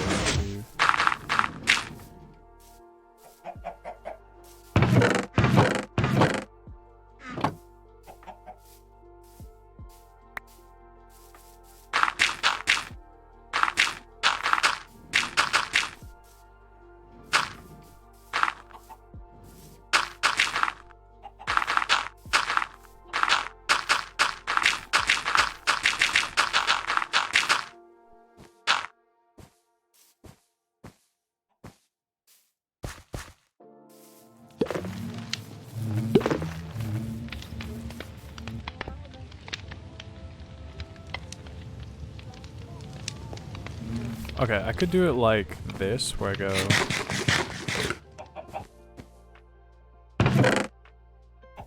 If I take some stone bricks here... Where's my... I need a stone cutter.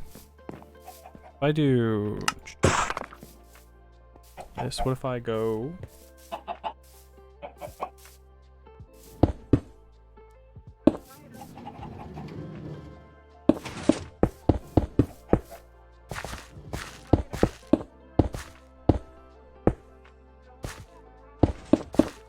like this. And then just go from here.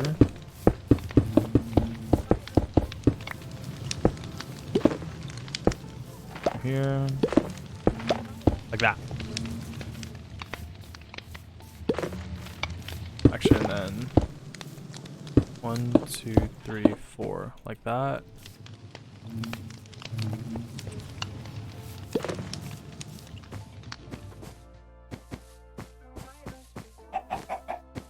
And then what I can do from here, the reason I want to do this, is I can create pathway up here. So what I can do is I can dig out like right here.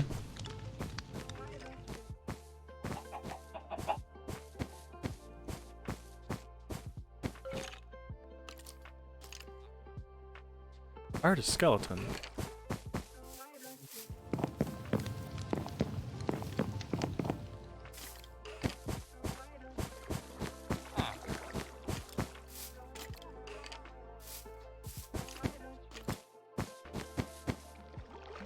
Definitely heard a skeleton.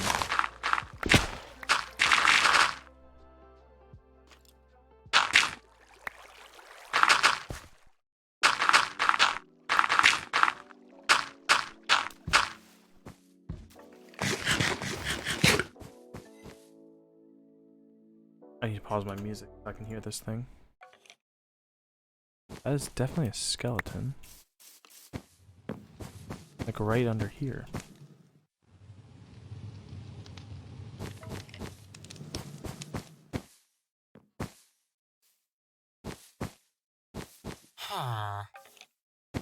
Like right underneath the farm.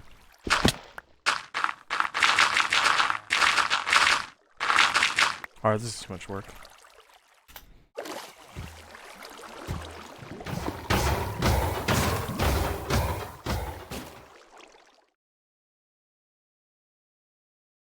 Am I crazy?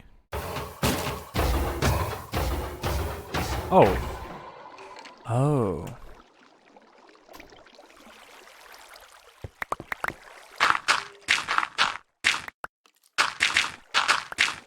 That's why that was like the greatest data pack to ever add to my survival world.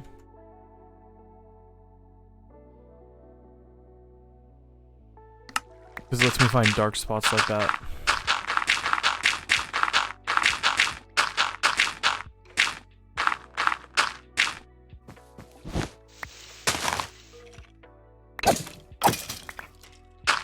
This is definitely just an unresolved creeper hole.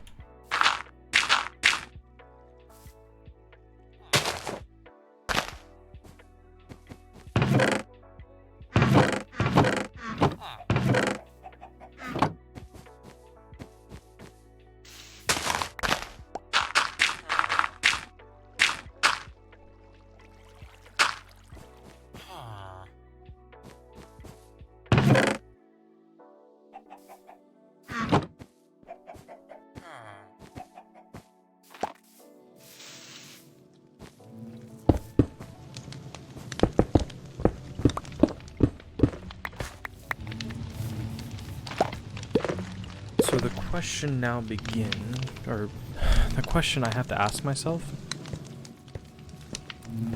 is, do I want this wall design to completely replace the natural terrain in this world? Or at least not, maybe not in this world, but like over here. Because I could flatten this all out and just make it walls. Which I wouldn't hate the idea of.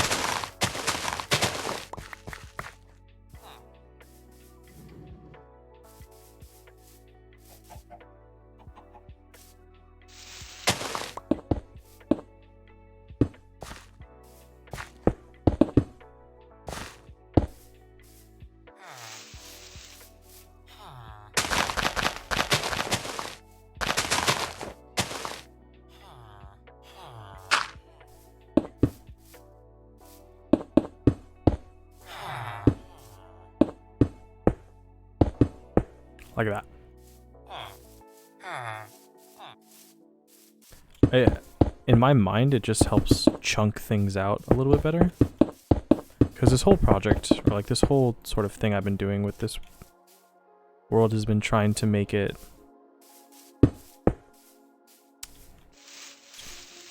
feel a bit more lived in. Make it look a little bit better. A little bit more cohesive, I guess you could say. Because how it was before was fine. Or like, I mean, it's a survival world, you know? And what I wanted to build in it, I built. That's how survival worlds work. But I'm at a point in this world where I want it to look better. And not to say like, it looked like a survival world. And, you know, that's what it is. But, like, it looked like a world where I just lived. No, sorry, that's the wrong way to phrase it. It looked like a world where all I did was try to survive. And I wanted to look in, like, in a world where I live. Where I thrive, basically. So what I want to do here, I think...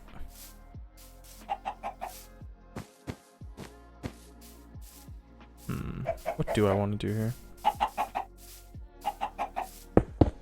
I could do something like this.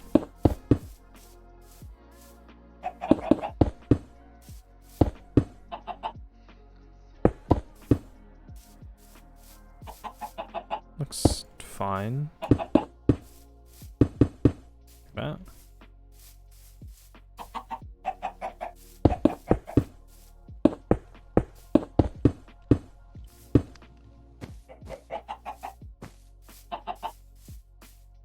Although, I'm going to be adjusting terrain, I think I'm going to do it like this.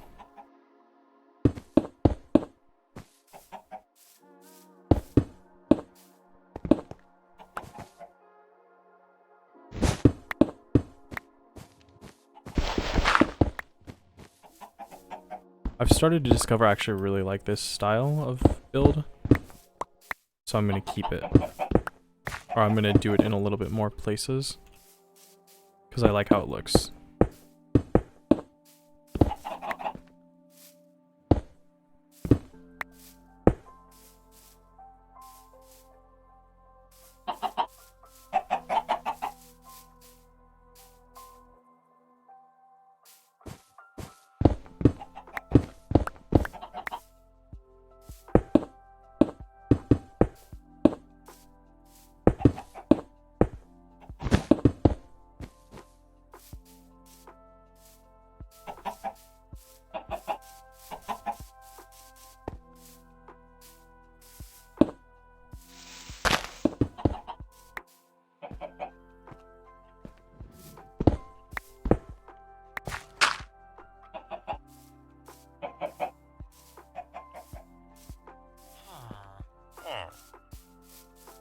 I don't know if it's perfect, but I like it.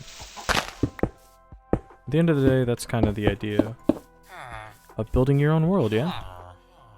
Maybe it's not perfect, but as long as you like it, there's no reason to not love it.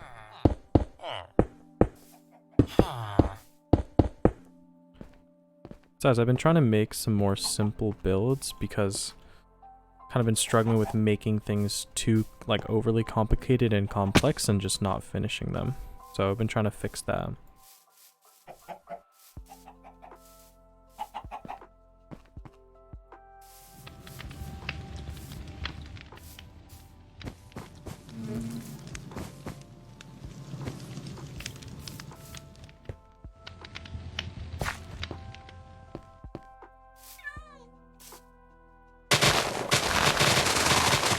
How am I going to do this back part right here?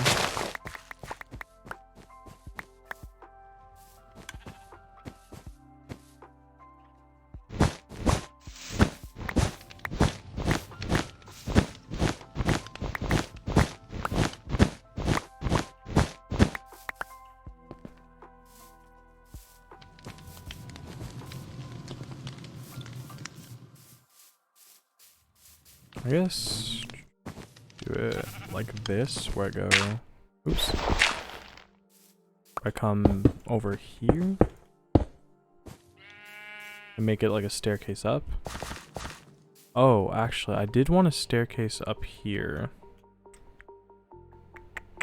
That could be kind of nice to have one right here.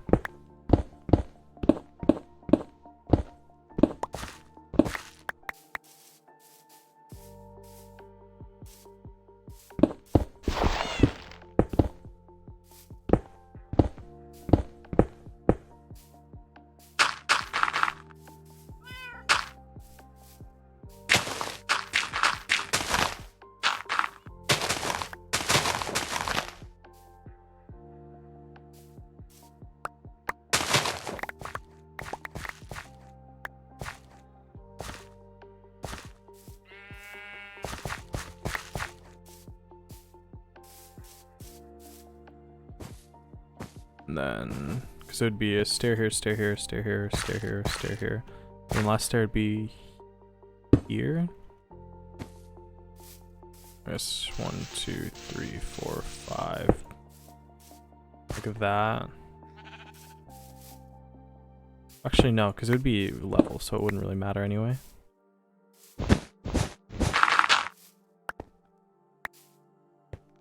How would I do this?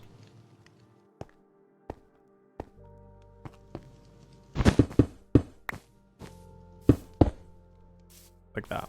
I think I'd do it like that.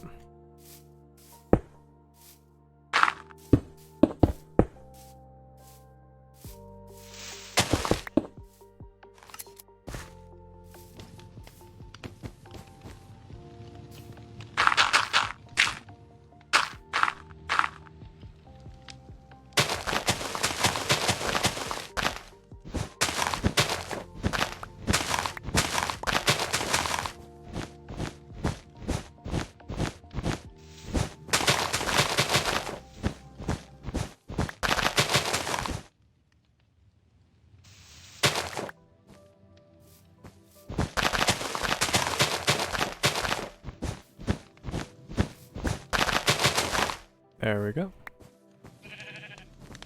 And what I can do here is just have this connect with this back here. And what I really want to do, and I want to try, which I'm not sure if it'll work, but I do want to try it.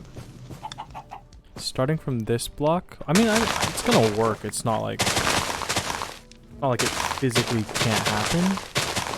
I want to try sort of a three-tiered staircase with the middle going down, and I want it to look really big and grand, and I want it to be like a down to bedrock, or at least like I want like a down to bedrock staircase. Like this is gonna be the main staircase to go down as well, is my hope, because it's so big.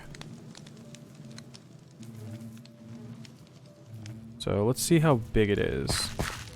1, 2, 3, 4, 5, 6, 7, 8, 9, 10, 11.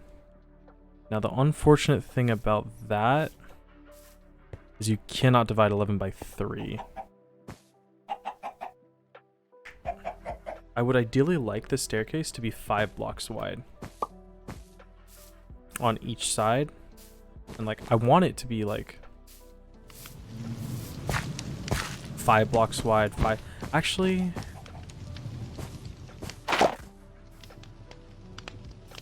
I guess what I could do is it's 11 blocks, right? It's 11 blocks. So if I did -4, 7, then staircase 5 blocks, perfect. Okay, so what I can do, let's mark it out here.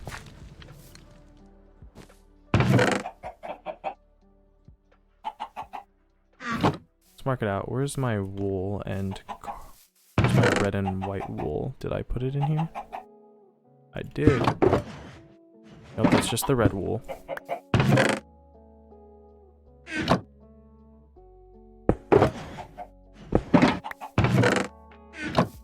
What I can do here is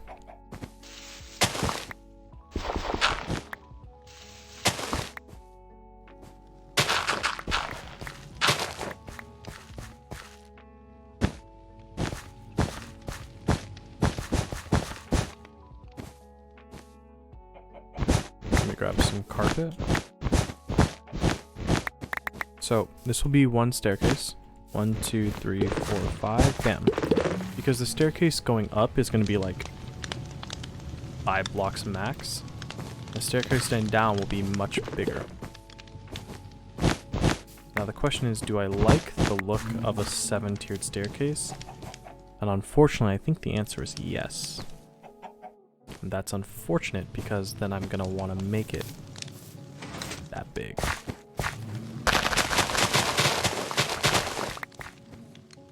So now the question is, because it's gonna be, you know, this big, what do I do with the wall, like this?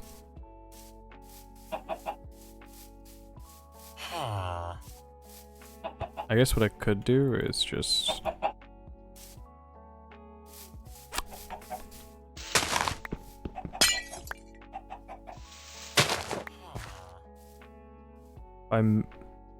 move the block up 1 like that.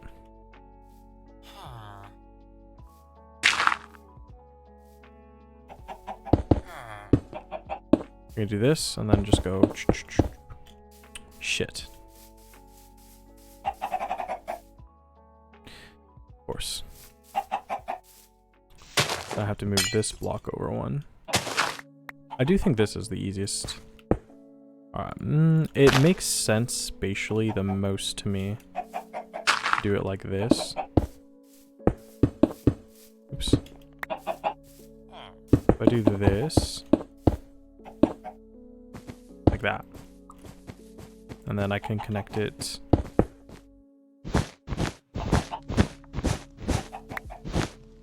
to this. I think here. Is there another tier here? I think there is.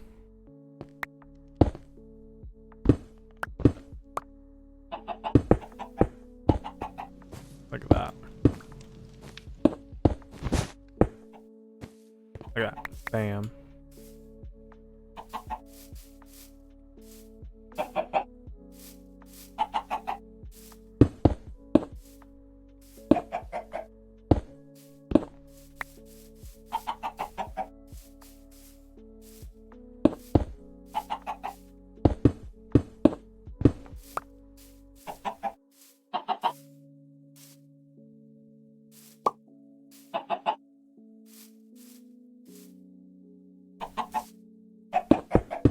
I think I like it like this.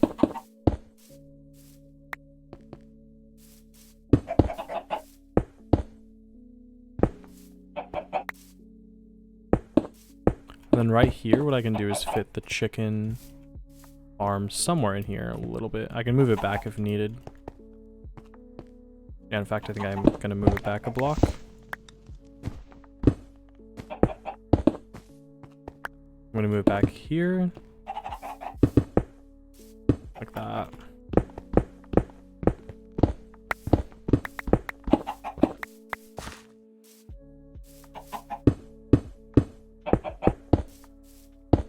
Like this.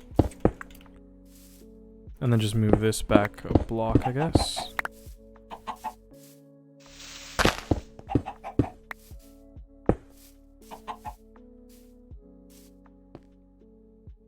Move back 2 blocks, maybe.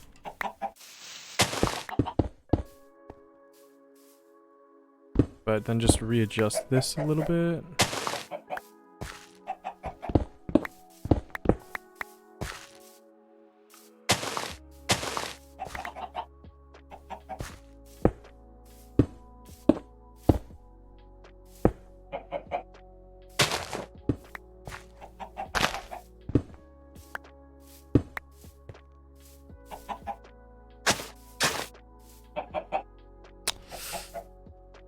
Yeah, we'll need 2 more bricks though. Oops. Where did... There you are. 2 more of these. Because this can... I need to put these right in there. Right there. Right there. That looks a little better. Like that. And I think that's pretty good. I mean, like I said, it's nothing set in stone here. But what this does is it allows me to cut. The reason I did that is it allows me to cut the ground here and make it, you know, flat. Because I can make it a wall here. And I can make it just... I can just make it like a wall. But I will have to move this wall.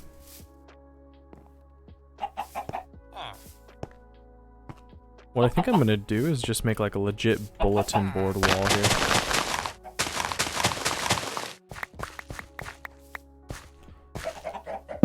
Like nothing fancy or anything, I just want like a legit wall. Ooh, actually, this could look really nice.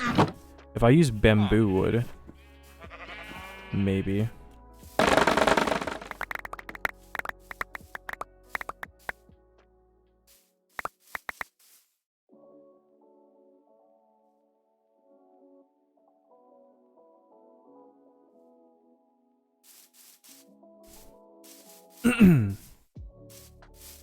I think my OG corner is gonna have to go too. So I think if I do like, let's see, 2 blocks.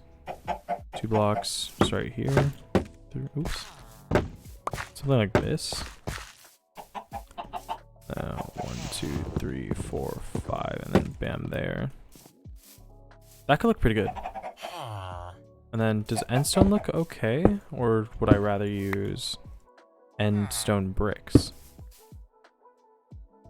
I think I'd rather use endstone bricks. The one thing that's gonna have to change though, this random storage wall is gonna have to get moved. And eventually all the storage is gonna need to be moved, but for now I'm just gonna dump everything right in here.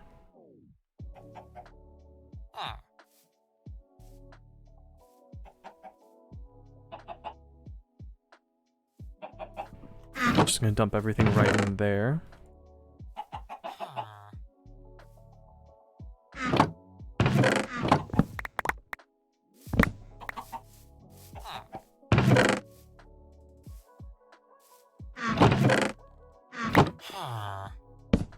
Can you get off this?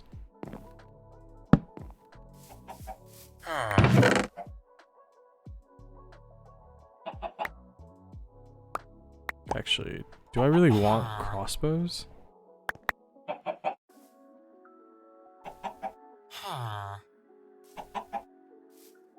I'll keep 3 crossbows, but no more. These crossbows aren't like really anything I'd ever use. Like I'd have a couple crossbows just to have, but I've actually been meaning to make myself like a dedicated crossbow, but other than like a couple enchanted crossbows, maybe wouldn't use anymore. Oops. Ah, shit.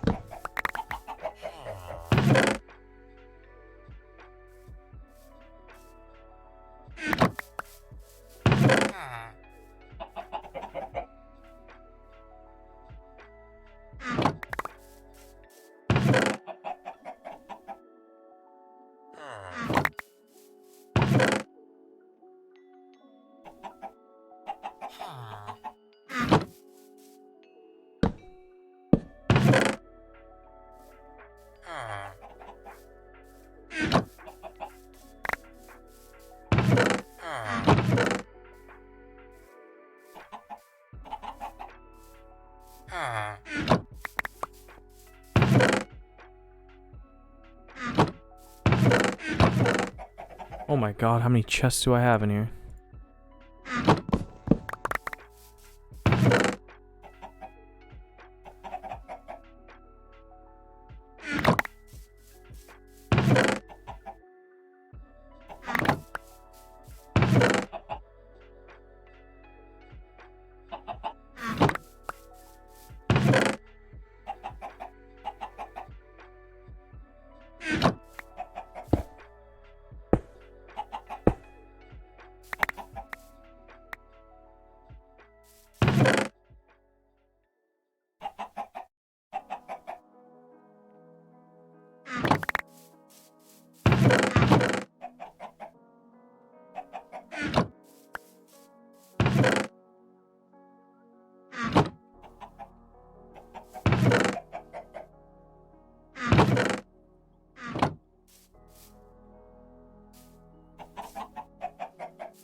You know what? It's been a long time since I've slept in this bed. This is my OG bed, I think.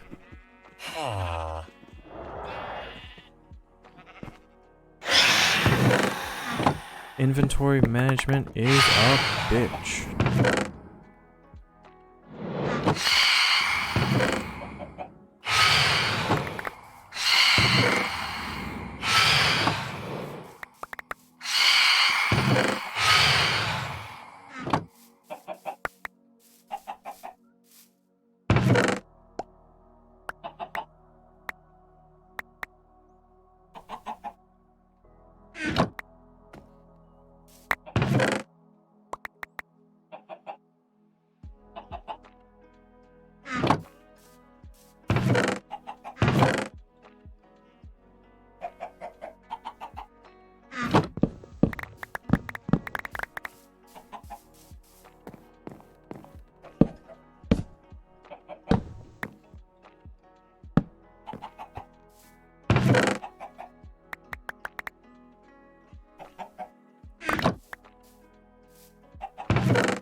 There we go.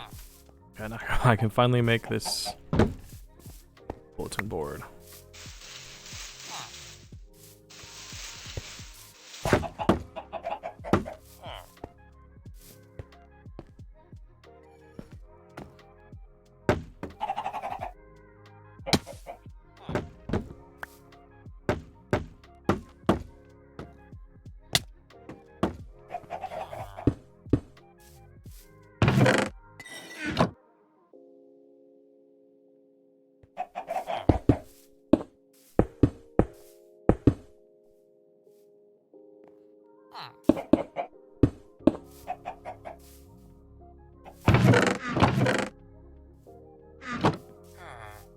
To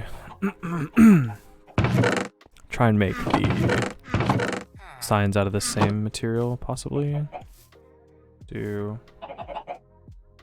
minus 265, 265, 648.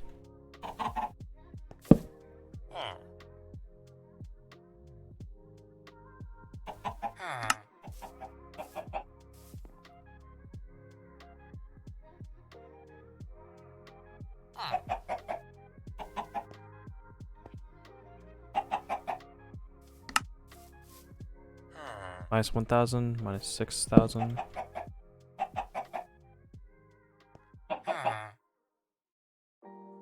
Minus 1k, minus 6k, I spike swamp.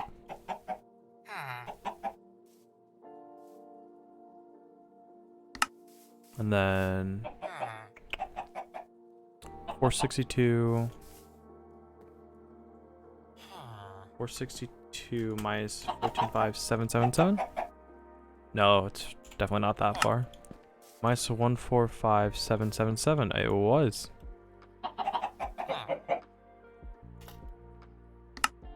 Really? I went out 100,000 blocks? The Badlands. Bad slash coral. Wait, okay. Bad slash coral slash pill. Go. Minus 487 1215. 7 1215.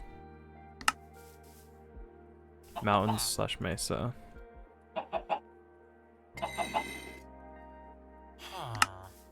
We got minus 415 522. Minus 415 522. Minus 415 522. Was it 1415? Yeah, 1415 522. Pillager outpost. 1294 1384. 1294 1384. 1294 1384. Hold. Flash and portal. Got 53 minus 1559.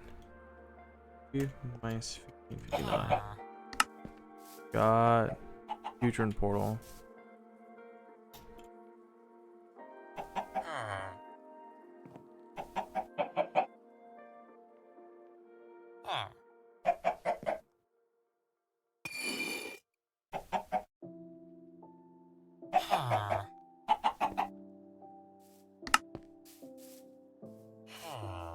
Got it. So they should all be good. Grab the acacia sign. Let's go. Location wall.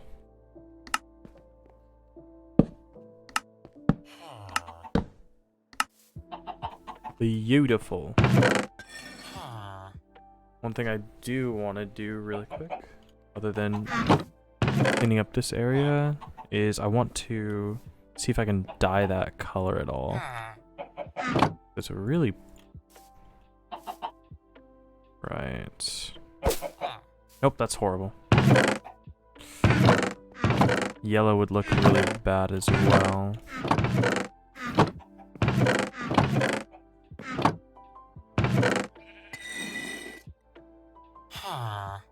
Wonder if blue would look good. Oh wait, actually, speaking, I know a way I can use blue.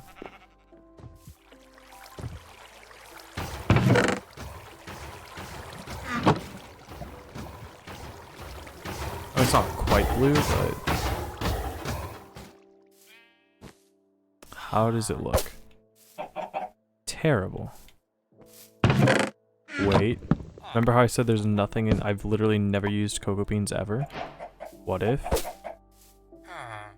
Okay, it doesn't look great, but better than nothing.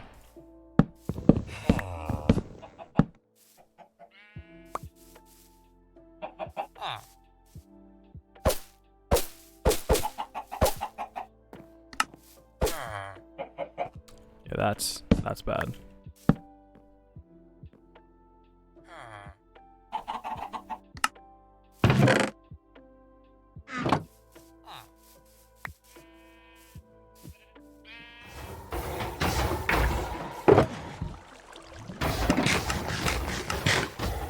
Okay, so looks good. Cleaned up the starting area. Tad bit. Got the location wall there, which means I can tear this down. Break this.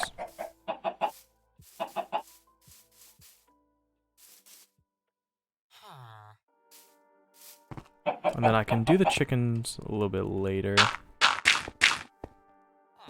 Perfect. And then from here, because I did just tear this all down, what I can do is take 2 blocks. I think like 2 blocks is good, like this.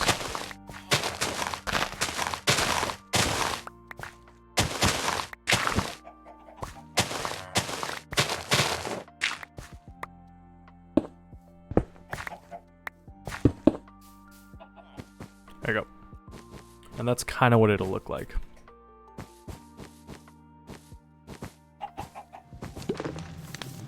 And then from here I can start tearing it all down so I can begin my staircase.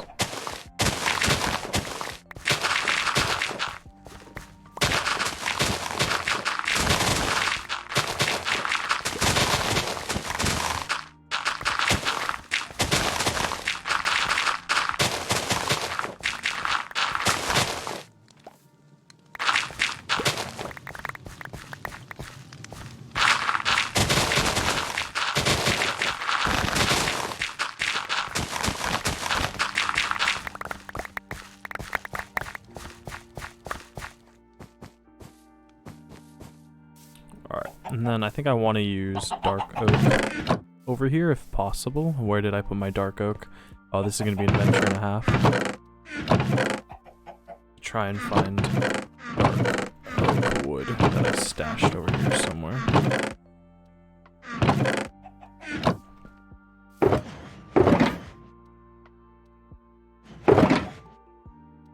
And I want to use, weirdly enough, because I never use slabs in builds like this,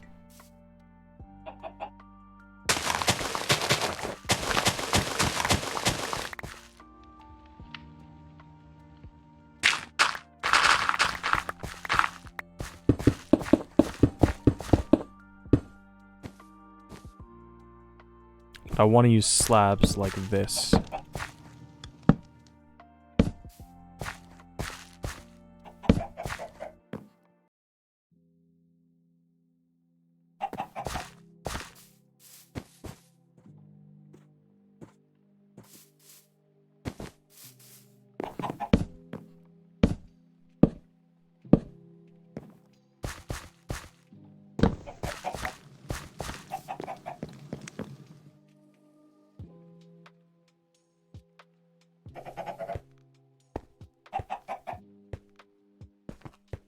Actually, so I decided it was gonna be like this, right?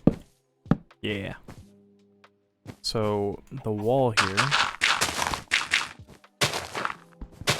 it's gonna be stairs here just because I'm not dealing with, I'm not going to slab down a staircase to bedrock. That would be horrible. I'm probably not going to use stone brick stairs here. I just need to use them as a just need to see how far down I need to go with this thing. So staircase is gonna look something. Look at me once again starting a new project that probably will never get done.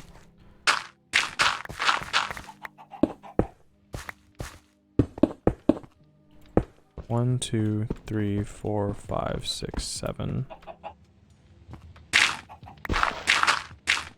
So I'd like this ceiling to be 9 blocks tall, and this is gonna be like a massive, massive hole because also too big. It's gonna be a 7 by 9 hole, hopefully to bedrock, and not straight to bedrock either.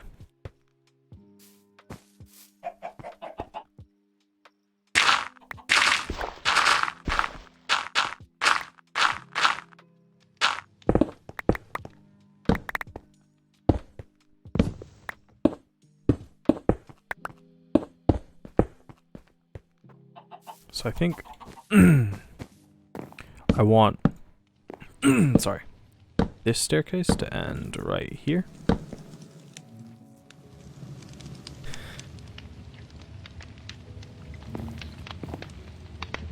Which would mean something like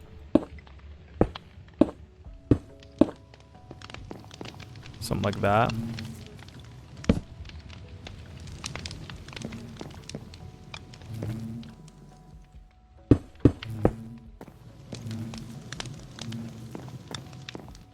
Question is, do I make it square?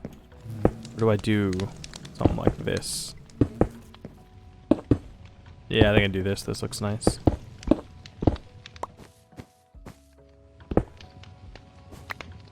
But I just basically want it to be this tall. Wait, that's right. Never mind. And like that. Just go up like that. Beautiful.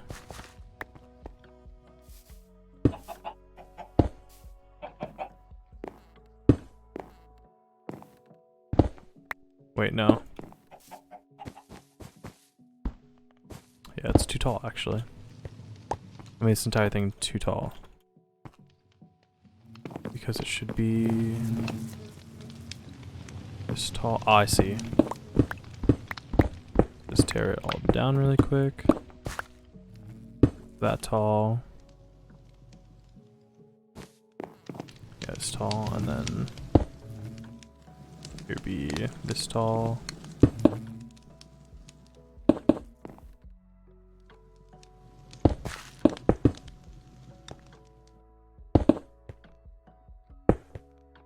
Boom.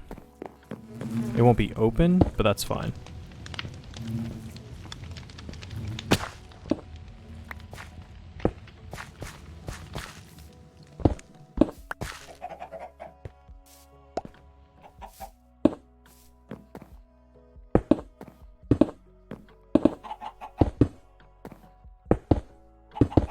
It's not exactly what I had envisioned, but it'll do.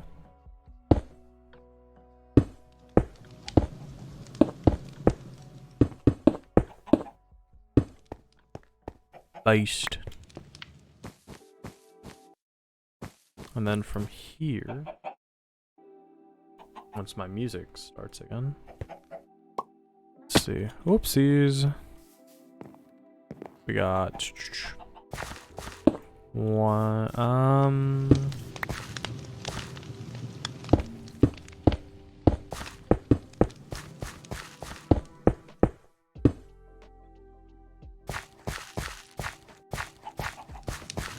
the 1, 2, 3, 4, 5, 6, 7, 7.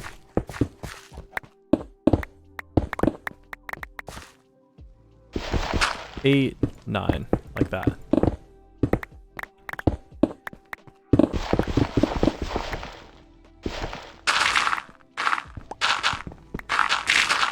And this is how I want the hole to be 7 by 9. I mean, I guess I would not. I'll have to experiment, but off the top of my head, 7 by 9 sounds like a really good starting point. And if I want to go 7 by 11, then I will. It's just going to be really, really annoying to deal with. And yeah, so it's more than tall enough for a ceiling.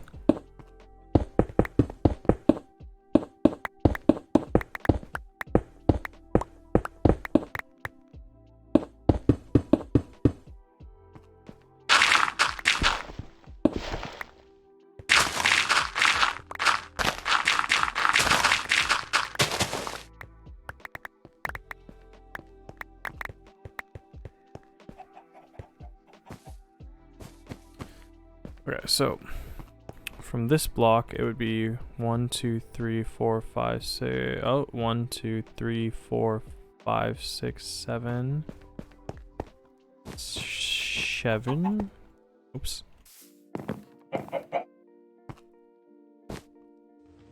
8, 9. So that's where it would end. Need some more slabs though.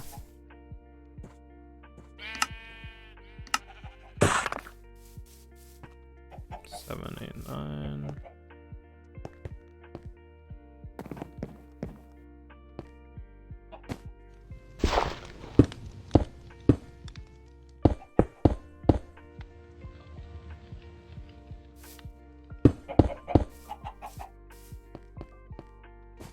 Looks good. And then I can just fill in the staircases with dark oak, I believe. And then so from this point, we're gonna go down a block each.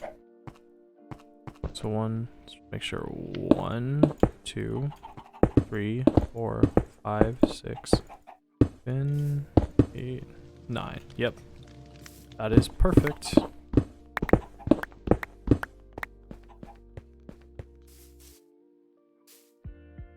Which means this thingy will be here. Like that. I don't know what I want this ceiling to be made out of, but for now I'll just use stone bricks.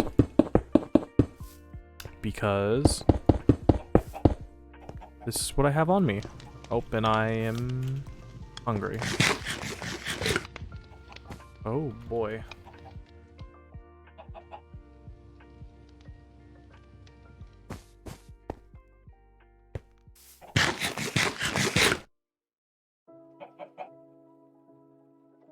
So I think what I'd like to do is take this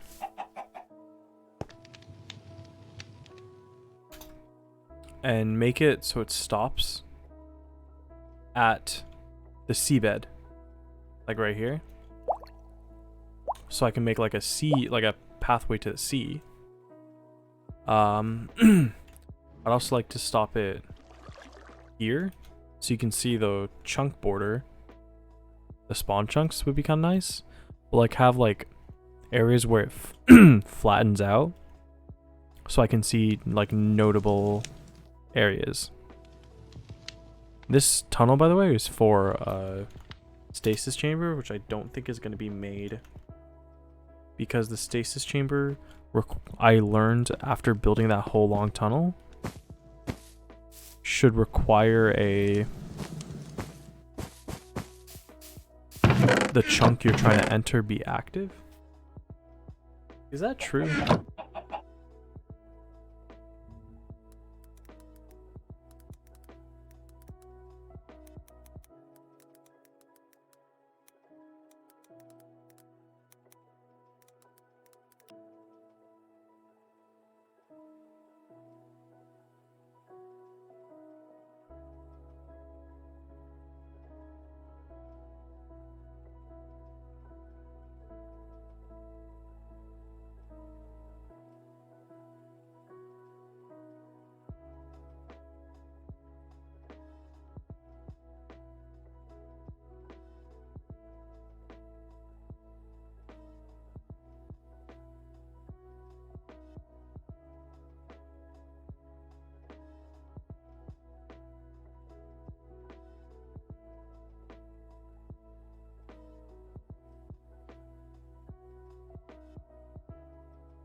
Oh.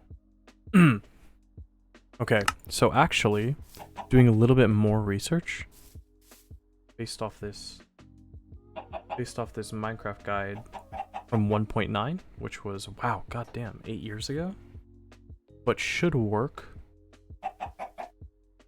relatively well for current Minecraft.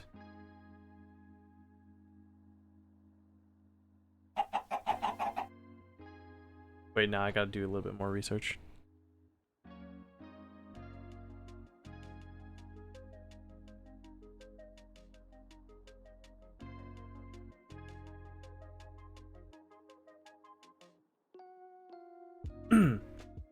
So in theory, actually having a stasis chamber will work without fully chunk loading something, because this post says that redstone, like a live redstone current, should load the chunk. It does say that the chunk needs to be loaded, like entities need to be loaded 2 chunks around the chunk. So if I load, so either way, I should be able to do it with a redstone, which is nice. That'll be nice if I can actually do it in redstone. I should actually be able to make a chunk loader. And what I'm using a chunk loader for is to get from my normal base to my sea base, because I use up 2 rockets there to get each way, so 4 rockets per trip. So it's nice enough to do that. It would be nice enough to be able to do that.